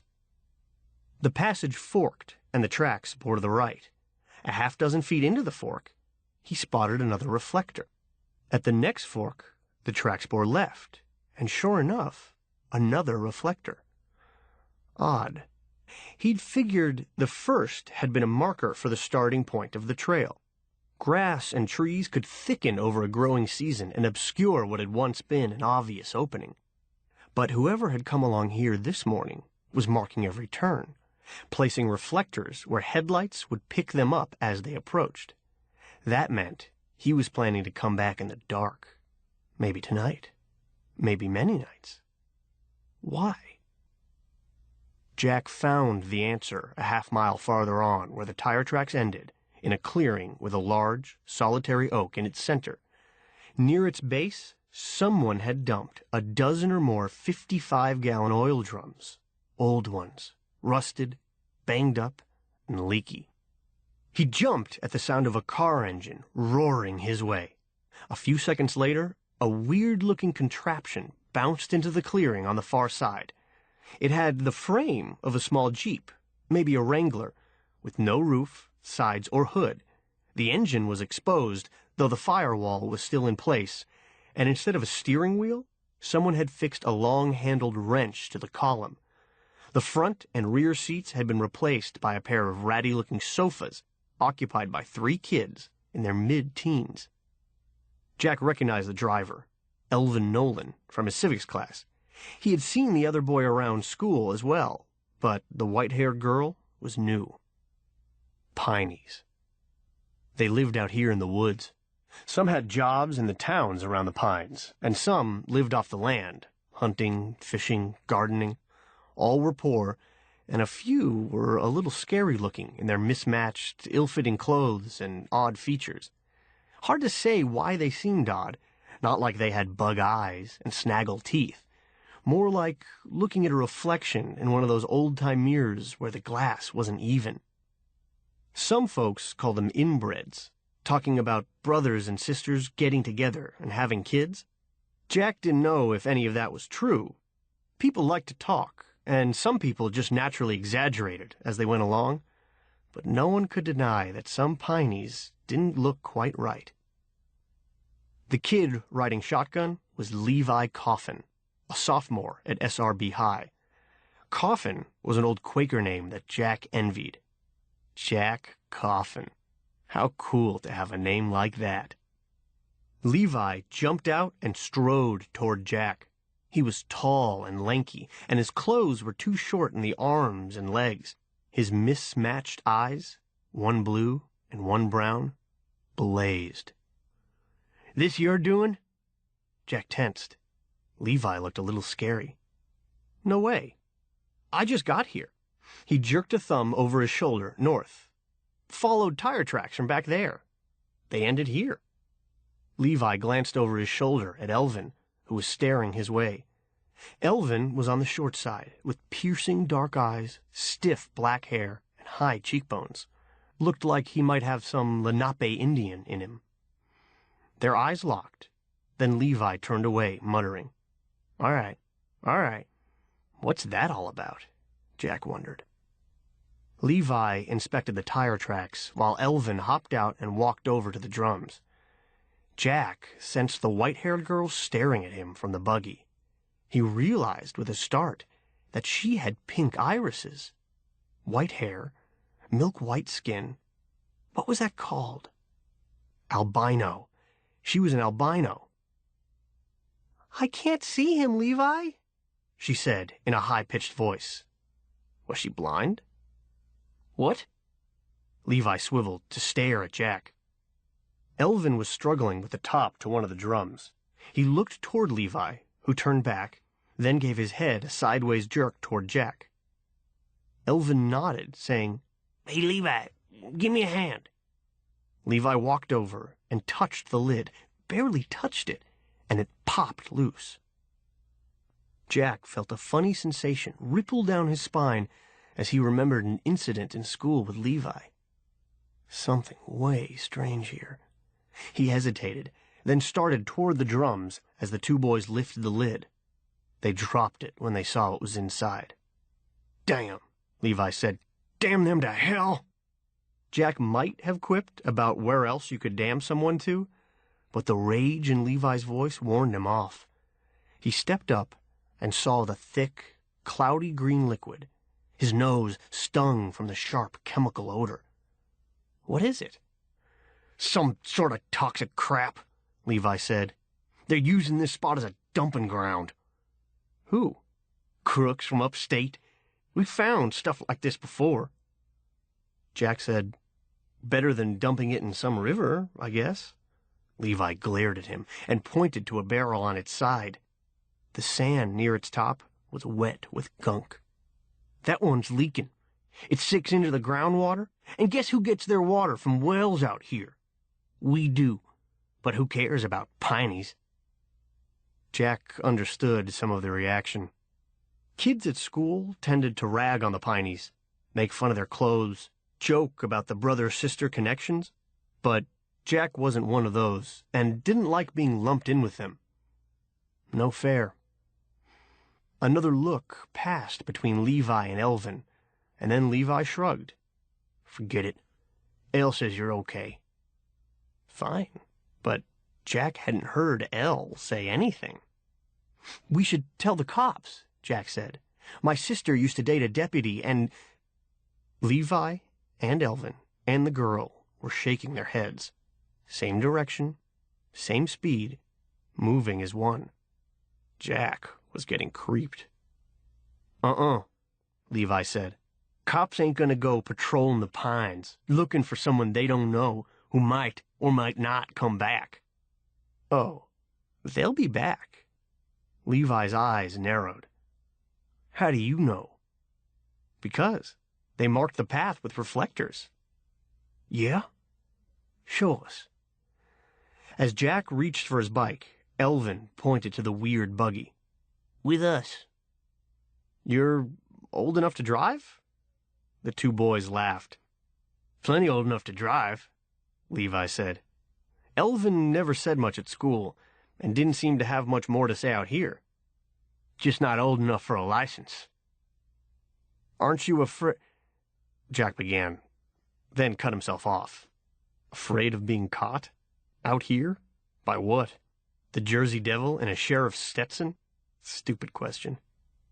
He spotted a "Piney Power" sticker on the rusted rear bumper. What's that mean? Levi shrugged.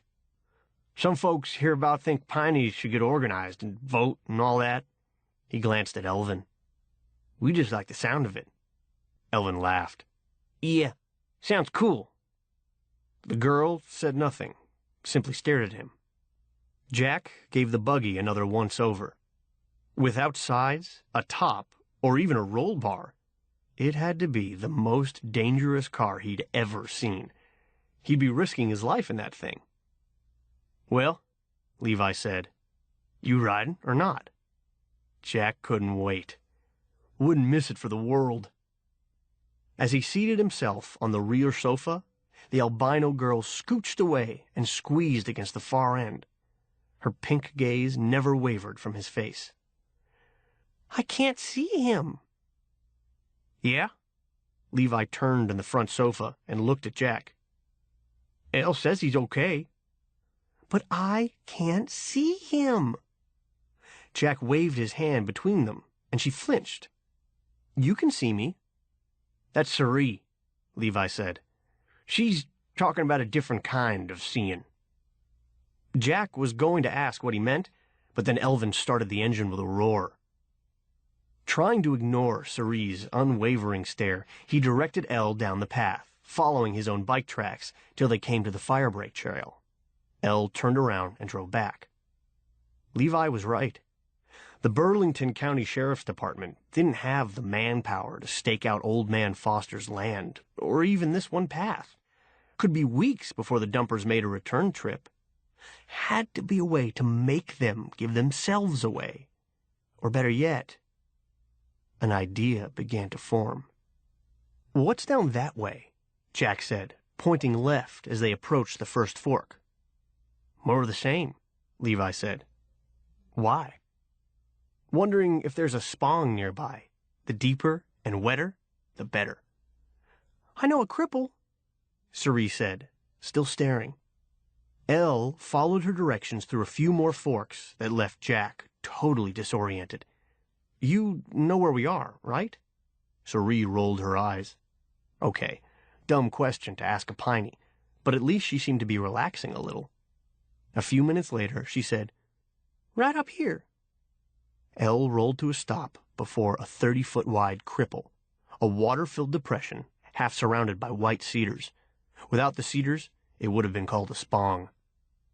Jack couldn't help smiling when he saw it. Yeah, this'll do. Do what? When he told them, their eyes lit. Cerie even smiled. "I still can't see you," she said, "but I think you're okay." Weird. Too weird. Chapter 2. "What's wrong with inbreeding?"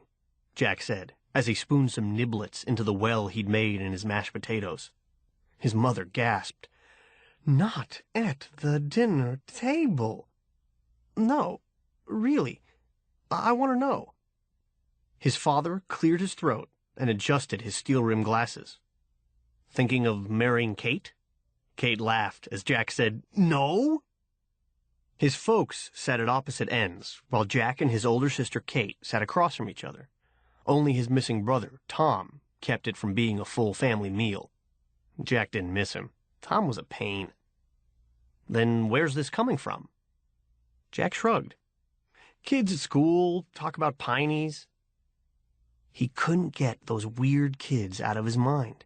They seemed so different, like they had their own language, an unspoken one. And that lid on the barrel, Elvin couldn't budge it, but Levi just touched it and it popped free.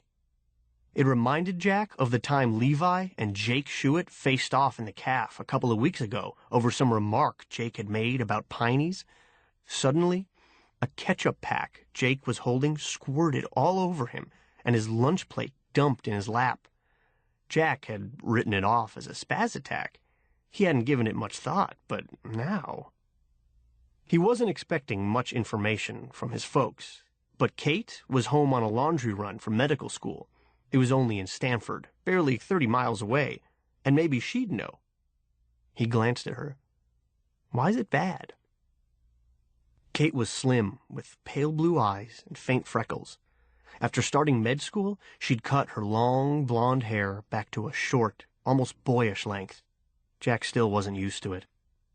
She paused, then said, "It's bad because we all have defective recessive genes hidden in our DNA that are passed on from parent to child. Now, as long as that defective recessive gene is matched up with a working gene, all is well. But if a mother and a father both have the same recessive gene and each gives it to a child, that child could have problems. I saw an albino girl today." She nodded. "Perfect example. 2 normal-skinned parents, each carrying an albino gene, have a 1 in 4 chance of having an albino child. Family members tend to share a lot of the same recessives, and so inbreeding, when close relatives have children, increases the risk of genetic diseases, because the closer you're related, the greater the odds of matching up the same recessives in your kids." Now the important question. But are all recessive genes bad? Could there be ones for, like, big muscles or a good memory? Kate smiled. "You're thinking. That's good. Yes, plants and animals are bred for drought resistance and giving more milk and the like." "Well, in that case, inbreeding people could have some good effects, right?" "Theoretically, yes. But for every Einstein or Muhammad Ali, you could get a number of kids with cystic fibrosis. Or weird powers. Or maybe I read too much science fiction. Jack thought. Chapter 3. He awoke to the sound of someone whispering his name, coming from the window. He hopped out of bed and crossed his darkened room. The high moon lit the grinning face on the far side of the screen. Levi? Would you believe they came back again tonight? Jack felt his heart rate kick into high gear. They took the bait? Hook, line, and sinkhole. Figured since it was your idea, you ought to come see. We got the car. Wanna? Be right there. He pulled on jeans and a rugby shirt, stepped into his Vans, then unlatched the screen and slipped into the night. Levi led him around the corner to where Elvin and Cerie were waiting in the buggy, Cerie behind the wheel. No, wrench. Her white hair looked silver in the moonlight. They hopped in, and Cerie took off without a word. At least she couldn't stare at him. The pines were practically in Jack's backyard, but she entered along a path he didn't know. She made seemingly random turns through the trees, but appeared to know where she was going. Finally, she stopped in a small clearing. "Gotta walk from here," Levi said, "else they'll hear us." The four of them hopped out, and this time Cerie led the way, single file down a deer path. "They fell for it, Jack," Levi said from behind him. "Just like you said. I never would have thought of that in a million years. You got a twisted mind. I like that." Jack enjoyed the praise, but thought the solution had been obvious. Whoever had dumped those barrels didn't know the pines. Otherwise, they wouldn't have needed to post reflectors. So Jack's idea had been to move the reflectors off the path to the dumping ground and onto a path that led to the cripple instead. He heard angry voices before he saw anyone. Cerie slowed her pace, and gradually a glow began to grow through the trunks. They crouched as they neared the tree line. Jack peeked through the underbrush and saw a flatbed truck angled nose down into the cripple. Its headlights were still on and its motor running. A blue tarp covered whatever was stacked in its bed. Its front end sat bumper deep in the water, and its rear wheels had dug ruts in the soil from trying to reverse its way out. One man was cursing and swearing as he stood in the 2-foot deep water and pushed against the front grill, while another gunned the engine and spun the tires. "Now that we've got 'em," Jack said, "what do we do with them? Call the sheriff?" Levi shook his head. "No way.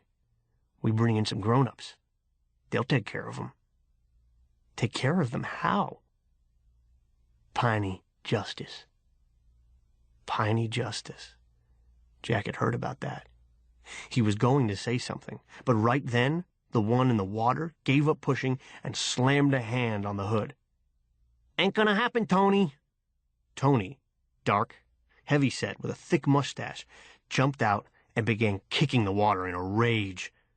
"Save it, man," said the other guy as he splashed past him, heading toward the rim of the cripple.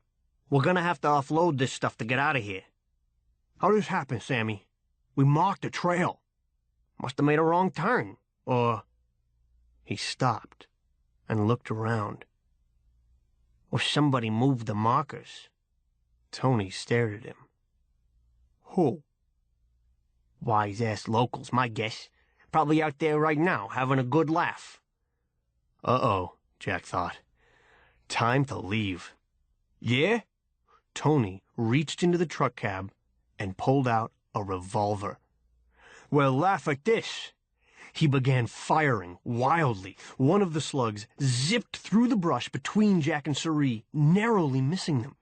Jack froze in terrified shock, while Cerie let out a shrill yelp of surprise. "There!" Sammy shouted, pointing their way. Levi yanked on Jack's arm. "Run!" Jack didn't need to be told twice, or even once. The next half-minute became a riot of crouched running, snapping brush and branches, darkness ahead, shouting behind, and then a high-pitched scream that brought everything to an abrupt, panting halt. "Cerie?" Levi said, looking back. "I thought you was—" "Oh, man. They got Cerie. He turned to Jack. Go with Elle for help. You're staying? He nodded. Can't leave her. Jack wavered. Why had he come here? He wanted to be home. Then Cerie screamed again. I'll stay with you. No way. You go. Elle doesn't need help. Cerie does. Elle was already at the car, starting it up. He wasn't waiting. That settled it. I don't get it, Levi said as he turned and started back toward the cripple. What's there to get? You don't owe her. She's not kin. Jack couldn't see what that had to do with anything.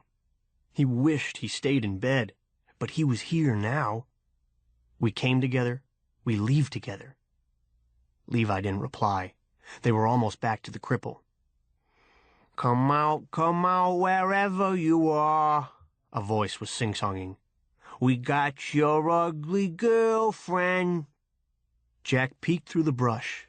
The moonlight and backwash from the headlights revealed Tony standing on the rim of the cripple by the rear of the truck.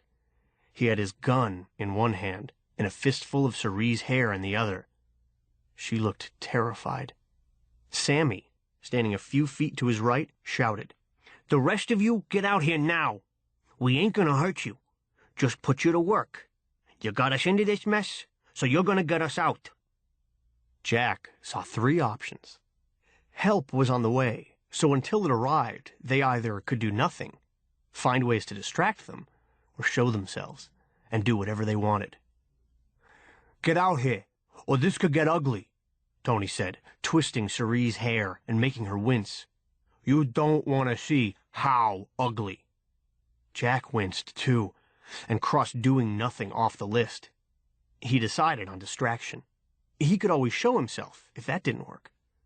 Stay here, he whispered. Gonna try something. Wait. Levi grabbed for his arm, but Jack pulled out of reach. He moved counterclockwise along the tree line, feeling around the ground until he found a fist-size hunk of shale. Perfect.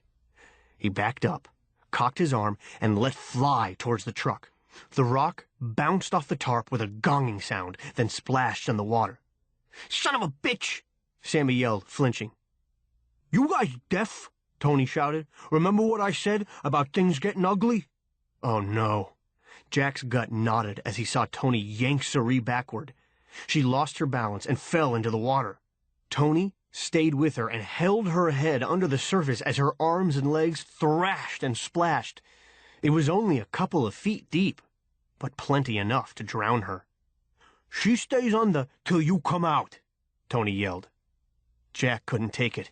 Only option 3 remained. Okay!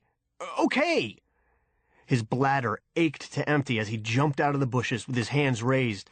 To his left, Levi also stepped out, hands high, saying, Let her up. As Sammy started toward them, Tony pointed the gun their way and grinned. When I'm damn good and ready. You kids. Ah! He dropped the gun and released Cerie as he grabbed his right hand with his left. She broke my finger! Cerie sat up, choking and gasping and crying. Jack had seen one of her thrashing arms come near Tony's hand, but no way it touched him. She lurched to her feet and staggered away toward dry ground. Tony started after her. You little... My gun! He turned and bent, feeling around underwater. As Sammy turned to look at his buddy, Jack took off toward Cerie. He grabbed her outreached hand and pulled her up the bank of the cripple. Sammy started toward them. Hey! Suddenly, he tripped and fell face first into the water, but instead of rebounding to his feet, he stayed down and began kicking and thrashing as Cerie had. He couldn't seem to get up. Tony finally noticed. What the hell are you doing? He started toward Sammy, but tripped himself. He went down and stayed down, too. Were they stuck in the mud? No. Their arms and legs were free. It almost looked like they were being held down, but... Jack saw Levi on his knees, white-faced, eyes focused on the man in the cripple. As Jack headed for him, Cerie grabbed his arm. Leave Levi be! Jack pulled free. As he neared, he could see the boy's lips pulled back in a snarl. His face and hair dripped sweat, his shirt was soaked, and air hissed between his clenched teeth like he was bench-pressing twice his own weight. Levi? He glanced at Jack, and just then, the two men in the cripple got their heads back above water. But not for long. Before they could draw a full breath, they plunged their faces back beneath the surface. And then, everything seemed to happen at once. Elvin roared out of the trees in the buggy, followed by a pickup full of rough-clothed men with shotguns. Levi let out a breath and slumped forward onto his hands. The two men in the cripple got their heads out of the water and sucked air. When they caught their breath and looked around, they found themselves staring into the headlights of the buggy and the pickup and down the muzzles of half a dozen shotguns. One of the Piney men, tall, with a gray beard, and features that looked like they'd been taken apart and put back together wrong, had lifted the tarp and was looking at the barrels hidden beneath. "Not good," he said, shaking his head. "Not good at all." "You don't want to mess with us," Tony said, still panting. "We're connected, if you know what I mean." "I'm right sure of that," the old Piney said. "And we'll want to know who to." He swiveled, and his gaze fell on Jack. "Who's this one?" "Friend of ours," Levi said, rising to his feet. He'd caught his breath. "He set the trap." "Well, we're right grateful for that. But he ain't one of us. Take him back wherever he came from." "What about them?" Jack said, pointing to Tony and Sammy. "You forget about them. We're all gonna have us a nice chat. Then we'll send 'em home." "But—" Levi grabbed his arm and pulled him away. "No questions. Let's go." Elle and Cerie were already in the buggy. As soon as Jack and Levi settled on the rear couch, Elle put it into gear and they roared off. "What happened back there?" Jack said. He was feeling weak and shaky. That guy had almost drowned Cerie, and he'd never been shot at before. Never dreamed it would ever happen, and never wanted it to happen again. Ever. Levi shook his head. "Nothing. And don't go yakking about it." "You kidding? Tell my folks I snuck out tonight to see some toxic dumpers we trapped and wound up getting shot at? Yeah, right. Soon as I get home, I'm going to run into their bedroom and blab all about it." Levi laughed. "Okay." Of course he'd tell Wheezy. She'd eat it up. But he hadn't been talking about the dumpers. "I meant you. What did you do to those guys?" The smile vanished. "Nothing. But I saw—" Levi stared straight ahead. "You saw a couple of guys slipping around on a mucky cripple bottom and getting stuck. That's all." Jack was sure it had been more than that. But what exactly? Cerie turned to face him. "Yeah, that's all it was, Jack. But what about you? What's your talent? Is it being able to hide? Is that why I can't see you?" What was she talking about? "I don't have any talent." "Maybe you just don't know about it yet. You're hiding something, but that's okay. You came back for me. I never expected that. I still can't see you, but I like you." Jack had no idea how to respond to that, so he didn't. They dropped him off about a block from his house. As they raced off, he saw their bumper sticker flash in the moonlight. Piney Power. He had an idea why those kids liked the sound of it. Chapter 4. "I can't believe all that happened without me," Wheezy said, as they entered Jack's house through the kitchen. He'd waited till after school to tell her about it. Believe me, you were better off at home. He shuddered at a vision of that Tony guy holding Wheezy's head underwater instead of Cerise. While it was happening, I wanted to be anywhere but there. As they stepped into the front room where his folks were watching the 6:30 news, a TV reporter said, "The 2 bodies found inside those barrels of toxic waste have been identified." Jack stiffened as he recognized the mugshots on the screen. Anthony Lapamarda and Santo Sammy Carlopoli have long rap sheets. Their bodies were found outside a South Philly body shop this morning along with 24 barrels of toxic waste. More waste was found inside the body shop along with a number of stolen cars. The suspected chop shop. He nudged Wheezy and whispered, "That's them." The old Piney's parting words came back. "We're all gonna have us a nice chat. Then we'll send 'em home." He hadn't mentioned how they'd be sent home. Jack glanced at Wheezy and found her staring back with wide, dark eyes. "Piney justice," he said, feeling a chill. His father looked up. "What?" "Nothing." Dad pointed to the TV. "That's why we live out here, to get away from scum like that. You don't have to worry about running into any of their sort in these parts." "I guess not, Dad. At least, not anymore." The Night Hunter by Meg Cabot. Read by Amanda Ronconi. Overton's was the only place that was hiring the day Nina found out her mother had lost her college fund. But if she wanted anything more than a secondary education, she had to go looking for a part-time job. So, Overton's it was, even though ordinarily Nina wouldn't have been caught dead in a preppy store like that. Which is why Nina was stuck working at the mall that Friday night with Angela Overton, who was, as usual, trying to get Nina to tell her where all the major parties were that weekend. "I heard Lauren Vanderwall's parents are going to Boston for the weekend," Angie was saying as she hogged the only stool behind the register. "Misty Johnson and Feather Haynes were talking about it in the ladies." There'd been a big sale at Overton's, and Nina was tired from the rush of customers. Her feet hurt. She wouldn't have minded a turn on the stool. But Angela's parents owned Overton's, and if Nina didn't want Angela to complain to her mother about her, there wasn't much she could say in protest.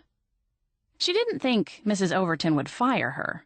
Nina was one of Overton's best employees, but Mrs. Overton might reassign one of her valuable weekend shifts. Nina couldn't afford to lose either of those. Saturday and Sunday were the only 8-hour shifts she could take, because of school. Nina told herself she didn't care too much about not getting to sit down. She kept her mind off her sore feet by calling the mall radio station approximately every 15 minutes and asking them to play her favorite song, The Night Hunter. Jerry, who was on duty at the sound desk, kept saying, "No problem." But he never played it. Nina hadn't really expected him to, since The Night Hunter wasn't exactly the kind of song the Calder Mall played over its sound system. Still, it was a local favorite. Everyone in Eastport loved hearing stories about the Night Hunter, whether they were true or not. And Nina suspected the Eastport Police Department wished they weren't. Everyone was just as wild as she was about the song local band Witch Hunt had written about him. Nina's calling Jerry every quarter of an hour also served as a way to interrupt Angela as she droned on about Lauren Vanderwall's party. "Huh," Nina said now in response to Angela. "You and Lauren are tight, right, Nina?" Angela asked. "You must be going to her party. It's tomorrow night. I heard Ryan Calder might be going. You know him, right? Or you've at least heard of him. Everybody's heard of him. He's so rich and hot. And I heard Lauren say he'd be dropping by. I've just got to meet him." "Uh-huh," Nina said. Sometimes she said, "uh-huh," to Angie instead of "huh," to vary her responses. The only reason she bothered responding at all was that Angela's mother was Nina's boss. Nina thought Angela was spoiled beyond belief. Look at the thing with the stool. Angela hadn't once offered to let Nina sit on it. In 4 hours. Hang on a minute. Nina picked up the phone and dialed the number for the Calder Mall radio station.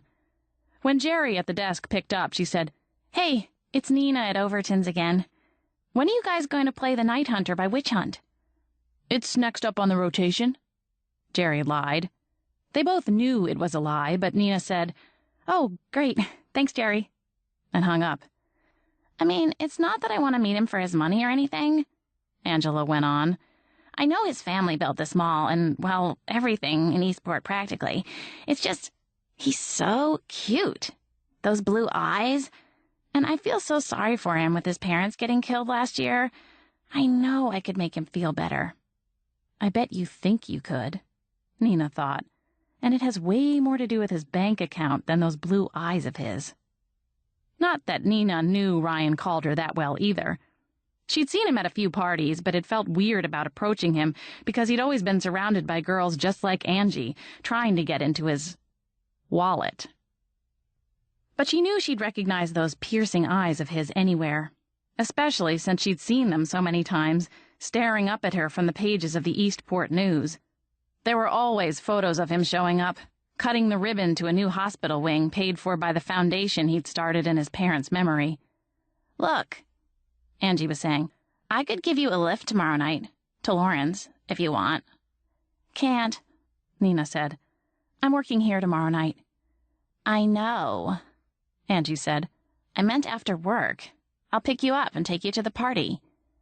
"I don't know, Ange," Nina said idly, leaning on the counter and gazing out of the store, across the atrium, where the mall's waterfall cascaded down from the second floor in front of the glass elevators. Mothers with young children, tired of pushing strollers, often sat there to rest, giving their toddlers pennies to throw into the pool. Across the pool, Eastport Bank was beginning to shut down for the night. Nina watched as the tellers put their closed signs up at their booths. "Your mom's got me on the schedule to do inventory all day. I don't know if I'll feel much like going to a party. I'll probably be pretty tired." Nina didn't know why she was giving Angela such a hard time. Maybe it was because Angela hadn't given her a turn on the stool all night. "Please?" Angela looked desperate. "Look, I'm not invited to Lauren's party. You are. If you go with me tomorrow night, I'll give you a ride home tonight, too. Then you won't have to take the bus home. You know how unsafe it is, waiting all alone at that bus stop here after all the stores close and everyone goes home." Nina did know. That's why she'd been thinking that what she needed was a boyfriend with a car, who could pick her up after work. It was no use saving up to buy her own car. Thanks to her mom, she needed to save every penny for tuition in the fall. But a boyfriend, that was doable. As she watched Rick, the security guard, begin to pull down the gates in front of the bank, she went over in her head the various boys she knew. Were any of them really boyfriend material? Not so much. Nina had her schoolwork to worry about after all, and this job. She didn't have time to cater to the whims of some guy, especially some spoiled rich guy like Ryan Calder. Unless, of course, she ended up with a guy like, well, the Night Hunter. But of course that was ridiculous. The Night Hunter didn't have a girlfriend. How did the song go? "He rides alone, just a rolling stone." Yeah, and Rolling Stones didn't hang out with high school girls, even seniors who were only a few credits away from graduating. But if he'd really saved all those people from those violent criminals just by showing up at the right time and looking intimidating... "Just say you'll come with me," Angela said, breaking in on Nina's thoughts. "I'll get to the party and you'll get home safe. I'll feel a lot less guilty about leaving you waiting at that dark bus stop." Nina thought that if Angela were really as nice as she pretended to be, she'd just give her a ride home without making her promise to escort her to Lauren's party first. Nina's house was actually on the way to Angela's, so it wasn't like it would be any trouble. But she supposed this was how rich people got that way, never giving away anything for free. The Overtons were among the richest families in Eastport, rumored to be second wealthiest only to Ryan Calder, sole heir to the Calder family fortune now that his parents had been killed in that horrible burglary gone awry last year. Yet Nina had noticed Angela was almost always first in line whenever any other store in the mall was having a free giveaway of anything. That's okay," Nina said, lifting up the phone to call the Calder Mall radio station again and so end her conversation with Angela. "I'll grab a ride with Katie from the bank or someone." What did she want to go to a stupid party at Lauren's for, anyway? None of those people wanted to hang out with her anymore, now that she was broke. It was better for Angela to learn now that Lauren and those guys, the Ryan Calders of the world, would only be your friend when you were on top of the world. As soon as you hit bottom, like Nina had, thanks to her mom, it was, see ya, wouldn't want to be ya. It was as she was waiting for Jerry to pick up that Nina noticed something curious happening across the atrium. A tall man in a long black trench coat had come striding down the concourse, heading with decided purpose toward the bank, the gates of which Rick hadn't fully pulled down. Something was wrong with his face. At first, Nina couldn't figure out what it was. Then, a second later, she figured it out. He was wearing a mask. A terrible, grinning clown mask. It was as she realized this that the tall man ducked beneath the half-lowered gate in front of the Eastport Bank. When Rick, the security guard, stepped forward to say something to him, the man pulled something long and skinny from the depths of the black leather trench coat and pointed it at him. That's when Rick put his hands in the air. "Oh!" Nina cried, a physical shock seeming to jolt through her, not unlike the time she accidentally stuck her finger in the electrical socket while plugging in the toaster. "Oh my God!" "This is Jerry," Jerry said, answering the phone she still held to her ear. "Oh my God, Jerry," Nina said into the phone. "He's robbing the bank. Someone's robbing the mall branch of Eastport Bank." "Who is this?" Jerry asked. "Nina? Is that you?" "It's me," Nina said. Her lips felt numb. She watched as the man with the gun made Rick lie down on the bank floor. "Call 911. Someone's robbing the bank." "Are you kidding me?" Jerry wanted to know. "Is this a joke because I wouldn't play that Night Hunter song?" "No, it's not a joke," Nina cried, even as Angela, who'd seen what was going on, had dived behind the counter and was tugging on Nina's arm to do the same. "It's happening right now. There's a man in a clown mask wearing a black leather trench coat robbing the bank. He has a gun. Call 911 right now. Oh, never mind. I'll do it." Slamming the phone down into its cradle, Nina picked it back up and dialed, then handed the phone to Angela, crouched behind the register. What are you doing?" Angela demanded, staring at the phone as if it were a snake about to bite her.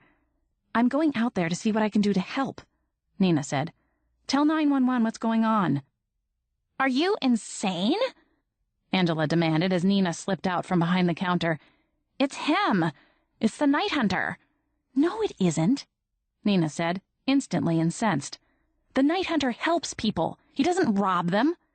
"But they say he wears a mask, and that guy—" "Night Hunter wears a mask so he won't be recognized and punished for being a vigilante," Nina snapped. Of all the people she could have been forced to work with, why did it have to be Angela Overton, the stupidest girl on the planet? And it's a black mask, not a clown mask. Now stay here. "Where are you going?" Angela whispered. "What are you going to do? You can't do anything to help those people. You're not the Night Hunter." Nina wished she were. She wished she were the Night Hunter. She'd stop the man holding up the bank. She'd force her mother to get her college money back from the boyfriend she'd given it to. She'd also have a cool motorcycle to ride around on. The first thing she'd do as the Night Hunter would be to quit working at Overton's. "I'm not the Night Hunter," she said, "but I can try to make sure that man doesn't hurt anyone." The Night Hunter did it. Why couldn't she? Her heart was pounding in her chest. How she was going to do this, she had no idea. "Just talk to the operator. Have they picked up?" "You're crazy," Angela said, shaking her head, her eyes glittering. "Just stay here. You can't leave me alone. I'll tell my mother." Through the phone, Nina could hear a voice asking, "Ma'am? Are you there? Ma'am, this is 911. How can I help you?" "Tell them what's going on," Nina said, nodding to the phone Angela still clutched in her hands. "I have to go see what I can do to help. You'll be all right here. Just tell the police to hurry." "Don't leave me!" Angela wailed. But Nina was already walking out of the store and heading around the waterfall and pool toward the bank. It was odd listening to the music playing over the mall's sound system, the light rock Jerry always played when it was late. He'd only put on the good stuff now, when the stores had begun closing and customers were starting to head home. Tonight, while watching a man in a trench coat and clown mask forcing the bank tellers to come out from their booths. "That's Katie," Nina thought, as she saw the man in the mask grab one teller who hadn't moved quickly enough and push her roughly to the floor. Katie just had a baby last spring. Shoppers were coming toward her end of the mall. And they had kids. Nina knew she had to do something. She had to do something to warn people away from this end of the mall. That's what the night hunter would do. He'd try to help. Why hadn't Jerry, stupid Jerry, made an announcement over the sound system? Had he even bothered calling the police? Then, as she glanced around in desperation, she saw it. Of course. The fire alarm on the wall by the courtesy telephone. This wasn't a fire, but the system would go off mall-wide, and shoppers would know to evacuate. She'd stay put and warn them not to use this exit. Nina ran for the alarm and pulled it. A split second later, the alarm was sounding in ear-splitting whoops, accompanied by flashing strobe lights for the hearing impaired.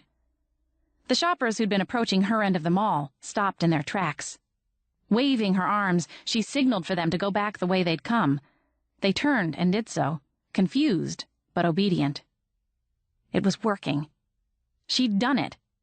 She could barely hear herself think, but she'd done it. The bank robber wasn't bound to appreciate it very much, but who cared what he thought? She'd saved innocent people from getting caught up in an armed bank heist, just like the night hunter would have done. She glanced at Overton's to see what Angela was doing, but there was no sign of her. Still hiding behind the register counter. Well, that was all right, as long as she'd let emergency services know what was going on. Inside Eastport Bank, everyone was lying on the floor with their hands over their heads. They all appeared to be breathing. Nina hadn't heard any gunshots. There was no sign of the robber. Nina assumed he was wherever the money was, stuffing it into his pockets or whatever bags he'd brought along. As long as help came soon, she didn't...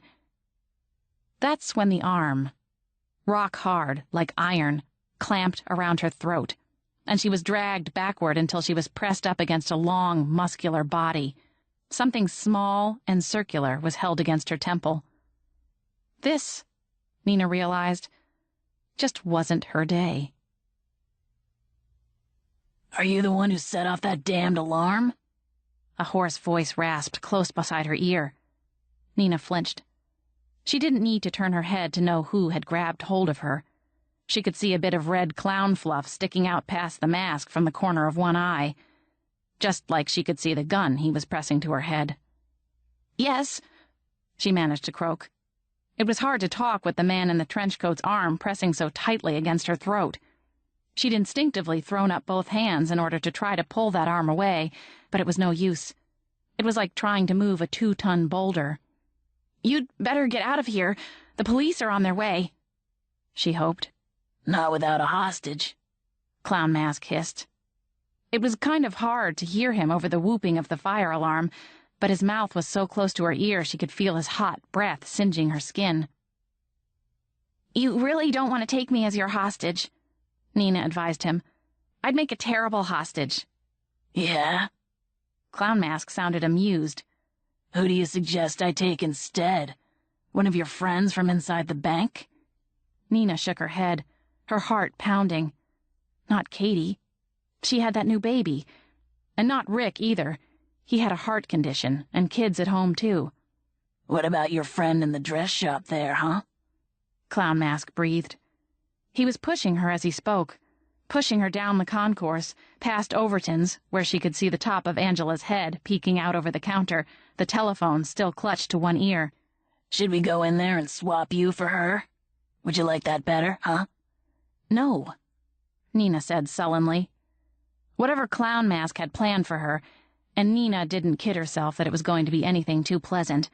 Angela wouldn't last a minute. And if she herself happened to live through it, and Nina wasn't betting she was going to, it would scar her way less than it would Angela. Because Angela, whose loving parents only made her work this single weekend shift at their shop to teach her responsibility, had never known hardship in her life. Except the hardship of having not been invited to Lauren Vanderwall's party. Nina hoped Angela would have a very nice time there, without her. I didn't think so, Clown Mask said, with a low sound in his throat that Nina could only assume was a chuckle. He continued to push her along past the waterfall, toward the side exits. They burst through the twin doors together, and Nina was greeted with a blast of cold night air in her face, air that was only going to get colder since she didn't have a coat on, and the welcome relief of no more fire alarm sound. She was also greeted by the wail of a police siren as a squad car skidded to a halt in the parking lot in front of them. Someone had gotten through to emergency services, at least. Clown Mask, who'd loosened his grip on her throat only slightly, now tightened it. A young police officer flung himself out from behind the wheel and, using the car as a shield, pointed his service revolver at them. "Stay where you are," he yelled, his voice strangely soft after the loudness of the alarm inside. "Put down your weapon, nice and slow." I have a better idea, Clown Mask said to the police officer. You put down your weapon, or I'll blow a hole in this girl's head. How about that? The police officer, who looked barely old enough to have graduated from high school, let alone the academy, seemed confused. Nina could hear other sirens in the distance, but it sounded like it would be a while before they got anywhere close. That's what I thought, Clown Mask said, sounding smug. Now, this young lady and I are going to walk over to my car, real slow, and you're going to let us. Or, like I said, I'll splatter her brains all over the front doors of Calder Mall. And I don't think your chief would like it if I did that. Do you? The cop said nothing. He continued to keep his gun pointed at them, however, as Clown Mask dragged her toward his getaway car, a beat-up four-door sedan parked illegally along the curb right next to where they'd been standing. If there'd actually been a cop patrolling the mall's parking lot, he'd have gotten a ticket and been towed. But all the cops were busy on the far side of town, trying to stop real crimes. The kind of crimes the night hunter had finally gotten so sick of reading about in the paper, he'd put on a mask and decided to go and fight them himself. And now look what was happening over at the mall. "Listen," Nina said in a low voice to her captor. "Let me go now. He won't shoot you. He's too scared. And you'll make better time without me." Nice try, sweetie, Clown Mask said with a chuckle. Now get in the car. Nina knew the last thing she ought to do was get inside that car. But from the way she'd seen him push Katie down back in the bank, she also knew that he wasn't going to be shy about using that gun, even with a cop standing a few dozen yards away. She let him shove her into the passenger seat of the sedan. "It's all right," she told herself. "I'll jump out when we slow down to take a corner." It would hurt, but it would be better than whatever waited for her at the end of this. Then Clown Mask was in the driver's seat, one hand on the wheel while the other continued to point the gun at her head. As they took off, his tires spun in the bits of sand left over from a recent snowfall. Nina barely had time to buckle her seatbelt before he accelerated. He laughed bitterly at this, as if to say she had more important things to worry about than being in a car crash, which she supposed was true. Then, with a spray of sand and gravel, the sedan careened from the parking lot, heading down 95 and away from the mall, the lights of which grew faint in the distance. Nina held onto her seatbelt, conscious of the gun still pointed at her temple. "Not yet," she told herself. "Soon.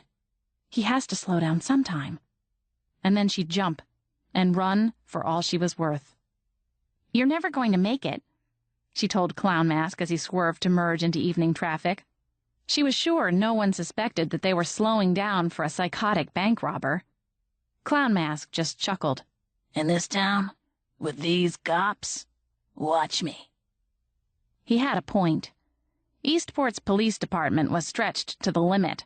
with barely enough men and women to cover routine patrols, let alone any additional emergencies that might occur. The city was bankrupt, and the mayor, in his infinite wisdom, had cut back on city workers first. The police department had been the first to see major layoffs. "I'll be home counting my payoff before Jeopardy!" Clown Mask said with a sneer. "And what about me?" Nina asked, in a tight voice. She knew she wasn't going to like his answer. Still, she was hoping he'd lie to her.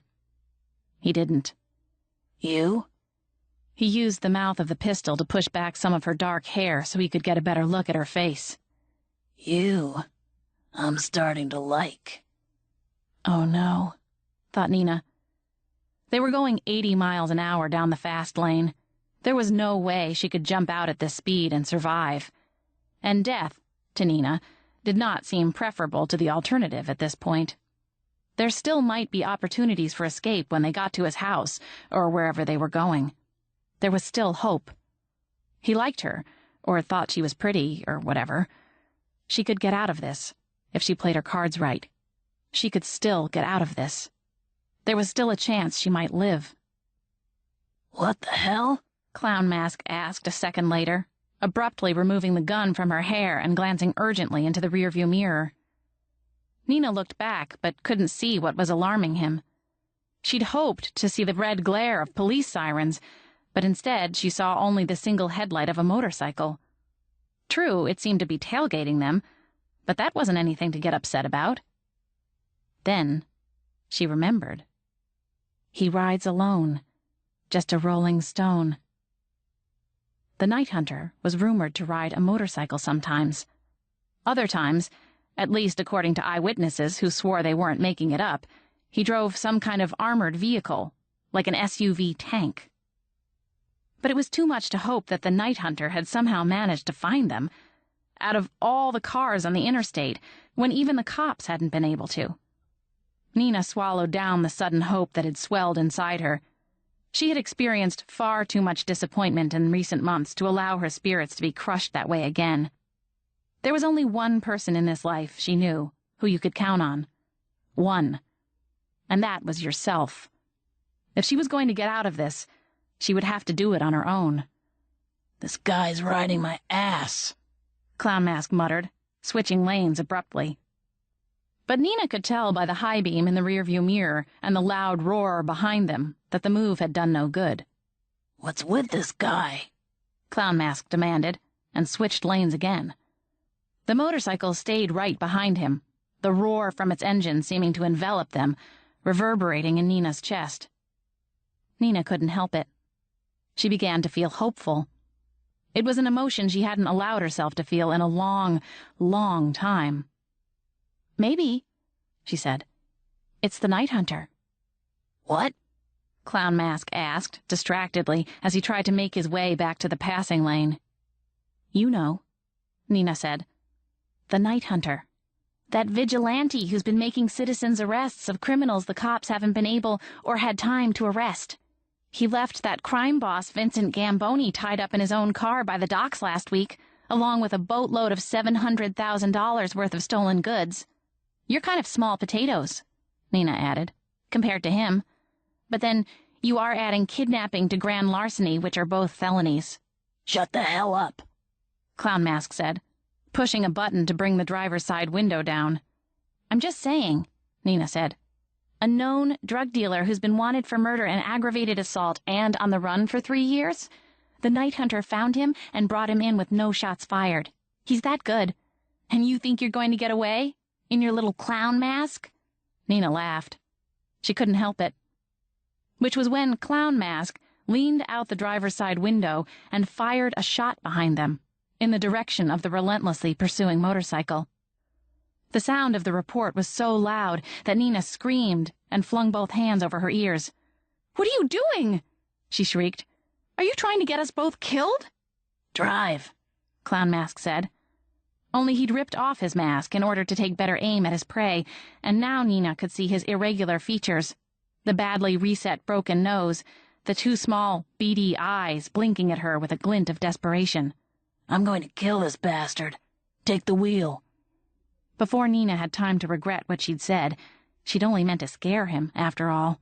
Her captor had slithered halfway out the driver's side window and was unloading his pistol in the direction of the man on the motorcycle. If she didn't want them to careen into the cars on either side of them, Nina had no choice but to seize the wheel of the car and slam her foot on the gas. But since she could no more allow him to kill the night hunter than she could allow him to kill her, she yanked violently on the wheel, swerving right. And then, praying to a god she wasn't entirely sure she believed in anymore, she cut across 3 lanes of traffic. Horns blared as cars veered out of their way, barely missing them. "What the hell are you doing?" Her captor slithered back inside the car to shout at her. He seized the wheel, wrestling it from her grasp. But Nina wouldn't give up. She gave it another violent tug while pressing down with all her might on the gas, aiming the car for a copse of trees she could see rushing toward them from the darkness alongside the road. All the while she was praying, "Please don't let me die. Please don't let me die. Please don't let me die." Clown Mask responded by striking her hard against the side of her head with the butt of his gun. Instinctively, she released the wheel and let go of the gas, seizing the side of her face and recoiling in pain and confusion as her vision swam in blackness. When her eyesight cleared a split second later, she experienced several agonizingly long moments of clarity as the car zoomed off the highway, bounced over the shoulder, and dove into the trees toward which she'd aimed it. She only had time to fling up both arms in a useless attempt to protect her head before the car landed with a stunningly hard force, a deafening crunch of metal, and a splinter of shattering glass. And this time, when the blackness came, it consumed her. When Nina opened her eyes, she heard the sound of cars passing in the distance, and somewhere closer by, the gentle cascade of running water. Her head ached, and it took a few seconds for her vision to focus. When it finally did, the first thing she saw was a pair of blue eyes staring at her from a field of darkness. At first she thought she must be in a cave or a movie theater. Why else would it be so dark? Then she realized that it was nighttime, and she was outside. There was something warm over her body, but her face felt the chill, and so did the places where her body connected with the cold, hard ground. She also realized that the reason the blue eyes appeared to be looking at her from a field of darkness was that they were peering at her from behind 2 holes. The man kneeling beside her was wearing a black rubber mask. She gave a start, and the man, who she realized was cradling her upper body, trying to keep her head supported, said, in a low voice that was more rasp than whisper, "An ambulance is on the way. You're going to be all right. Just keep still." Nina wasn't sure she believed him. She hurt all over. She tried moving her legs. It would be just her luck if she turned out to be paralyzed, and was relieved to find that she could bend both knees with some effort. "Hey," the man with the black mask rasped, sounding as if he were laughing a little. "I thought I said to keep still." Which was all well and good for him to say, but he hadn't been in that car with a gun pointed to his head a few minutes. Had it only been minutes ago? "Where is he?" Nina demanded, turning her head. Big mistake. Waves of pain shot through it. "He's gone," the man in the mask said. Another man in a mask, Nina thought with a groan. Too many masks for one night. "Don't worry about him. You're safe now." Nina couldn't see the wreckage of Clown Mask's car, but she could smell it, the acrid smoke filling the night air. "Is he dead?" she asked hopefully. "No," he said, and again there was a chuckle in his voice. "He can't have gotten far. Once help comes for you, I'll look for him." Nina tensed. "You should go. You should look for him now before he gets away. Don't worry about me, I'll be all right." "Hey," her rescuer said, laughing now. "You put your life on the line for me back there. Hanging with you until the ambulance comes is the least I can do, Nina." She blinked, trying to remember. Had she saved his life? Oh, right. The night hunter. Clown Mask had been shooting at him, and she'd steered the car into the trees. The night hunter must have pulled her from the burning car, and he was here with her, now, waiting for the ambulance. She had finally met him. Only, how, she said, blinking with confusion, do you know my name? He didn't say anything for a beat. Your wallet, he said. Sorry, I looked through it. I wanted to know to whom I owed my life. How did you know? She asked. About me. That I was in the car with him. I heard about the kidnapping over the police scanner, he said. I picked the two of you up as you merged onto 95. It was pretty easy. You were the only ones going 100 miles an hour. That was brave what you did, driving the car into the trees when he started shooting. He said he was going to take me with him, Nina said. She didn't want to go into detail. Looking into those blue eyes, as cold as the air around her, she could see that she didn't have to. The mouth beneath the form-fitting rubber mask, the only part of him that wasn't swathed in black, set into a firm line. He knew. He knew exactly what she meant. The pain in her head was pulsating. The smoke from the burning car seemed to have seared her lungs, though she knew he'd pulled her away in time. Finally, Nina added, Besides, he was shooting at you. You're not bulletproof. She thought of the song. Are you? Sort of, he said, and tapped his chest, which made a strange, echoing sound. Kevlar body armor. So next time don't ram into any trees on my account. No need. Though I do appreciate it. His mouth twisted into a grin, convincing Nina that without the mask, he'd be handsome. Handsome, but also frightening. There was a considerable breadth of shoulder beneath the black body armor, not to mention the fact that his chest seemed about half a mile wide. Still, for a moment, Nina saw something warm in those icy blue eyes. And then she heard the siren and saw the red and white flash. Looks like your ride's here, he said, and she could feel him gently lowering her head. I've got to go. I'm not particularly well liked by the local authorities. Besides, I have to go look for the driver of this illegally parked vehicle over here and have a few words with him. Wait, Nina said, her heart speeding up. You'll be all right, Nina, he assured her, squeezing her hand. I've left flares so they'll know how to find you. Not that, Nina said. She could feel the darkness closing in again, but she fought against it. Who are you? I don't even know. Oh, he said with a smile, as voices sounded in the thick tangle of woods around them. I think we'll see each other again. And then he was gone, just as the first emergency service worker stepped into the clearing into which he'd carried her and cried, Miss! It's all right, miss. We're here now. For a few minutes, Nina wasn't sure he'd ever even been there. She thought she might have imagined the whole thing. Except that later, as they were loading her onto the ambulance, one of the EMS workers lifted the edges of the thick black blanket that had been wrapped so securely around her and asked, Where did this come from? It's not one of ours. And then Nina saw, at the same time that everyone else on the scene did, that it wasn't a blanket at all. That's a cape, said one of the ambulance drivers. You don't think... One of the firemen began, but another cut him off. Don't start. We weren't the first on the scene, said another.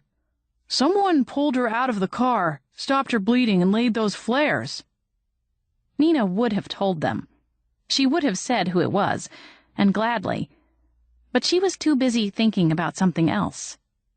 One of the EMTs had asked her for her ID, and when she'd reached for her wallet, she realized she'd left it back at the mall, along with her purse, her cell phone, and everything else she'd brought with her to work that night. So the night hunter had lied about how he'd known her name.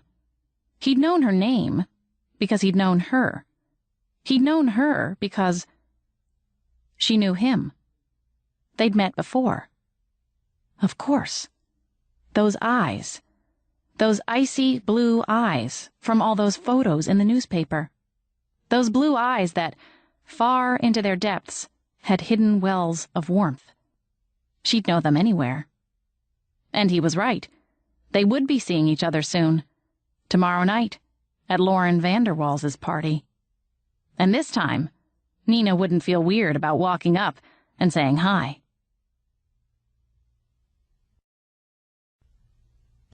Tuition by Walter Sorrells. Read by Oliver Wyman.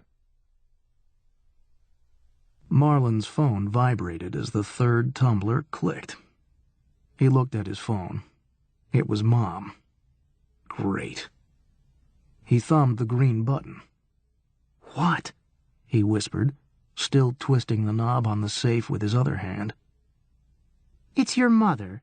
Couldn't you be a little more polite when you answer the phone?" "I know who it is," he whispered. "What do you want? I'm kind of busy here." He glanced at his watch. 8:37. Time was running out. It was an antique Mosler Model 37B, the kind they used in banks back in the old days. In a perfect world, he would have drilled it. But drills made too much noise.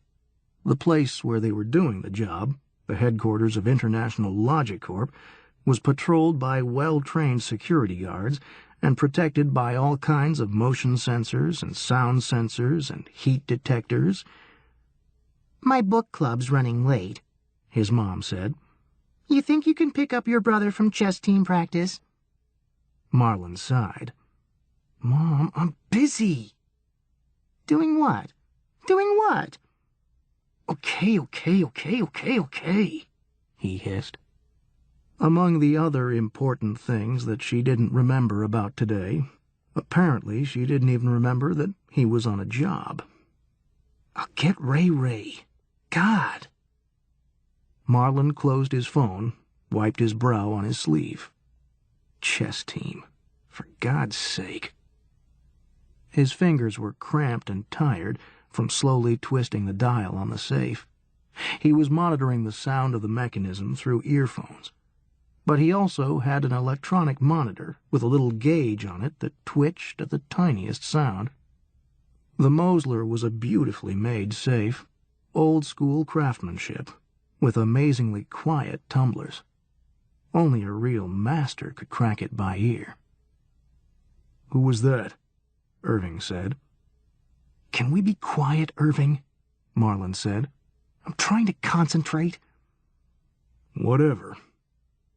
Irving was a tall, old guy, like 40 or 50, who sat on the desk swinging his legs aimlessly. Marlon wasn't sure why his father had sent Irving along on this job. Marlon could have done this one by himself. Marlon waggled his fingers, trying to get the kinks out, then began working on the safe again, slowly twisting the dial. He was close now. One more number, and they could get the stuff and get out of here. After a few minutes, Irving hissed, "Hey, guards!" Marlon clicked off his flashlight and froze, his heart going into overdrive. The guards were only supposed to come around once an hour. Had somebody tipped them off? The footsteps grew closer and closer. There were two of them, talking. That was a good sign. If they'd been tipped off, they'd have their guns out and would be moving silently. Still. The footsteps stopped. He could see two shadows in the band of light that came through the crack underneath the door. They were standing right in front of the office, not 15 feet from where he was crouched. His dad had assured him this was going to be a big score.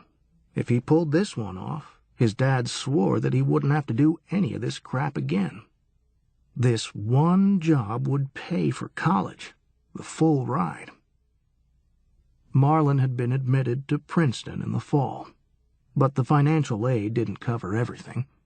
Even after the loans and the grants, he was going to have to come up with $18,000 every single year.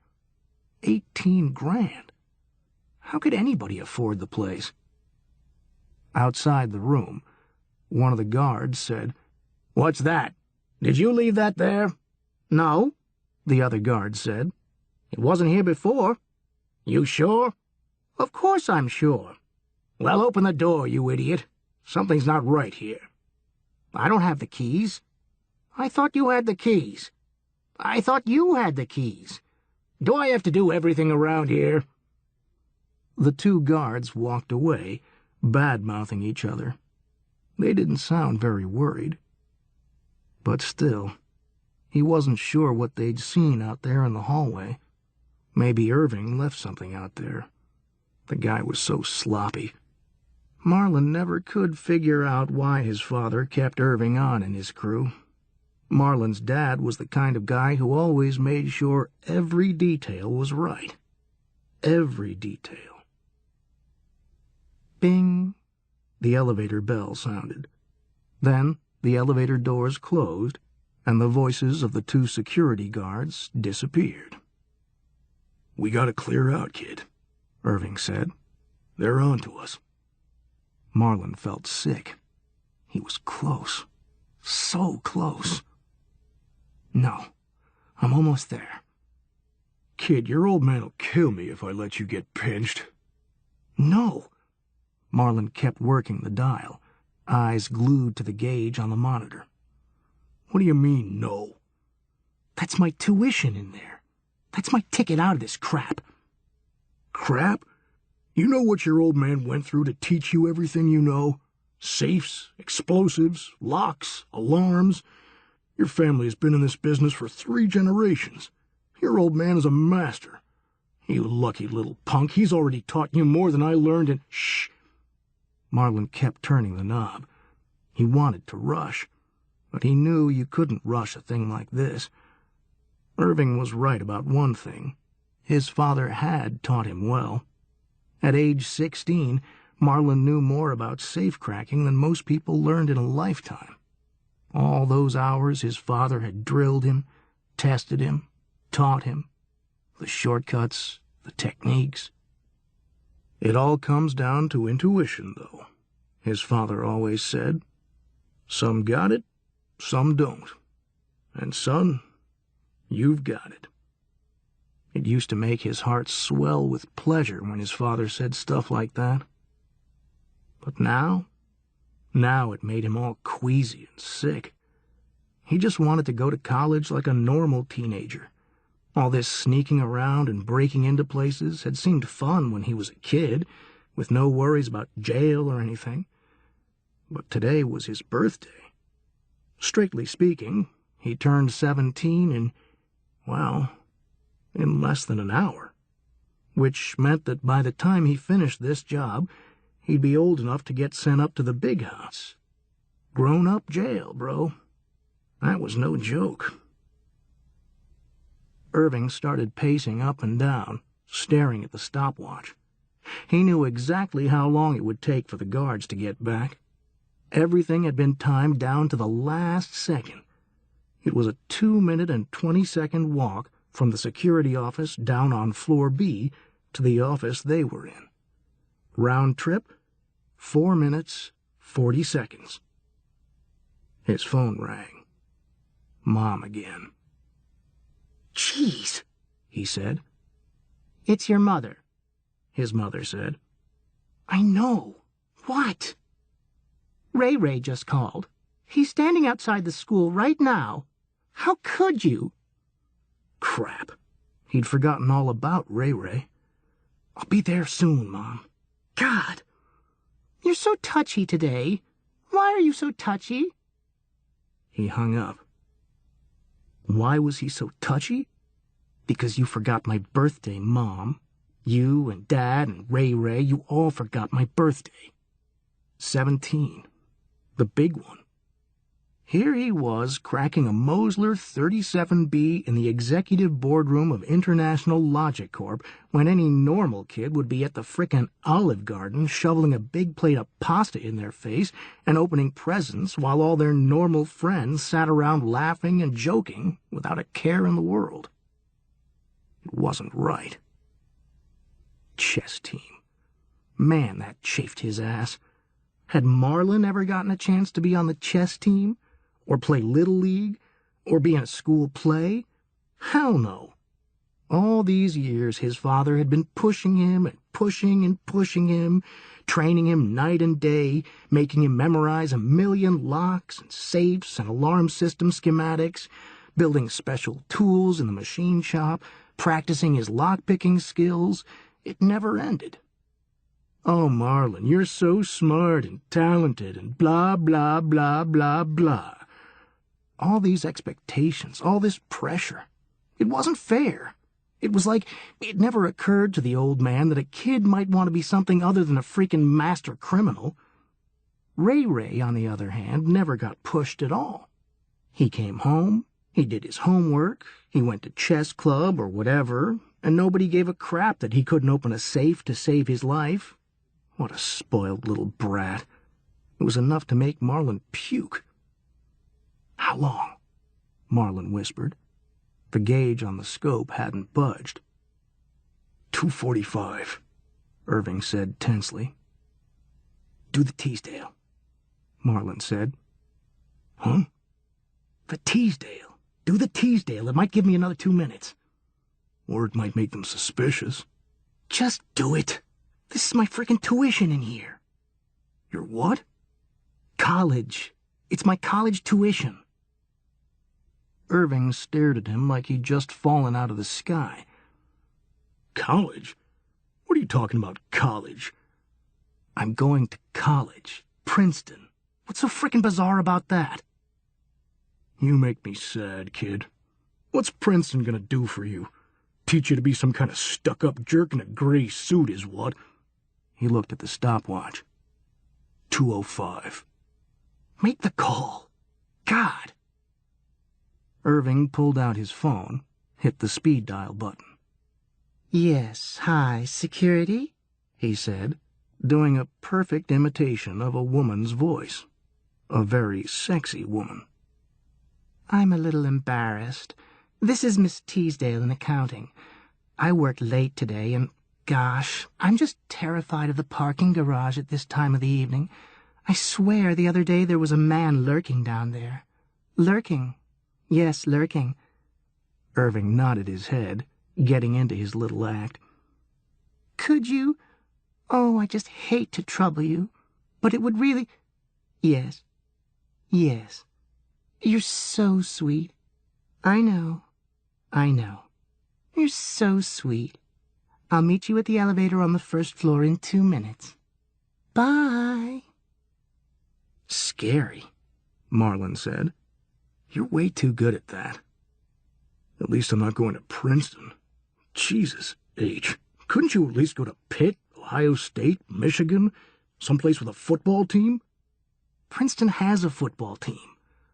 "Pfft," Irving said, waving his hand dismissively. 48 seconds. Marlin kept working the dial. If the Teasdale had worked, and both the security guys went to the elevator on one, it would buy them 5 or 10 minutes. If not, he knew he was close. In the end, safe-cracking came down to mathematics. You turned the dial at a certain rate.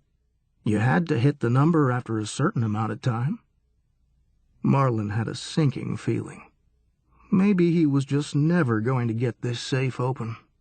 He should have been at Olive Garden opening presents. It used to be that every birthday his mom and dad would tell the story about the day he was born. They'd go back and forth, interrupting each other in their enthusiasm for the story, all about how it had been a beautiful fall day, the crisp air, the leaves turning, all this junk, and how her water broke in the middle of a job, and how she and Dad had to go racing to the hospital with all the loot in the trunk of the car. He was doing 90 right through the middle of town when a cop had pulled them over for speeding. But then, when Marlin's dad had told the cop that his wife was having a baby, the cop put on his siren and led them right to the hospital. If the guy had only known they had $110,000 worth of stolen antique silver in the trunk, they'd gotten to the hospital at 9:03 on the dot, Marlin's hairy little head popping out right there in the lobby of the hospital. Well, apparently the story wasn't interesting to Mom and Dad anymore. They had totally forgotten. Not only was there no story, there was no card, no Olive Garden, no present at the breakfast table. Nada.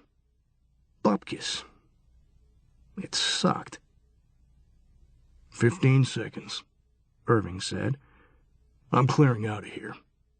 I'm almost there. I can feel it.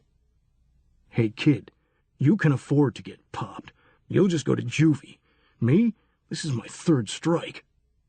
Marlin looked at his watch. 5 more minutes and I'm legal, he said.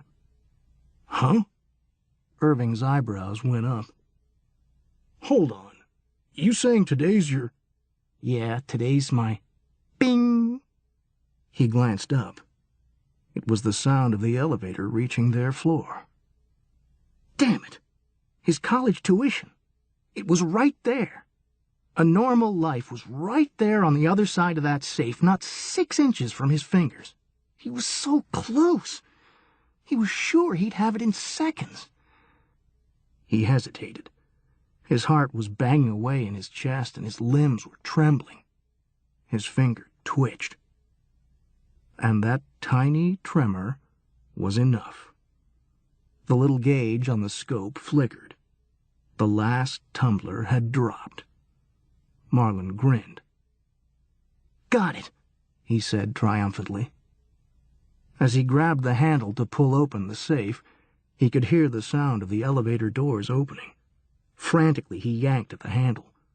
The door must have weighed 300 pounds.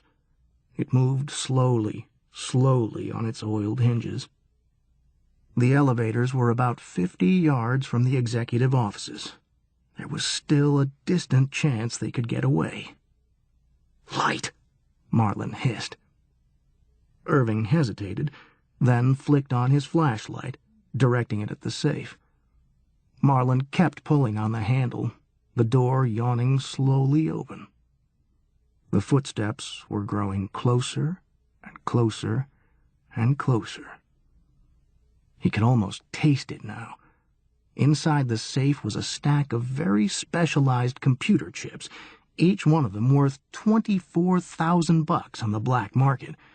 His cut of the take would pay for 4 years of Princeton. He wouldn't have to crack another safe, cut another fence, nitro another lock, nothing. And then he could have a normal life. Be an accountant or a salesman or a middle manager at a life insurance company. He could be anything. The door swung all the way open. The footsteps halted. Keys jingled. He glanced over, saw the shadow underneath the door. He looked back at the safe. And a wave of sadness and horror swept through him. Except for a manila folder that lay at the bottom like some neglected piece of trash, it was utterly and completely empty. All this for nothing. Outside, the key slid into the lock. Marlin shook his head. It was all over. He glanced at his watch. He was 17 now. He had been eligible to serve hard time in the big house for 1 minute and 38 seconds. He wanted to cry. Irving's light flicked off as the door began to open. Marlin couldn't even move. He knelt there, staring into the black, empty safe. All his hopes and dreams gone. Normal life gone. Princeton gone. Surprise! The lights flicked on. Marlin whipped around. Suddenly, people were coming from everywhere, crowding out of the closets and the cabinets and the executive bathroom. Happy birthday! Marlin fell to his knees. His father, grinning like a Cheshire cat, was walking into the room, followed by his mother, who carried a cake with 17 candles on it. Ray was walking out of the bathroom. His friends Jerry and Justin and several members of his father's crew, they were appearing from everywhere. Marlin put his hands over his face. God, you guys, he said. You scared the crap out of me. I can't believe it. I thought you forgot my birthday. Marlin's father laughed loudly and gave him a hug. Come on, his mother said. You think we'd forget this day?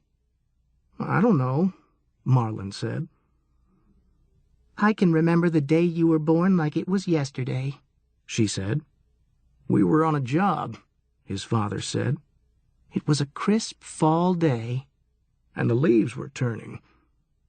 Marlin gratefully let them tell the same old story. The cop who pulled them over, the antique silver in the trunk, the siren, the lobby of the hospital. A wave of relief and comfort swept through him. So this was all a setup, huh? Marlin said. I opened that safe and it was stone empty. I about had a heart attack. Empty? His father said.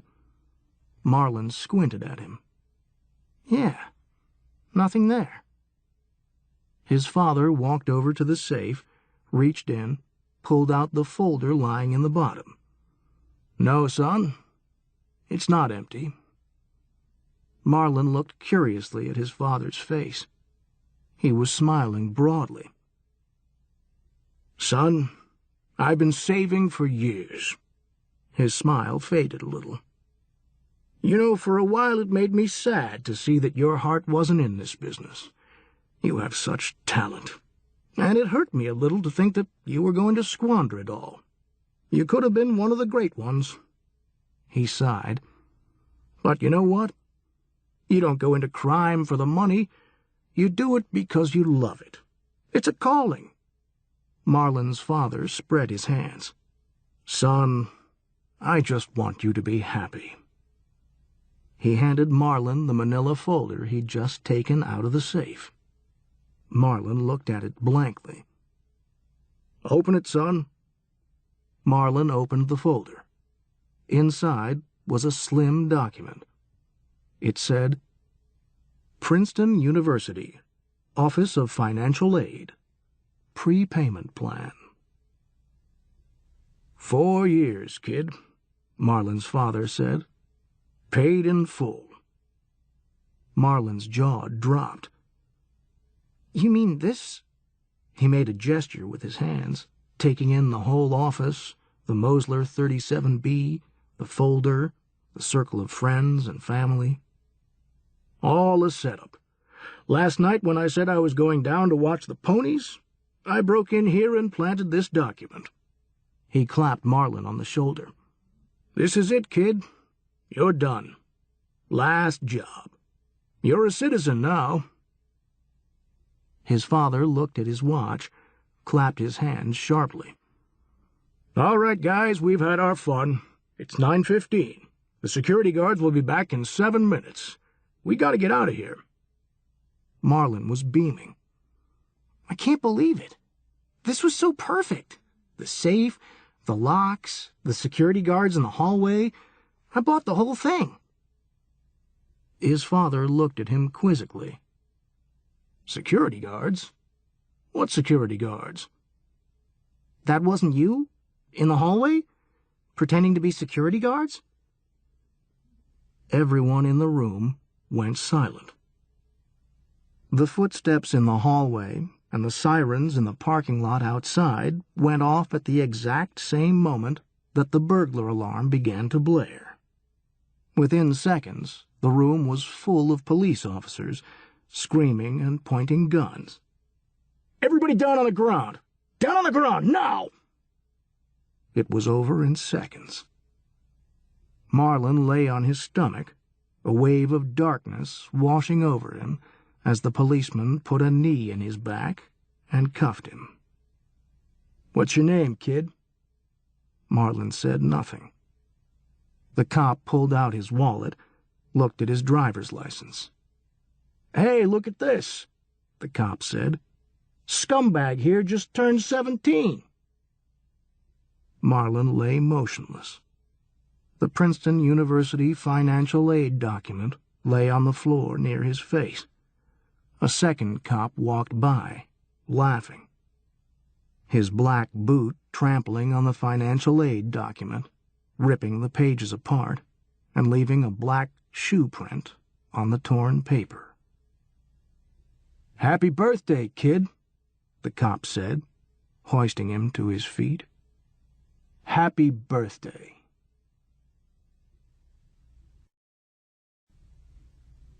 Tagger by James Rawlins. Read by Rachel Butera. With a practiced flip of her wrist, Su Ling Choi shook the spray can and applied the final trail of red paint against the cement wall of the dark alley. Finished, she took a step back to examine her handiwork, careful not to get any paint on her black silk dress. She wasn't entirely happy with the result. She'd done better. It was the Chinese symbol known as Fu, her signature mark. Only 16, she continued to be highly critical of herself. She knew she was talented. She'd even been accepted for early enrollment at the LA Academy of Design. But this was more important than any scholarship. She checked her watch. Auntie Lou would already be at the theater. She scowled at the mark. "It'll have to do." Reaching out, she touched the center of the Chinese glyph. As usual, she felt the familiar tingling that made her joints burn. The warmth spread up her arm and enveloped her in a dizzying wash. The glyph glowed for a breath, pushing back the dark shadows of the alley. Done. Before she could break contact with the symbol, an icy cold pain tore at her wrist like talons. It seared deep down to the bone. With a gasp, she ripped her arm away and stumbled back. Ow! What the heck was that? She examined her wrist. It was unmarked, but an echo of that cold touch remained. She rubbed her arm, trying to melt the ice away, and studied her work with narrowed eyes. On the wall, her bright crimson mark had gone black, darker than the shadows of the alley. She continued to massage her wrist, bending it one way, then the other, struggling to figure out what had happened. The symbolic glyph, her tag for the past 3 years, was exactly like the hundreds she had plastered throughout the greater Los Angeles area. Did I do something wrong? Did I draw it too fast, too sloppily? Make some dreadful mistake? Worry grew to an ache in her chest. She considered redrawing it, but she had no more time. The curtain for the ballet would be rising in less than 5 minutes. Auntie Lou would already be in the family's private box. With little patience for frivolity, her aunt would be furious if Su Ling was late again. As the pain subsided in her arm, the shadows seemed to drain out of the paint. The crimson richness of the Fu symbol returned, as if nothing had happened. Whatever the problem had been, it seemed to be gone now. She shoved the spray can into her messenger bag and hurried down the alley toward the waiting limousine. She shot one last glance over her shoulder as she reached for the door handle. The symbolic character still shone on the wall like a splash of blood. To most Chinese, it was merely a blessing of good fortune associated with celebrations of the new year. It represented 2 hands placing a jar of rice wine on an altar as an offering. But for Su Ling, the painted character of Fu was power, a ward of protection wherever she painted it. There would be no robbery at this location tonight. The proprietor of this 7-Eleven would be safe. Or so she allowed herself to imagine. It was a small way she honored her dead mother and her ancient superstitions, a way to stay connected to her, to a past that both mother and daughter shared that went back centuries, to villages nestled amid rice paddies, to mornings fragrant with cherry blossoms. She cast up a silent prayer to her mother and climbed into the back of the limo. A gust of sea breeze from nearby Huntington Beach wafted inside, tinged with just a hint of salt, and an underlying trace of rot. A shiver shook through her. Just fish and algae, she assured herself. Behind the wheel, Charles nodded to her. They didn't need words. He had been with her family for as long as she could remember.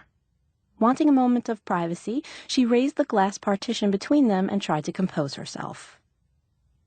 Her reflection hovered in the window before her.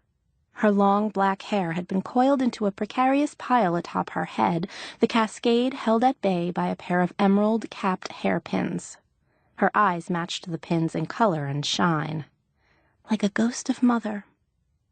Over the past few years, Su Ling could not help but notice that she was slowly growing into her mother's image, one generation becoming another. An ache of loneliness and loss hollowed her out. She went back to that final bedside visit with her mother before the malignant lymphoma stole her away. The hospital room had smelled of bleach and rubbing alcohol, no place for her fragile mother, who believed in herbal tea remedies, the healing power of statues and symbols, and ancient superstitions. "This is passed to you, Silo Chai, my child," her mother had whispered, sliding a sheet of hospital stationery toward her. "It is our family's heritage, passed from mothers to daughters for 13 generations. You are of the 13th generation, and this is the 13th year of your birth. This number has power." "Mother, rest, please. The chemotherapy is very taxing. You need your sleep." Su Ling had taken the sheet of paper from her mother and turned it over. In a beautiful cursive script, her mother had drawn the Chinese character for good fortune. Fu. "My little Rose, you are now the guardian of the City of Angels," she said with a mix of pride and sorrow, struggling to breathe each word. "I wish I could have explained earlier. These mysteries can only be revealed after the first blood of womanhood." "Mother, please, rest." Her mother continued, her eyes glazed by both memory and drugs. She told stories of prophetic dreams and the power to block curses with the proper stroke of paint on a wall or door. Su Ling had obediently listened, but she also noted the bleat of the heart monitor, the drip of the IV line, the whisper of a television down the hall. What place did all these ancient stories full of ghosts and gods have in the modern world of electrocardiograms, needle biopsies, and insurance forms? Finally, a nurse whisked into the room on rubber-soled shoes. "Visiting hours are over, Miss Choi." Her mother began to protest, but a quick kiss from Su Ling calmed her. "I'll be back tomorrow, after school." Glad for the excuse, Su Ling fled the room, relieved to escape not just the stories, but the demon named Cancer. Still, her mother had called after her. "You must beware the—" But the closing door cut off those last words, silencing her forever. That night, her mother had slipped into a coma and died. Su Ling remembered staring down at the hospital stationery clutched in her hands. Blessing and luck, she thought. A lot of good it did her mother. "We've arrived, Miss Choi," Charles said, drawing her out of the past as he pulled the limo to the curb in front of the theater in Santa Monica. Su Ling shook herself out of her reverie and slid across the seat. The driver already had the door open. "Thank you, Charles." As she climbed out, an anxious teenager in a rented tuxedo tripped down the steps toward her. "Sue, about time you got here." A smile filled her at the sight of him, but she did not let it reach her face. It was not proper for a Chinese girl to show strong emotions. Like casting her symbol, it was another way to honor her mother, to adhere to tradition in this small way. The young man rushed up to her. He stood a head taller than her, gangly in the over-large tuxedo. His long hair had been pulled back into a ponytail. Bobby Tomlinson was her age. He'd been her friend since kindergarten, one of her few. Both misfits growing up, they had banded together. He was a computer geek and film buff, and she was the shy student who never spoke above a whisper. Over time, they had grown to share a secret love of tagging. He had introduced her to it when she was 11, and she was instantly hooked. It became an outlet for rebellion against the world as her mother became sick, a sliver of freedom and joy that helped Su Ling cope with her overwhelming grief and anger. Over the next years, they ran the streets together, dodging police, struggling to leave their mark on the city in multicolored splashes of paint. The smile trapped inside her grew larger with the memory. Bobby led her up the steps and inside. He babbled on in a rush about his new intern position at Titan Pictures. "We start shooting tomorrow on the vampire musical I was telling you about. I'll be helping with the gaffing crew." She glanced over to him and lifted a questioning eyebrow. He shrugged. "I know. I don't know what gaffers do either, but that's where I'll be working." They reached her family's private box as the orchestra was winding through its first movement. Bobby glanced back to her, his blue eyes sparkling with amusement. The private box was empty. "Where's Auntie Lou?" she asked, expecting to find her aunt already here. She called and said she had a merger to oversee at the bank. It's just us tonight. Su Ling was shocked to find herself alone with Bobby. Not that the two hadn't spent many long nights running the streets with each other, but this felt somehow different. Both of them all dressed up and sharing this dark, private space. She was grateful the lights were dimmed. It hid the warmth that bloomed in her cheeks. Still, she hesitated outside the box seats, sensing something out of place. This was Auntie Lou's passion. Neither she nor Bobby were fans of the ballet. Plus, a small part of her wanted to escape, to keep moving, troubled by an inexplicable sense of being trapped. She rubbed her wrist and turned to Bobby. You know, with Auntie Lou missing in action, we don't have to stay here. Over at the Grauman's, there's a movie retrospective of... George Pal, he finished. I know, War of the World, those Sinbad movies. She knew how much he loved special effects filmmaking, from the old-fashioned miniature models and stop-motion photography of yesteryear to the newest computer-generated gadgetry. In many ways, he was just as trapped between the past and the present as she was, stuck between the traditional and the modern. Then let's go, she said, catching his enthusiasm. Laughing, they fled the ballet and escaped in the limo over to Hollywood Boulevard. They were the only patrons of the Grauman's Chinese Theater that night, decked out in a tuxedo and a formal silk gown. As they passed under the massive marquee, Bobby took her arm under his as if they were waltzing down the red carpet of a movie premiere. Still, as much fun as it was, Su Ling was all too conscious of the old theater's ancient Chinese symbolism and architecture. It stirred again the ghost of her mother.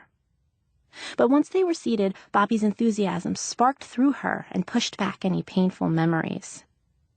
He went on and on about why the director George Pal was the true father of the modern special effect, how stop-motion photography was a lost art. Then the house lights dimmed and the first movie started. A comfortable silence fell between them as they basked in the flickering glow that separated this world from the land of illusion. At some point, her hand ended up in Bobby's. She could not say who took whose hand. It happened as naturally as the brush of a stroke of paint. Still, neither dared look at each other, their gazes fixed toward the screen. As the lights finally rose during the retrospective's intermission, she turned to Bobby, ready to fill the silence with empty words. She wasn't ready yet to discuss where their relationship would go from here. Her hand slipped from his. Bobby... Pain erupted in her chest, a whirling blast of ice and fire that burned away any words. Gasping, she fell toward the floor. The theater faded to black as she slipped into pure shadow. As darkness drowned her, laughter accompanied her on the journey. The black amusement coalesced into a voice hoary with frost. Next time, my dear. Next time you are mine. An image briefly flashed in her mind of the proprietor of the 7-Eleven. He lay face up in a widening spiral of blood, a raw-edged wound gaping in his chest. Then nothing. Darkness again. Reality snapped back into focus. Bobby's face filled her vision. She watched his lips move, but it took a moment for his words to make sense. Hurt. Su Ling, are you all right?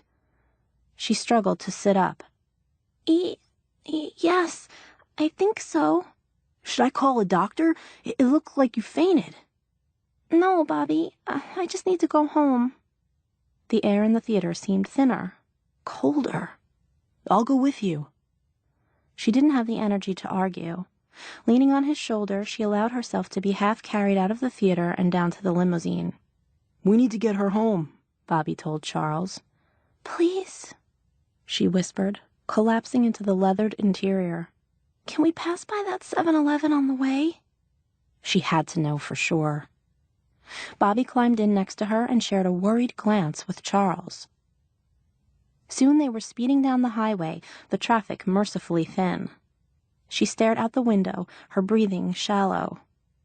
She clenched the edge of her seat with white knuckles. As they exited onto Santa Monica Boulevard, the traffic snarled because of a mass of sirens and flashing lights. They were gathered in front of the 7-Eleven store. A traffic cop, illuminated by a flaming red flare, waved them forward. The limousine glided past the store as a paramedic pushed a draped gurney into a waiting ambulance. Do you wish to stop, miss? No. She'd seen what she needed to see. You tagged this store, didn't you? Bobby asked, touching her hand, sensing her distress. She nodded. But you couldn't finish your tag, like back in Laguna. She remembered. It was early in her new role as protector of the city. She hadn't really fully believed it herself. She'd allowed the police to chase them off before she'd completed her mark. Afterward, a fire burned down that store.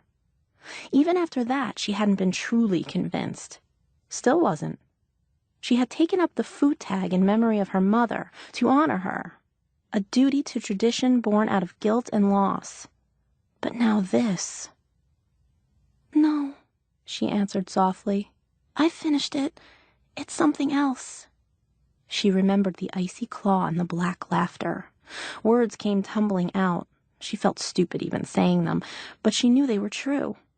I think something knows about me and is hunting me. Bobby remained silent. She knew he couldn't fully comprehend and probably didn't really believe in her powers, even though he had been the one to get her started. Bobby knew how deeply her mother's death had wounded her. One night, she had shared her mother's stories with him, her claims of a mystical maternal bloodline. Intrigued, Bobby had suggested using the symbol as her new tag, to add weight and purpose to their nightly runs together. And so it began. But down deep, deeper than she cared to acknowledge, Su Ling had always known it was more than that. She could not explain it. Tragedies drew her, called to her, and with a can of spray paint she could somehow prevent them. Until now. What are you going to do? Bobby finally asked. I don't know. Should I call Auntie Lou? Su Ling frowned. Her mother's youngest sister, Auntie Lou, had taken Su Ling in after her mother had died. Her aunt was a loan officer for Bank of America, practical and serious. She pooh-poohed the ancient traditions her mother held so dear. I'm not sure Auntie Lou can help with this. Or would even want to, for that matter. But she might know something, anything to make sense of all this. With no choice, Su Ling fished out her iPhone. Her fingers trembled, making it hard to call up her aunt's number from the phone's contact list. Bobby reached and covered her hand with his own. He squeezed once, then slipped the phone from her fingers. Let me. Thanks. She folded her hands in her lap to stop them from shaking. She stared out the window as Bobby called her aunt. His voice dissolved into the background hum of traffic. She spent the drive home struggling to understand. Someone knew of her work. Or something. Her sight suddenly glazed over, narrowing down into darkness. She blindly clawed for Bobby's hand. She clung to him as if she were drowning, but this time she knew what was happening. A vision opened inside her. She saw it all. Sun rising over the ocean, a shoreline bucking and tearing, cliffside homes crashing into the sea. Screams filled her ears. Then a blank masonry wall appears, under the highway exit sign for Riverside, above a hidden fault line. She knew what that meant. The blank wall was her next canvas. It called for her work, called for her protection against this coming tragedy. As the vision began to fade, she felt both relieved and terrified. Even after 3 years, these callings spooked her down to the marrow of her bones. She could no longer dismiss them as coincidences or nightmares born out of anxiety and guilt. As the screams of the dying faded, mocking laughter followed. She recognized that trail of dark amusement. It was the hunter revealing himself, letting his presence be known. It was both a challenge and a warning to her. Bobby took her in his arms and held her to him. What's wrong, Sue? She hid her face in her hands, not wanting Bobby to see her so distraught and scared. In a corner of her mind, she still heard the jeering laughter over the screams.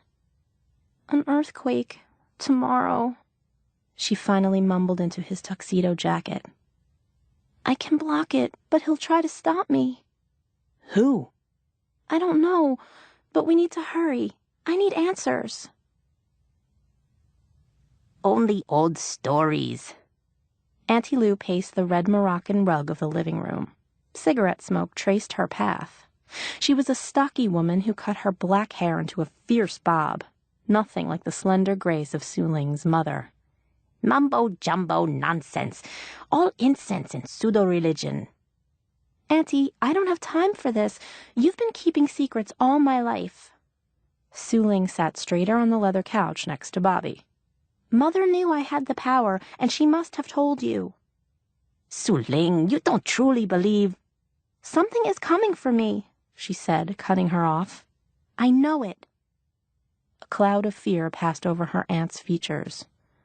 It will tear this city apart to get me, Su Ling pressed. Auntie Lou turned away to study the intricacies of a dynasty vase. Her voice became a faint whisper. If you're right, then he's found you. Su Ling's heart skipped a beat. Who? Her aunt refused to turn around, as if afraid to face any of this. It didn't fit into her world of spreadsheets and financial appraisals. Please, Auntie, who? Tell me.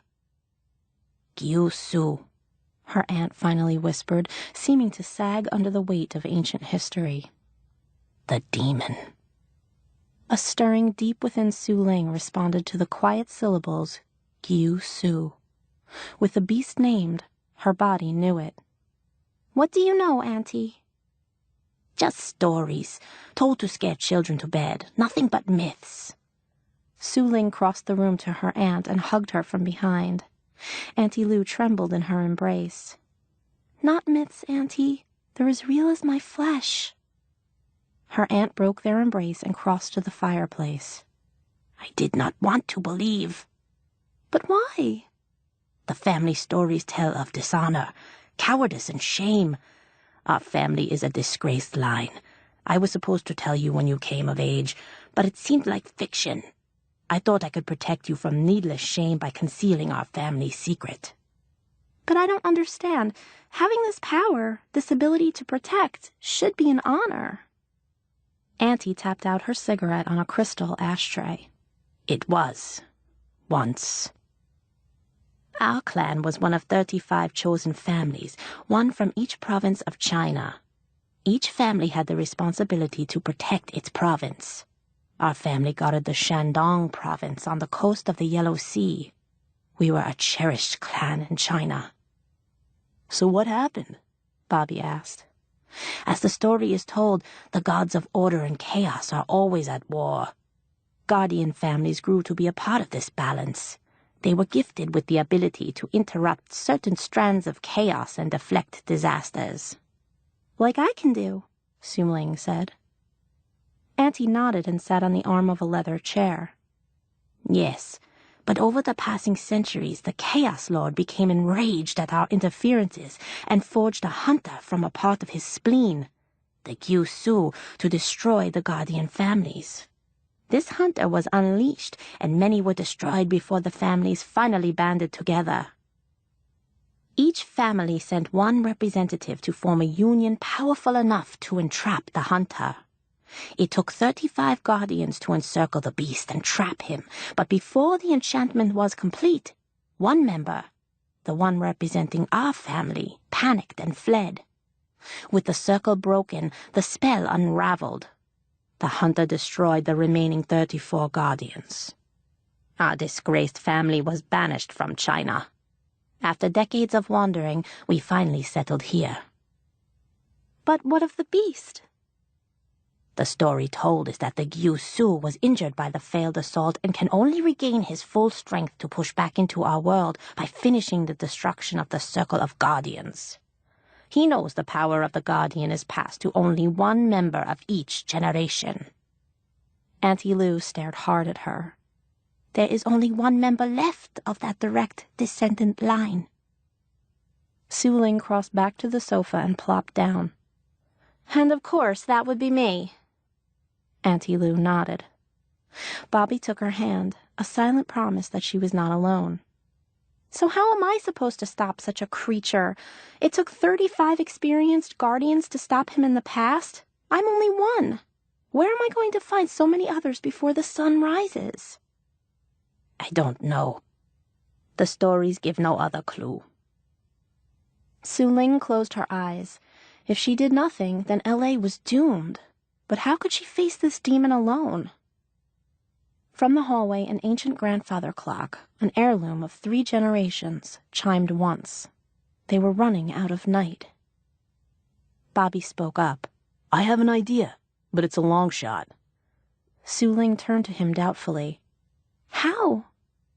Magic. At 2 a.m, the studio lot still bustled. Spotlights and sodium lamps held back the night. Levi's-clad wranglers from a new Western mingled with black-robed ninjas from an action film, while prop men and camera crews scurried to and fro. No one paid attention to Su Ling and Bobby as they hurried across the lot. "What if we're caught?" she asked, sticking close to his side. Bobby pointed to his back. He'd replaced his tuxedo coat with a bomber jacket. The logo for Titan Pictures was stenciled on the back. Got it with my internship. No one will give us a second glance. She must have looked little convinced. No worries, he assured her. This is the land of illusion. It's not about who you are, but who you appear to be. He flipped up the collar of his jacket. Su Ling glanced around as they left the chaos and headed into a quieter section of the studio. Bobby had never fully explained his plan.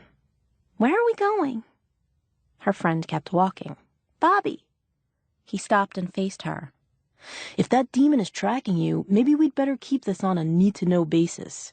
For now, the less you know, the better. For the first time, she read the fear in his face. He suddenly looked both older and younger at the same time. His eyes shone in the darkness, full of worry, but beneath that, something more, something that had always been there, only she failed to recognize it.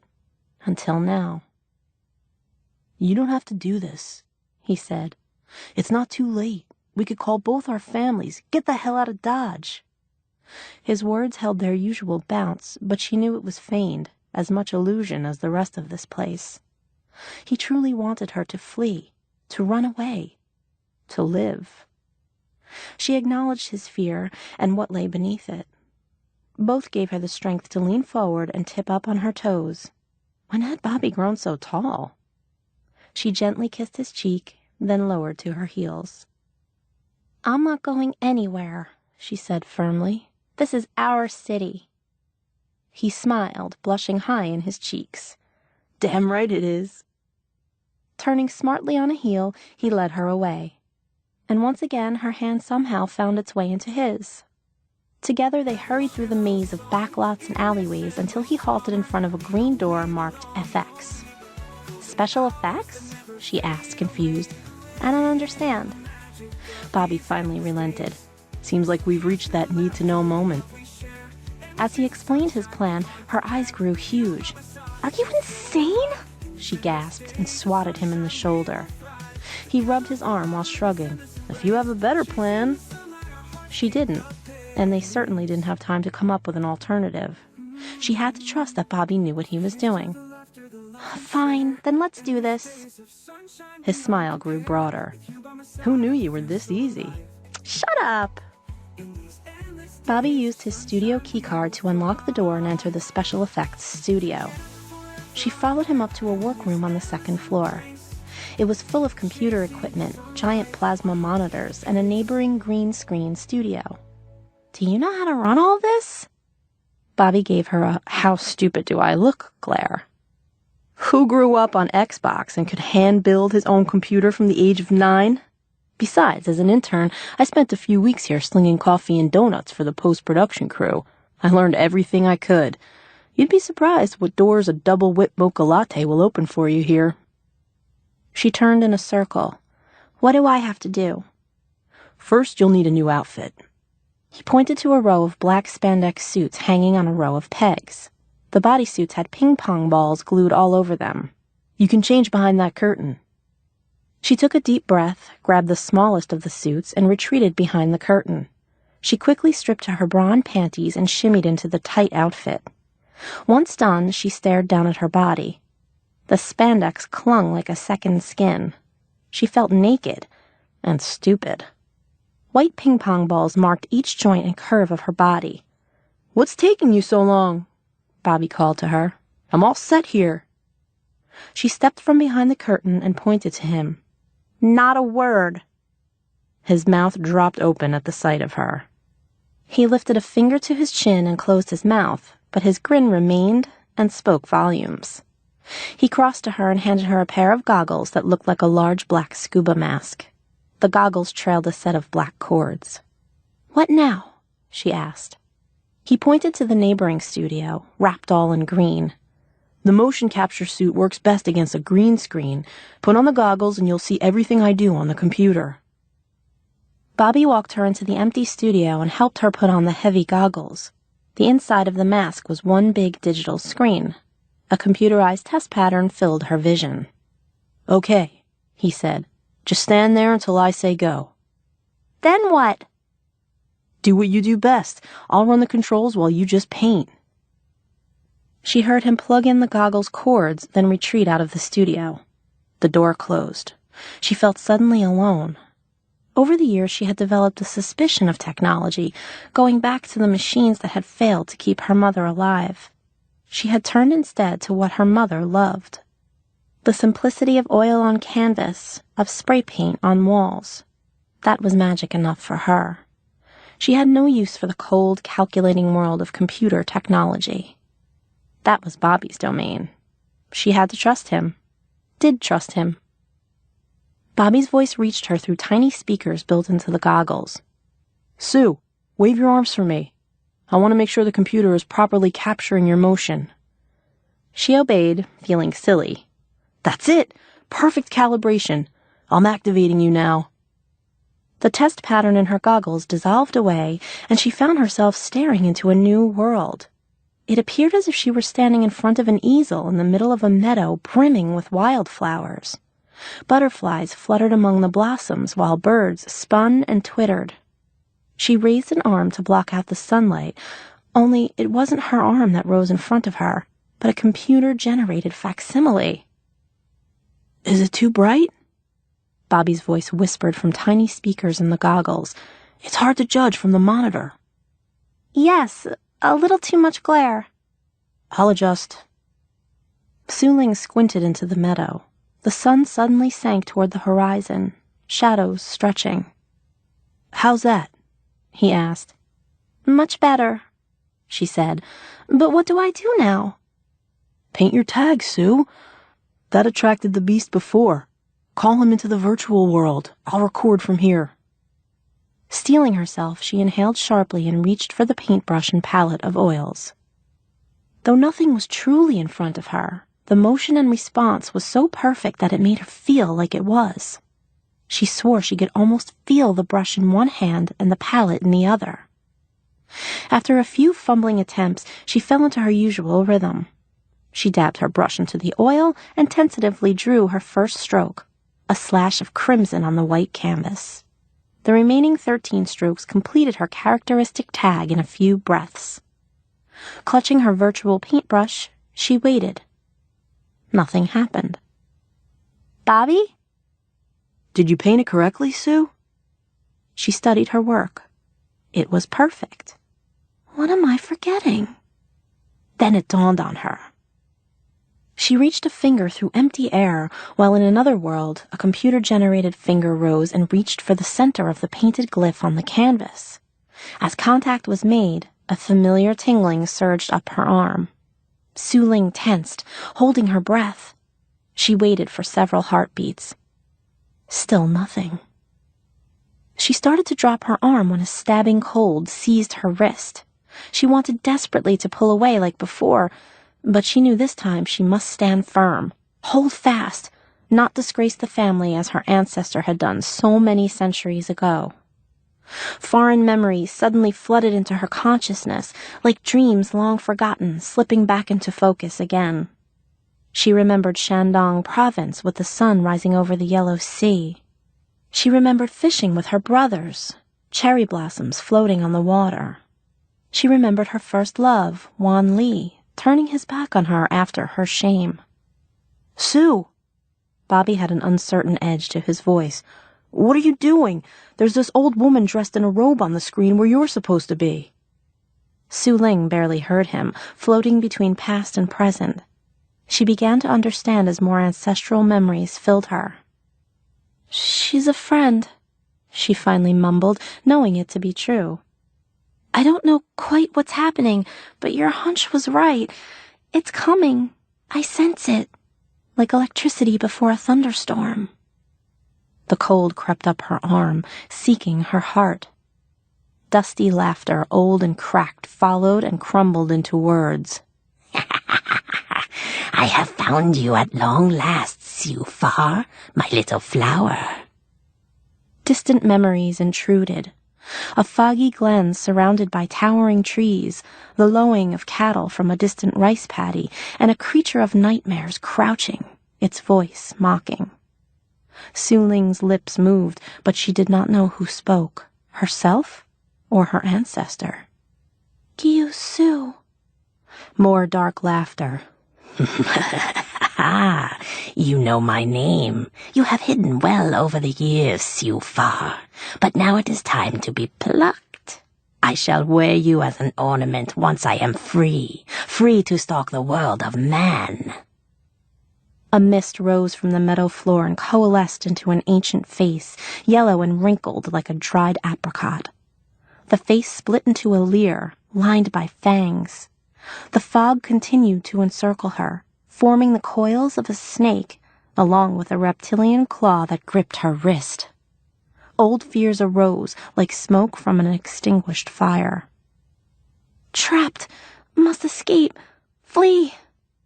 Her head throbbed, and the world began to tilt, eyes blurring. "Su Ling!" Bobby's voice jolted her to the present. "I can see that monster on the monitor! Get out of there!" The spiked and scaled body of the beast appeared in the mist. She began to yank her arm away when a foreign thought intruded. "No, stand firm, child. You must resist." "Sue, I'm ending the program." "No, Bobby," she yelled. Understanding dawned in her. "The circle isn't complete. It will follow me out." "Let it try," Bobby said. "I'll take care of it." His words, full of bravura and love, conjured more recent memories. Running the back alleys with Bobby, fleeing police and gang members, laughing, planting tags throughout the city. My city. Our city. "Just do as we planned," she said.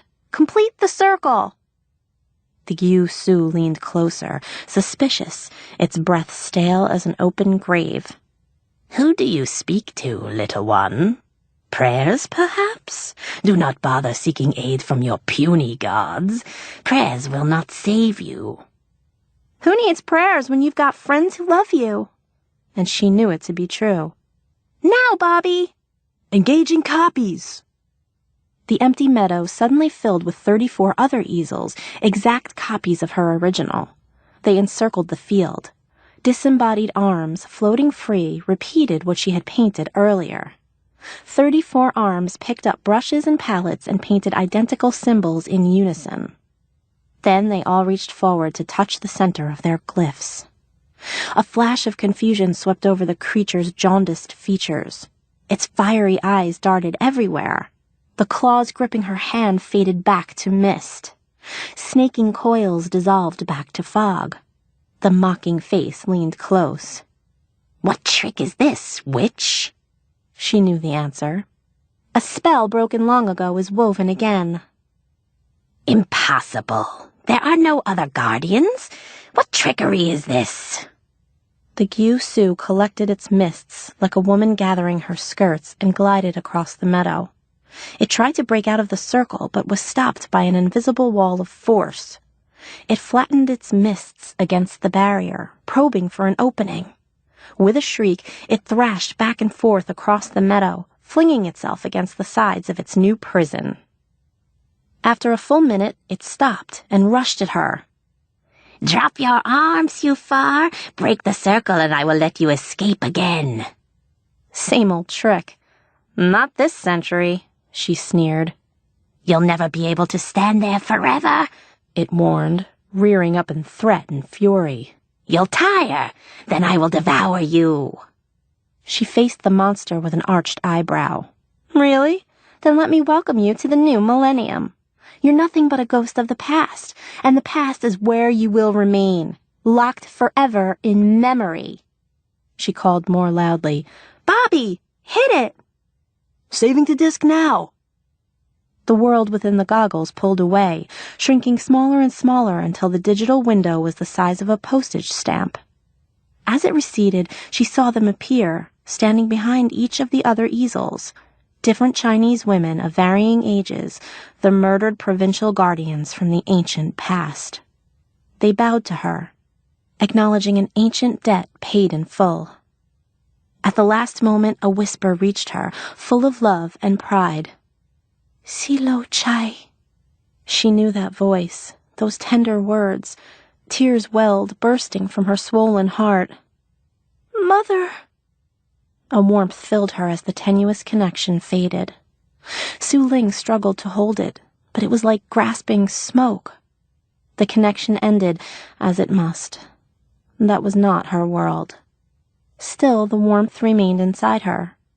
The true ghost of her mother. Her everlasting love. The image of a computer desktop snapped into place inside her goggles. It held frozen the last picture.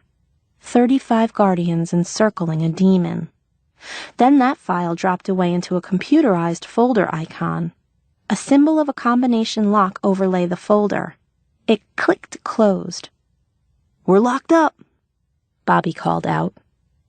Su Ling took a long, shuddering breath, then pulled off her goggles. She stood again in the empty studio. Behind her, the door banged open, and Bobby rushed inside. His expression grew concerned as he saw her face. "Sue, are you all right?" She wiped her tears. "Never better." And she meant it. Bobby crossed to her and handed her a recordable DVD. A thin crust of frost caked its surface.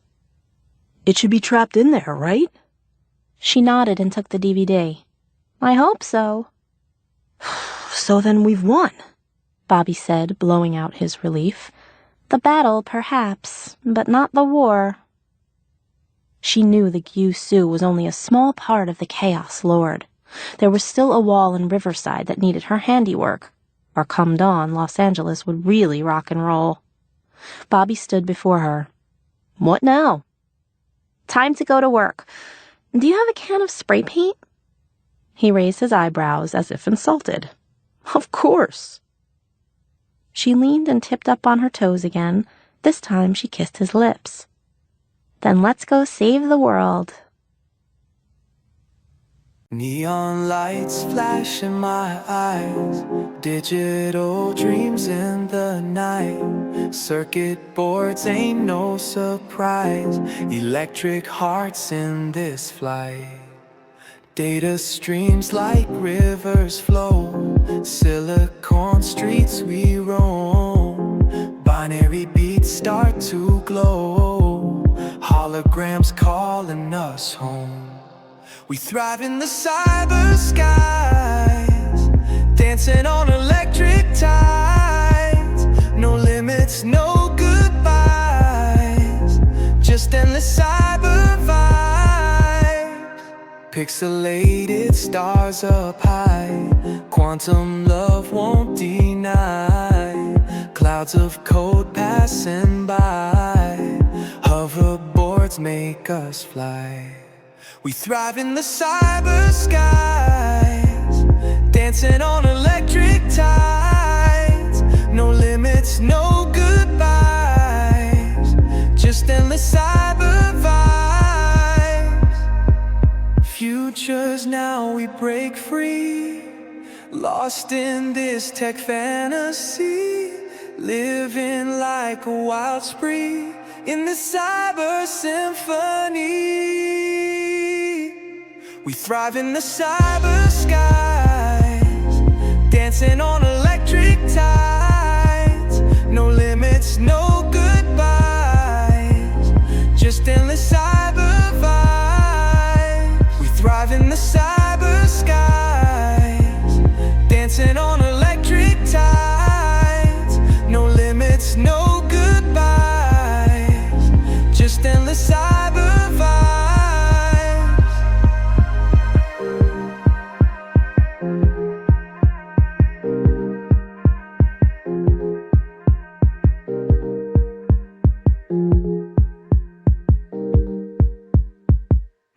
lost in this tech fantasy, living like a wild spree in this cyber symphony.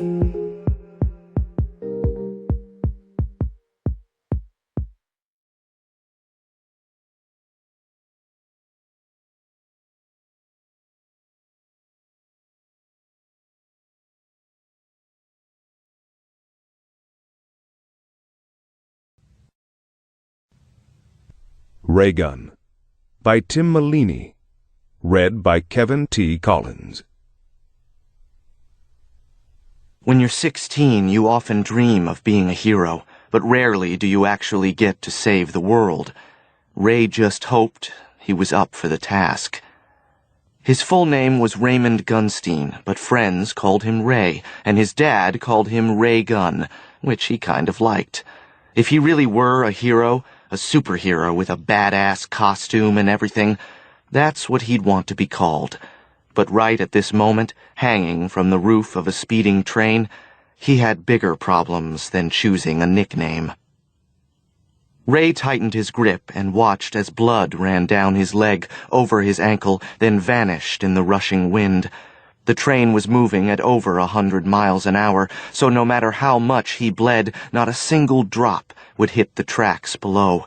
And if he lost his grip, they could scrape a mile of track and still not find enough DNA to identify the body. It was a new high-speed rail, much faster than the Amtrak commuter train that used to run from New York to Washington. Each car had a door at both ends.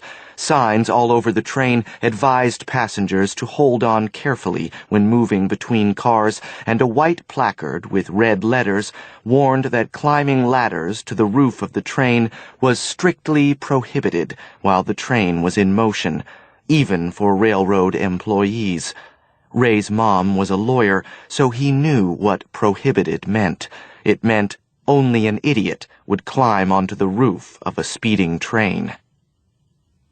I must be an idiot, thought Ray, hanging on to the narrow railing that ran along the roof of the dining car.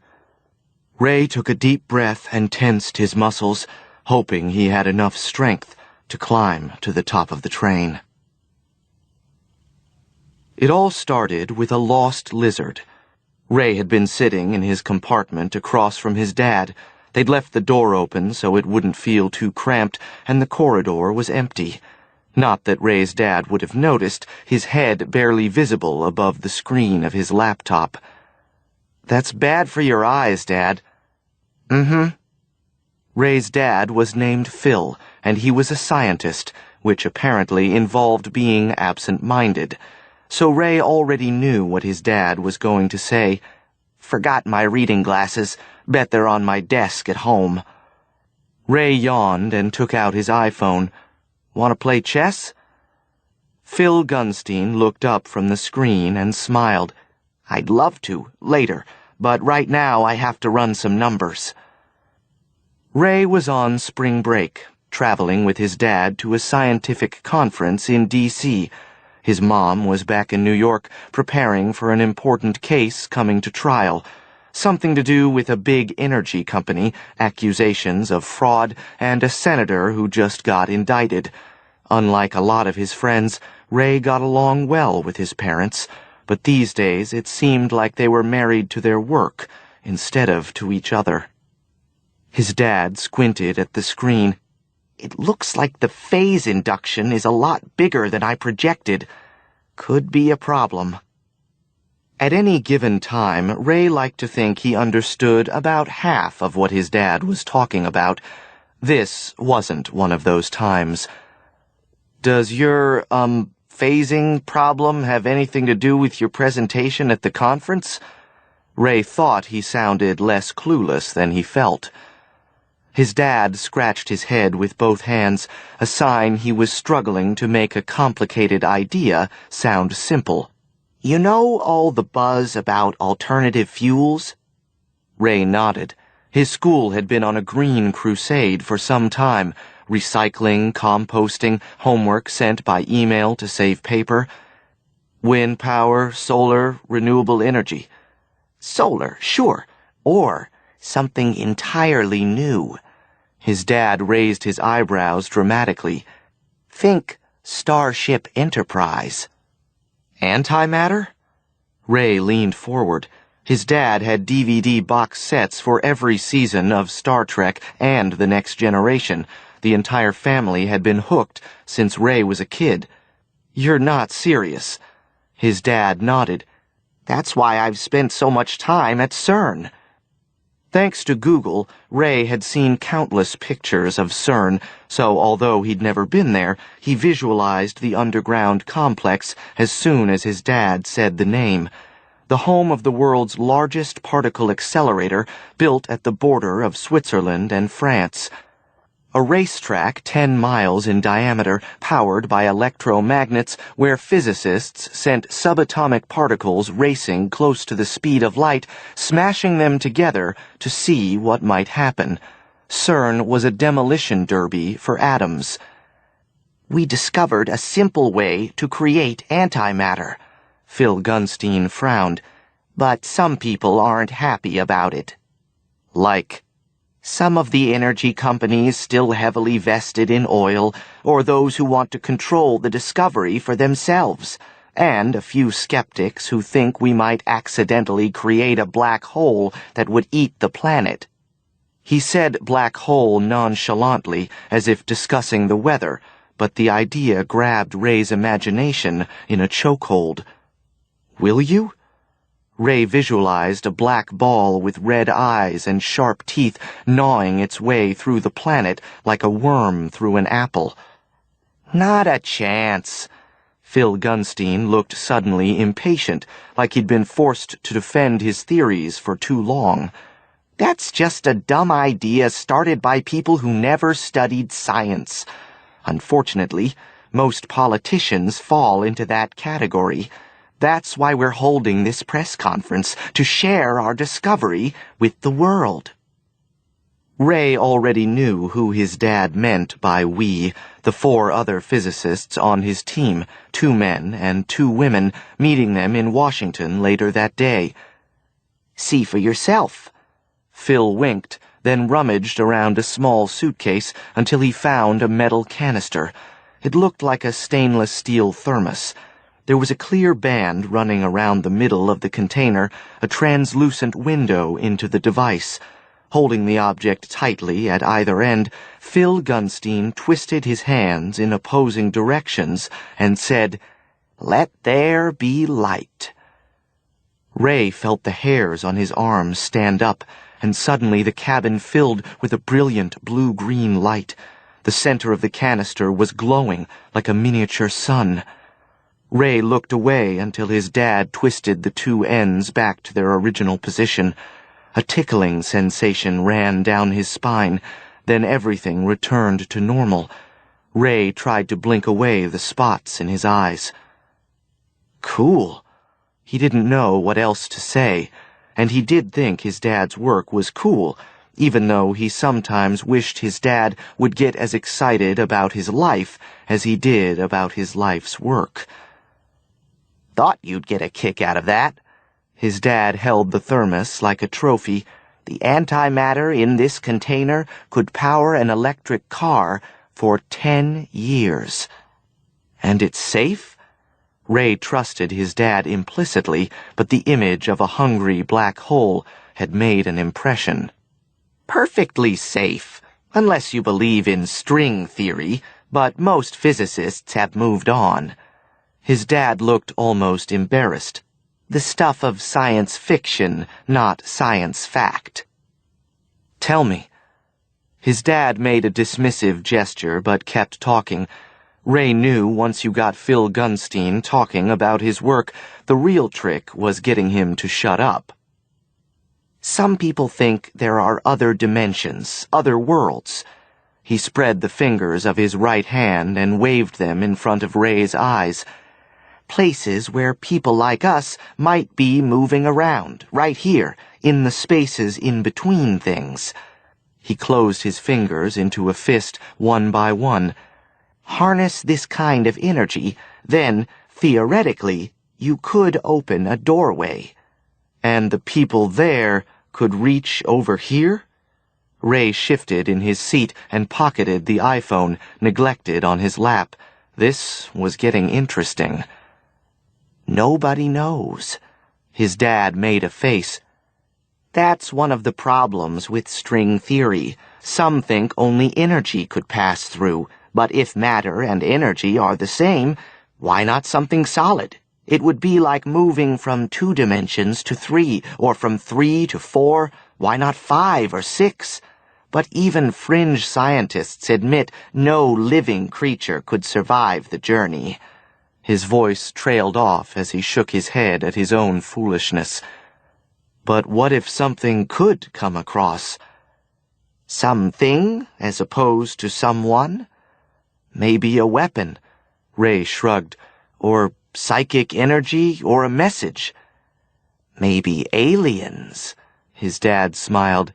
You've been reading too many comic books. They're graphic novels, said Ray, his turn to sound impatient. That's when they heard the scream. It was a high-pitched yell followed by a curse, which preceded a blur that transformed into a girl in a hurry. She dashed into the corridor as Ray jumped to his feet and almost slammed into her. Have you seen my gecko? The girl didn't miss a beat, just looked frantically past Ray down at the floor, searching. She was Ray's age, give or take, with reddish hair and eyes that looked brown under the fluorescent lights. She was cute. More than cute, actually. She waved a hand in front of his eyes, then snapped her fingers, and Ray realized he was staring. A gecko? Hello? Sorry, no. Ray shrugged apologetically. It's a lizard, a little green lizard, said the girl. Name's Greenie. Ray held out his hand. Ray. My gecko's name is Greenie. She smiled and took a breath as if really noticing Ray for the first time. My name is Amanda. Her eyes radiated warmth as they locked on his face. When she blinked, the connection was broken, and Ray felt a pang of regret.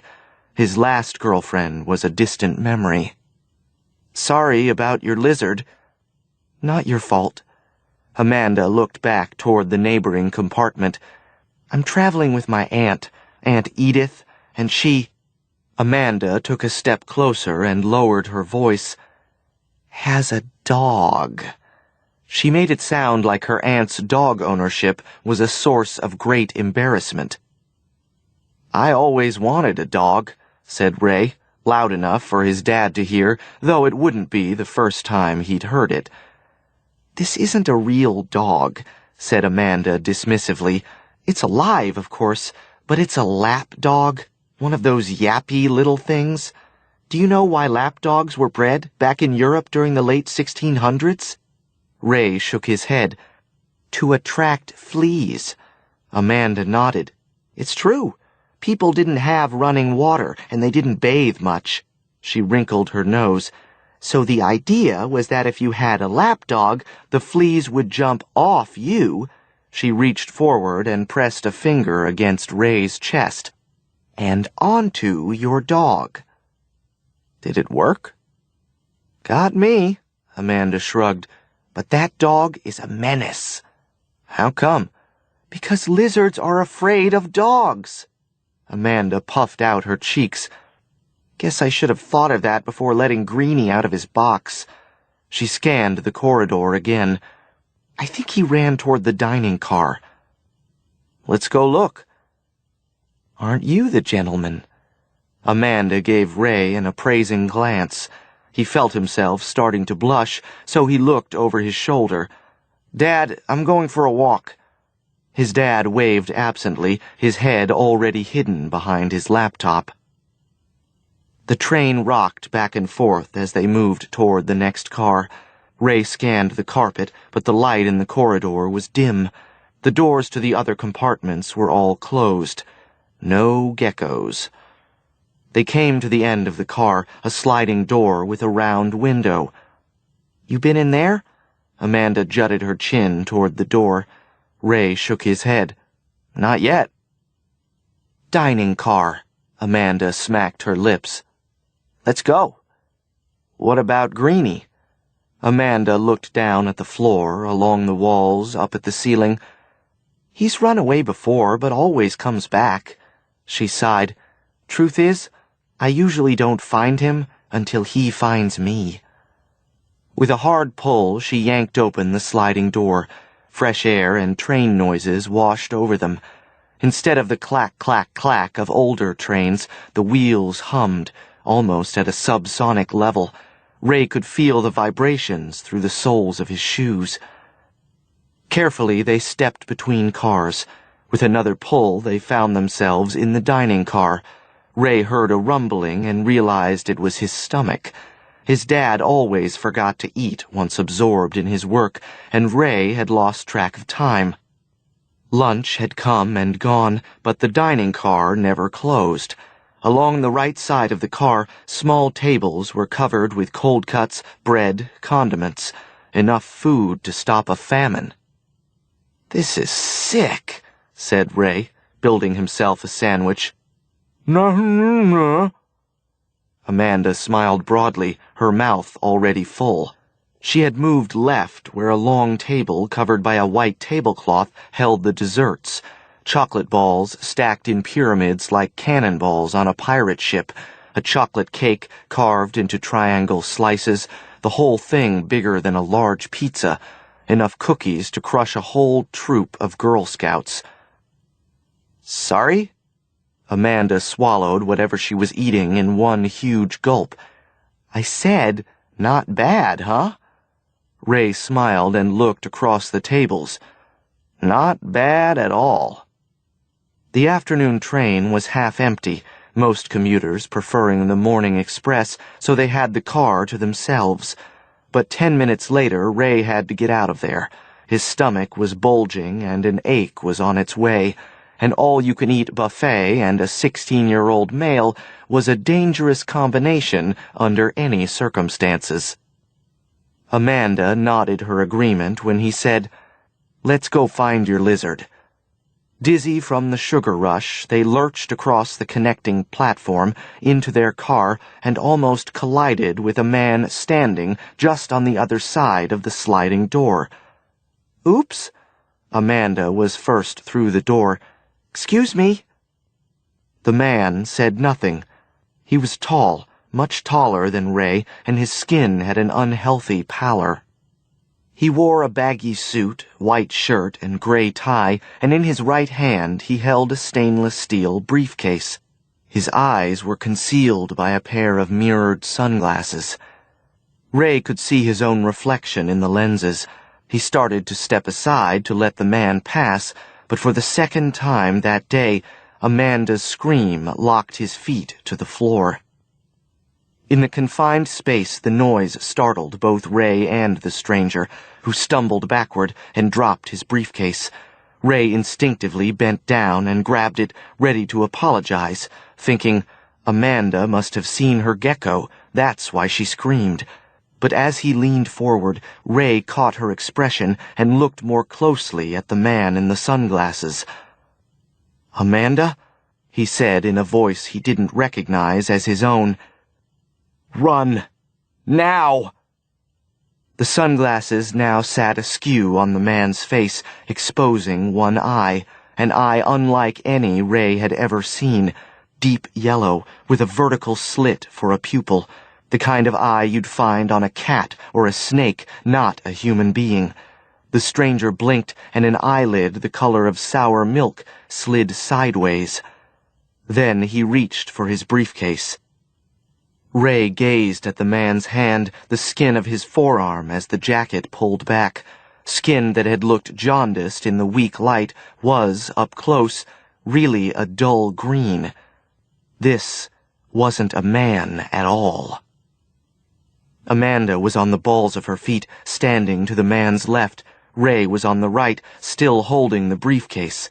He couldn't chase them both. Ray made a decision. Taking a step backward, he pulled open the door that separated the cars. From the corner of his eye, Ray sensed the man reaching, a peripheral vision of a moss-colored hand and yellow eye, but Ray was already gone, leaping across the platform into the dining car. He sprinted the length of the car and didn't look over his shoulder until he reached the far end. The good news was the stranger hadn't chased Amanda. The bad news was that he was chasing Ray. Chasing wasn't exactly the right word, because the man walked as if he had all the time in the world. His movements were deliberate, the legs stiff, his knees not bending the way they should. Step by painful step he advanced, as inexorable as the tide, as relentless as the monsters that hide under your bed. The sunglasses were back in place, and for an instant Ray tried to convince himself it had all been his imagination. A full stomach, a pretty girl, a trick of the light. But any hopes were shattered when the man opened his mouth and his face tore itself in half. The jaw wasn't hinged like a human mouth, but was set farther back, so the top half of his head swung open like the tailgate of a truck, exposing row upon row of conical teeth. They glinted in the diffuse light of the car, each a white spear dripping with saliva. Ray didn't need a written invitation. He turned around and yanked the door handle with all his strength and lurched forward, only to smash his face against the glass. The door was locked. Ray jerked the handle again, peered across the platform at the next car. Where is the conductor? He banged on the window but nearly broke his hand, his fist making a dull thud against the thick glass. Did the creature come from this side of the train and then lock the door? Is there anyone in the next compartment? Or are they all dead? Either way, Ray was trapped. He felt the blood drain from his face as he turned to his captor, wondering if the man would be standing right behind him. The man wasn't standing at all. In the brief time Ray had turned his back, the creature, Ray couldn't think of a better word for it, had clearly decided it would be easier to climb the walls than learn how to walk on 2 feet. It still came slowly, but its movements were more confident. Fingers spread, it moved along the wall like a spider, legs splayed as it crawled forward. Ray considered dropping the briefcase, making a mad dash for the exit, but the car was too narrow. He was stuck unless the creature decided to let him go. Yeah, right. Ray scanned the long tables, searching for something he could use as a weapon. Plastic forks and knives, white bread and cold cuts, chocolate balls. Not a steak knife in sight.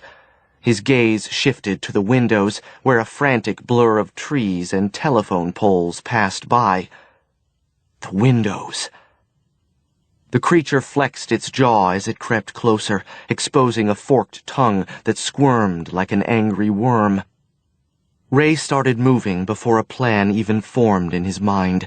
He took off his belt. Quickly, he looped it through the handle of the briefcase, then slung it over his shoulder, wearing the case like a messenger bag. And before the creature closed the gap between them another foot, Ray was opening the nearest window. The rush of air almost knocked him backward, and it took all his strength to lean outside. He held his breath and pushed, squeezing his upper body through the top half of the window, twisting as he dragged the bag behind him. A small ledge ran across the top of the window to deflect rain or any debris, and Ray could just reach it if he stretched. His eyes started to water, and the reflection off the glass made it almost impossible to see clearly into the car. But Ray knew he didn't have much time. He pulled his left leg outside and pressed it against the window ledge. Then he felt a damp cold wrap itself around his right ankle and almost lost his grip. As he pressed his face against the window, his worst fear was confirmed. The creature's jaw had unhinged, the forked tongue tickling Ray's calf as the head slid forward. Its rubbery hand was holding his right leg like a drumstick. Ray gripped the railing in both hands and twisted sideways, swinging his left foot through the open window and catching the creature on the chin. The jaw snapped back, bottom teeth tearing across Ray's calf like broken glass.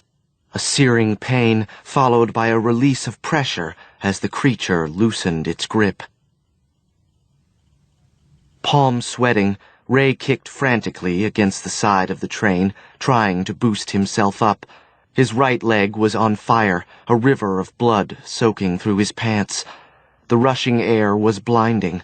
Now that they were away from the city, the train seemed to be moving even faster. The track below was an angry blur. Ray thought he might pass out. Pull! He got an elbow over the railing but slipped. Ray cried out as his body floated away from the train, gravity failing, until he realized they must have hit a turn. He adjusted his grip, one hand at a time, and tried to swing his legs sideways. That's when he saw a green hand claw its way through the window. It swept to the right, searching blindly. Ray gritted his teeth and swung to the left. His leg hooked the railing, and he rolled onto the roof of the train, facing back the way he had come, toward his compartment and his dad. But it was a long car. Hand locked around the railing, he slowly inched his way forward across the roof, wiggling back and forth on his belly, his face grazing the roof of the train. He felt the cool metal against his forehead and fought the urge to stop and close his eyes. Ray was almost at the front of the car, near the ladder. Just another 3 feet. He could feel the weight of the briefcase, the strap biting into his shoulder. He felt weak and wasn't sure he could climb the ladder between the cars. He took a deep breath and risked a glance backward, his eyes following the red trail of his own blood. The creature was following the same trail from the other direction. The wind didn't seem to bother it. It lay perfectly still, eyes unfocused, until the impossible tongue emerged between stalagmites of teeth to sample Ray's blood. Then its head pivoted toward Ray as the yellow eyes narrowed. It might be nearsighted, but it had found the scent. Come on, Ray. You can do this. Ray tore his gaze away from the creature and gasped. They had rounded a bend, and straight ahead was the gaping mouth of a tunnel. The front of the train had already disappeared inside. Ray didn't know how much clearance there was between the train and the ceiling of the tunnel, but it wasn't much. He only had seconds left. You have to do this. Ray lurched sideways and spun so his legs dangled between the cars. His right foot found the ladder first, and he grimaced at the pain. Fingers numb, one rung at a time till he hit the platform, hard. Blackness. There was a heavy thunk overhead, followed by a rolling, tumbling sound. Then the roar of the tunnel filled Ray's ears until he was deaf. Heart beating like a jackhammer, Ray groped in the darkness until he found the door handle and pulled with all the strength he had left. Lock that door! Ray's father caught him as he fell across the threshold. The conductor stepped forward and turned a key into a square hole at the side of the metal door, then tested the handle. Nobody's coming through there. The conductor was a stout man with a walrus mustache, and he looked angry.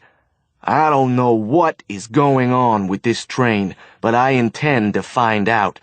Some businessman in first class claims somebody stole one of his suits, and the woman in the compartment next to him says her briefcase is missing. And now you folks claim... My God, son, what happened to your leg? He fell. Ray's dad answered for him, his face grim. Ray held on to his dad like a drowning sailor and kept his mouth shut. The conductor stalked over to the bathroom and emerged a moment later with a first aid kit. Give me that. Ray's dad took the red and white box and half carried his son back to the bathroom, where he expertly cleaned the wound.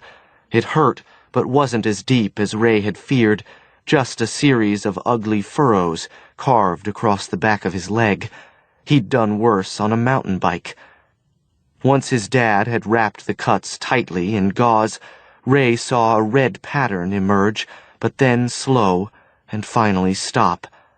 No blood was soaking through. He'd have a scar, several in fact, but he wasn't going to bleed to death. The conductor poked his head through the door. "I'd suggest you folks lock yourselves in your compartments till I return. I'm going to check on the other passengers, and remember, there's an emergency call button in every car." Ray let his dad gently nudge him along the corridor. Amanda emerged from her compartment, smiling bravely, then ran forward and gave Ray a hug. His hands started shaking from the adrenaline crash. Ray's dad gave his son another squeeze and helped him sit. Then he lifted the belt from around Ray's shoulders and said, "This is a souvenir from your adventure?" Ray nodded. "Okay, then. Let's take a look inside that briefcase." Amanda and Ray sat next to each other across from his dad. Unconsciously, she rested a hand on Ray's thigh as if the danger had drawn them closer. He felt lightheaded and wondered if it was just the loss of blood. His dad popped the latches on the metallic case. The inside was empty of the usual things a briefcase would hold, no papers, pens, or folders, just 5 identical objects.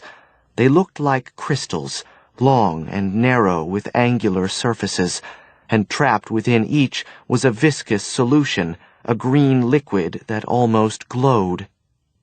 "What are they?" asked Ray. His dad didn't answer. Instead, he picked up the first crystalline vial and held it close to his face. They were still inside the tunnel, so their window was a gray-black blur, the only light coming from a single bulb set into the ceiling. Phil Gunstein almost dropped the object. Taking a deep breath, he steadied his grip and set the vial back inside the briefcase. He had a grave look on his face. "Dad? What is it?" His dad picked up the other vials and examined them one by one. Ray noticed for the first time that the bottom of each narrowed to a point, like a syringe. "See for yourselves." Ray's dad lifted the first crystal vial so they could see the reflections moving across its surface. Ray gasped. Inside the crystal was a perfect hologram of his father. Every detail of his face, right down to the crow's feet around his eyes.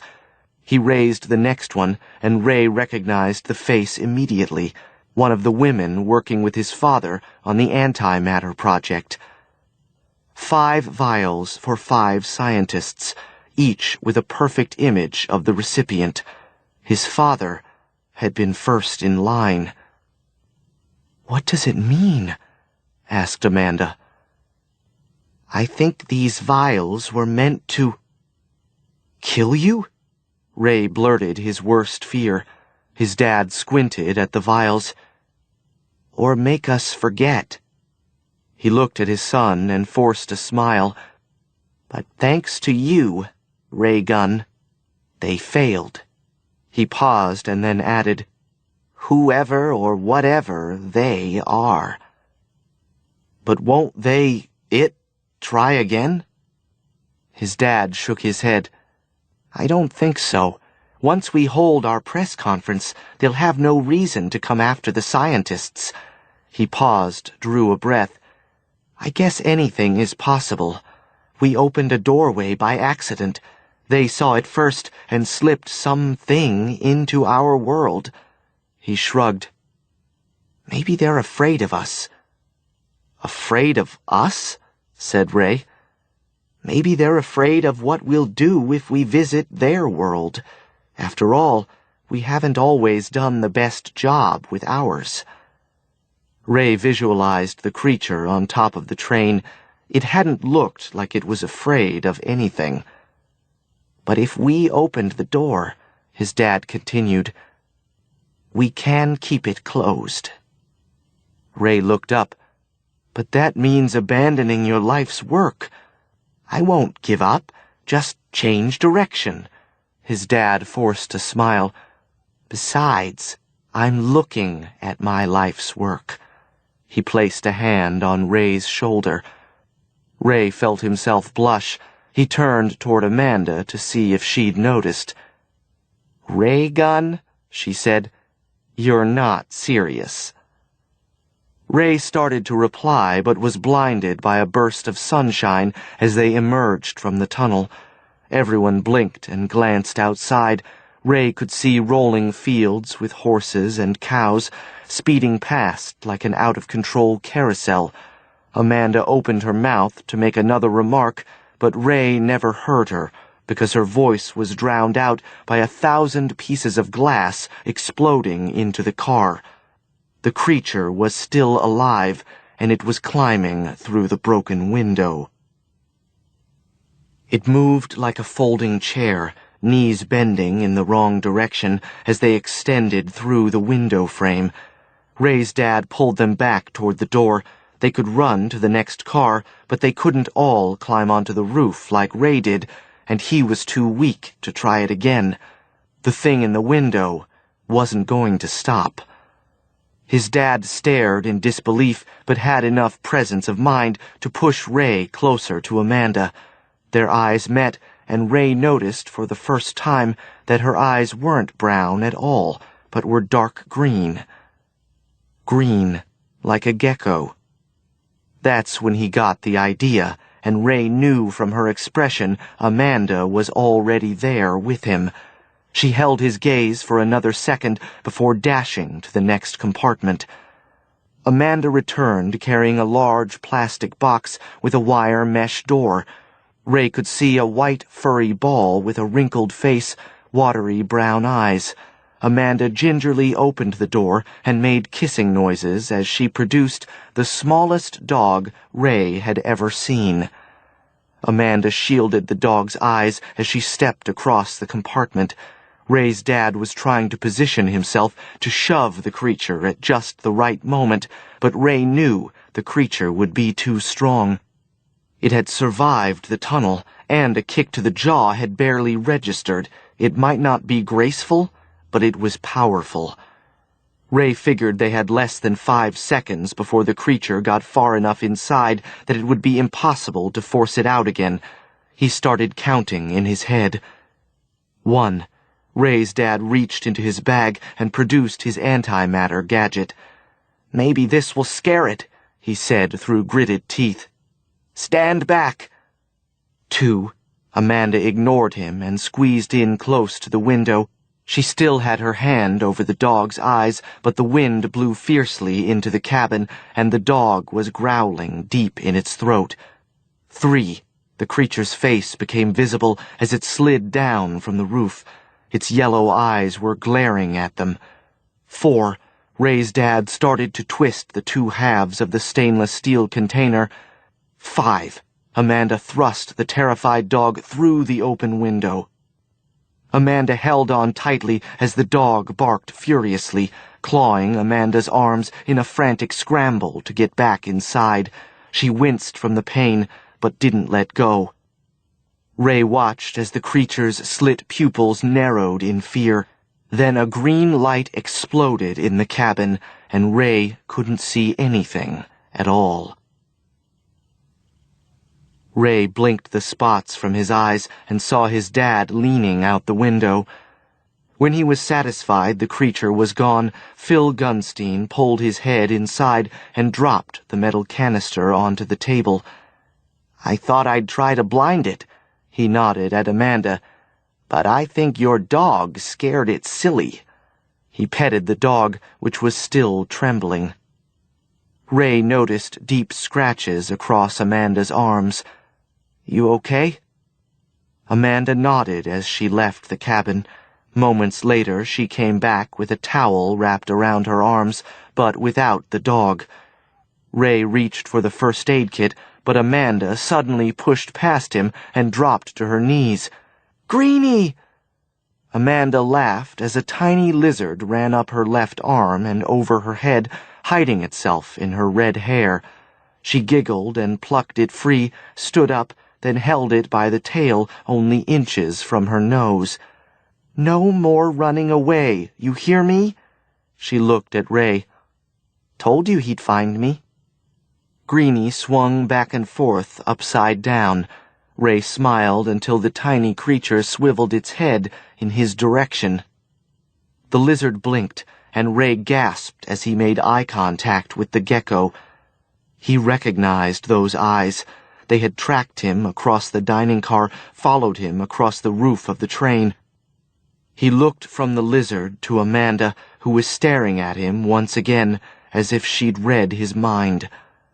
Ray felt the hairs on the back of his neck stand up and wondered if it was only a side effect of his father's invention.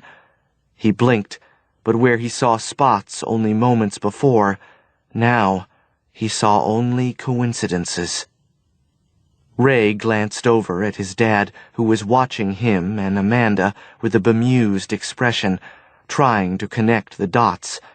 Amanda still held the gecko only inches from his face. Ray forced a smile and said the first thing that came to mind. "Hey, Dad, can we get a dog?" Phil Gunstein looked from his son to the lizard, then back again. "Ray Gun," he said, "I think that's a great idea."